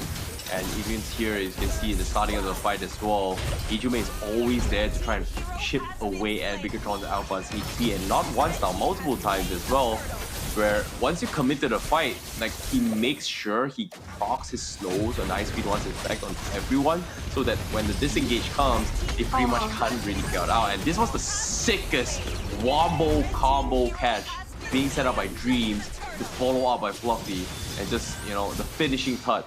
It's gonna be Hijume and Nate to just zone them out. You know, it's all about if I go down, you're all going down with me. That is just the roamer way of life. If I have to die, I might as well get some assists or even kills along the way. Instantly, you can see Evos Legend just pushing their advantage. But this is what a really aggressive play from the side of Bigatron Alpha. But instantly, with the lack of any source of Purify from that Fatal links, your enemy is just able to pull you under tower and just burst you down. Yep, and of course, now seeing how this is going as well, it's just interesting to see how close things have gotten and how really unexpected that Evos Legends is just didn't qualify to this year, and it just proves how scary Group D bracket actually is in terms of technicality, the gameplay, etc. So I don't know, but where was this Evos Legends the past few days? It feels like it's a little bit too late for them. Yeah, I mean, it's all about the adjustments that come in with the new patch. But congratulations to Evos Legend. A win is still a win. A 2-1 reverse sweep against Bigatron Alpha. And Terrence, overall, I know you're quite sad about, why did we not see this Evos Legends during the earlier stages of, our group stages? But I think that's just how the cookie crumbles. Yeah. This is very, very unfortunate. But at the same time, before we, get a little bit of heartbroken here, but I'm curious to see what the analysts from the side of Evos Legends has to say as we jump into a very, very short one here. And we have TechStump joining with us right now. The analyst coming from Evos Legends. Hello. Good evening over there. Monshel, yeah. At the same time, TechStump, I've got some very, very interesting questions here. I know that you guys have pretty much not been able to qualify for the next event. The question here is, what went wrong and what happened this past few days? I'm not sure if TechStump can hear us. Oh. It seems like it is frozen in state. Maybe he's just still reliving the moments where frozen in time, just watching how well that played out for his team. That's the worst way to dodge a bullet. I felt like that was very, very on point with my questions. It feels like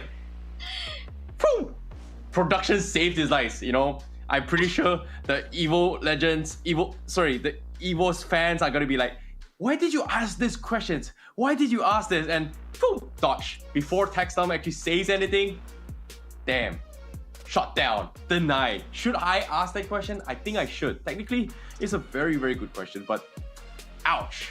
I feel it feels like here I'm asking a girl's number and I just got painfully rejected in my face. Just like that. Ouch. Would you rather be rejected up front or slowly, maybe she replied once or twice and then she ghosts you? Oh, definitely up front. Much better, because ghosting is terrible. Never ghost people. It's just the worst feeling people. It's just rude. Straight up rude. Really, maybe rude. they, very, very rude. they feel bad and they feel like the guy can't handle the rejection, because as I say, it feels bad. I mean, from the initial hit, but I understand, you get hurt once, then you move on, you find a new one. I think that's the name of the game. But of course, let's think about how can we grill the analysts on the side of Evos Legends. What kind of hard truth we can ask. But as I say, production's giving us the go. Let's jump right into this interview. Hello. Hello again. Hello. Good evening, TechStump. I've got a very, very interesting question here. I know I've kind of asked it midway. We were kind of disconnected a little bit there. For this past 3 days, Evos, actually both for Legends as well as Icon, didn't really do too well. And, for you now finally getting a chance to actually showcase that you guys have still got what it takes. Can you tell me a little bit on the journey of what's happened for these past 3 days here for both Evos Legend or even Evos Icon from your perspective? What is going on behind the scenes so far? I think both Evos Legends and Evos Icon already tried their best. Yeah, but we still really lack on discipline at late game maybe. So many times we got losing team fight on late game. Yeah, that's what happened from my perspective. I see. Yeah, Terrence, so back to TechStump. I want to ask, with the addition of Fluffy into its Evos Legends lineup, how long did it took for the team to really integrate? Because again, a new XP laner replacing Psychots.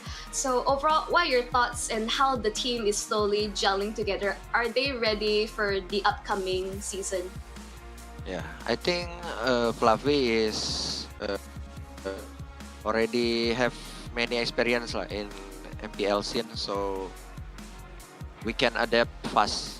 And Fluffy also have big hero pool. He can play tanks, he can play damage dealer, explainer, and he can play like in game versus BTR. He play Akai with a rifle spell. It's maybe he can play many hero, and it's very nice for the coach to draft. It's easier because his hero pool is very big.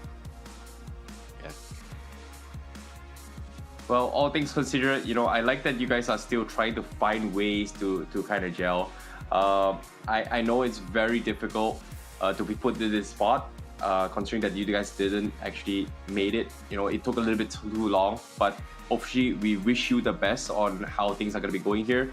But of course, now before we close these things here, what's next for Evos Legends? Do you guys have any tips, hint on what's going to be happening in this upcoming future? Yeah, I think we gonna try our best in MPL, of course, because we have new lineup too in MPL, and for the fams, Evos fams, I hope you guys keep supporting us until we can win again on MPL. Yeah. Thank you so much, Texam. I appreciate your words here. I know it is very difficult here, but thank you so much for sharing some valuable information. And we wish you all the best here and pray that you guys will do well in MPL ID. But that pretty much sums it up for our interview here. Thank you so much, Texam. We will see you when we see you. Goodbye. But, wow, that was a very emotional here. I'm not gonna lie, Michelle. It was a very difficult question to ask, but at the same time, we got the information we needed, and we hope that we get to see a little bit more in the near future. However, you know, of course, we have to say goodbye to Evos Legends. They did not make it here for the very final, but of course, they are still competing for MPL ID. So it's not over yet. If you think Evos Legends is out of the competition, it's not over yet. They're still gonna compete to improve themselves. But to keep you guys updated on how things are happening here throughout these past few days, let's take a look at the brackets here for Group A as well as Group B. I'm curious to see who makes it and who did not make it. Brackets, production, come on, show me. Is this the official one? Hey, ladies and gentlemen, this is your 6 teams that is gonna be playing off during the playoffs here. And these are your current brackets. We have RSGPH, Onic ID, Yoodo Red Giants, Brand, Echo, and BTR. Your 6 teams that is gonna be playing off in the playoffs. And of course, this is you know, it has been a long past 3 days, but we've finally come out to this this stage so far. Yep. Overall, it's like as you say, the final standings for why is this way is like AP Brand is on top. It's because AP Brand won against Onic in the earlier stage. In RSGPH, they're able to progress, and depending on the outcome of Onic versus Yoodo Red Giants, they'll be facing up against RSGPH, because honestly, I think this matchup is absolutely terrifying.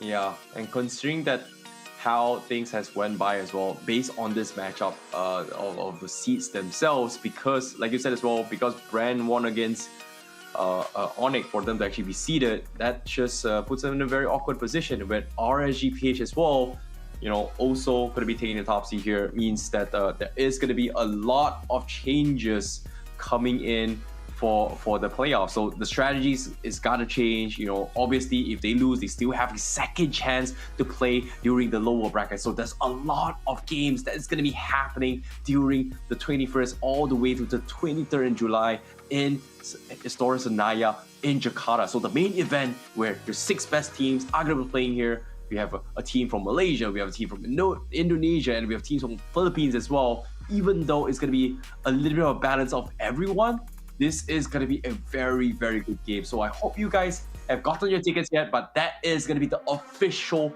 brackets for you guys, for all the teams out there.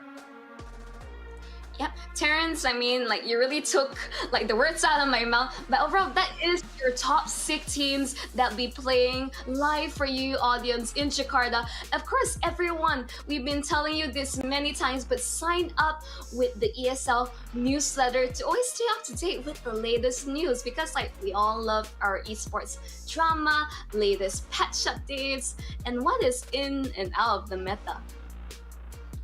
Yep, of course. Be sure, click it now. Now, I tell you, if you guys are looking for some fun content, there. If you're looking for some serious content, there. Inside scoop of the players, there. Potential TikTok memes from the talents, there. And guess what? I heard a rumor, okay? Yes. I heard a rumor. I'm not sure if it's true or not, okay? I heard a rumor from production. If the talents have had a competition for Group A, right? The loser will be doing some dances, will be punished. It's all about winning They have to matters, do right? some very, very thing as well. And of course, if you win, you don't need to go through the the sequence. Okay. And in this case, when you win, you gotta win with Snapdragon Elite Gaming. You gotta win with the Snapdragon chipsets that keeps you going. You gotta be super energized. You've got the chipsets that gives you the best performance in your phones to record those amazing videos, especially the fun ones. And of course, to do it, you gotta use the Samsung Galaxy S23 Ultra, man. Like, that is the way to go. Monchel, don't you agree? You know, don't you want to see some fun content? Yes, I mean, like, you definitely want the phone that would be able to back you up and doesn't let just a perfect gaming experience overall with the Samsung Galaxy. And next, we have the THL FE Bot Dash Cup. Stand a chance to win your Samsung Galaxy's funds. Win up to 5,000 euros and just take part in it now. What are you waiting for? With the link down below. Yep, 5,000 euros on the line. Only one person, but of course, when it comes to keeping you guys energized, especially of how Monchel has been giving you guys all the energy and love when it comes to commentary here. With Monster Energy, she has unleashed the beast. She's given you the best commentary of her life. And of course, what a better way here than to get yourself one here at the website here as well. And of course, Monchel, I'm pretty sure you have been hyping this for these past 3 days. Do you want to go to the main event? How do I go? Where do I go?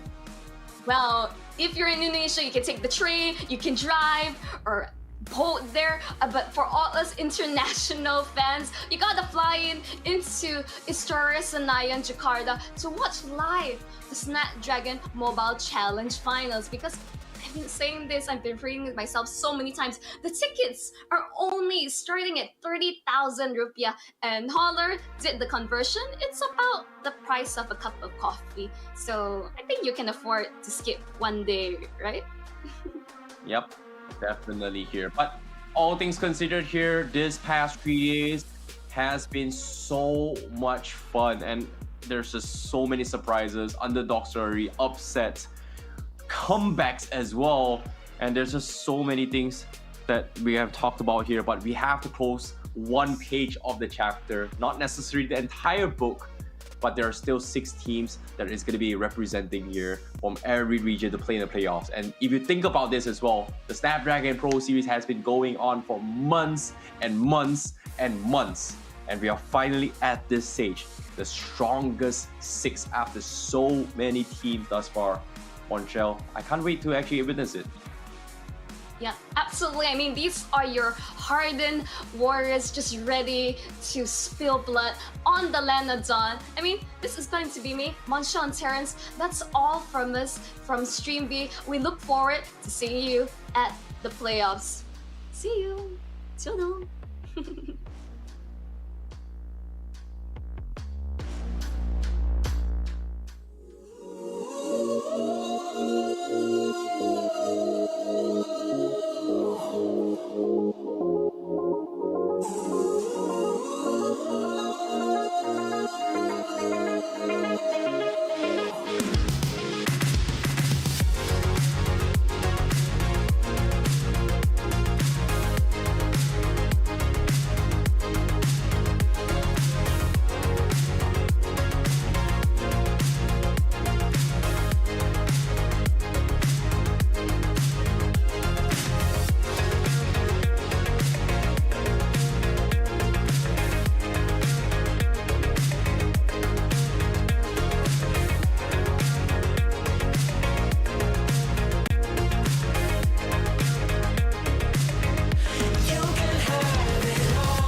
Welcome to Mobile Legends.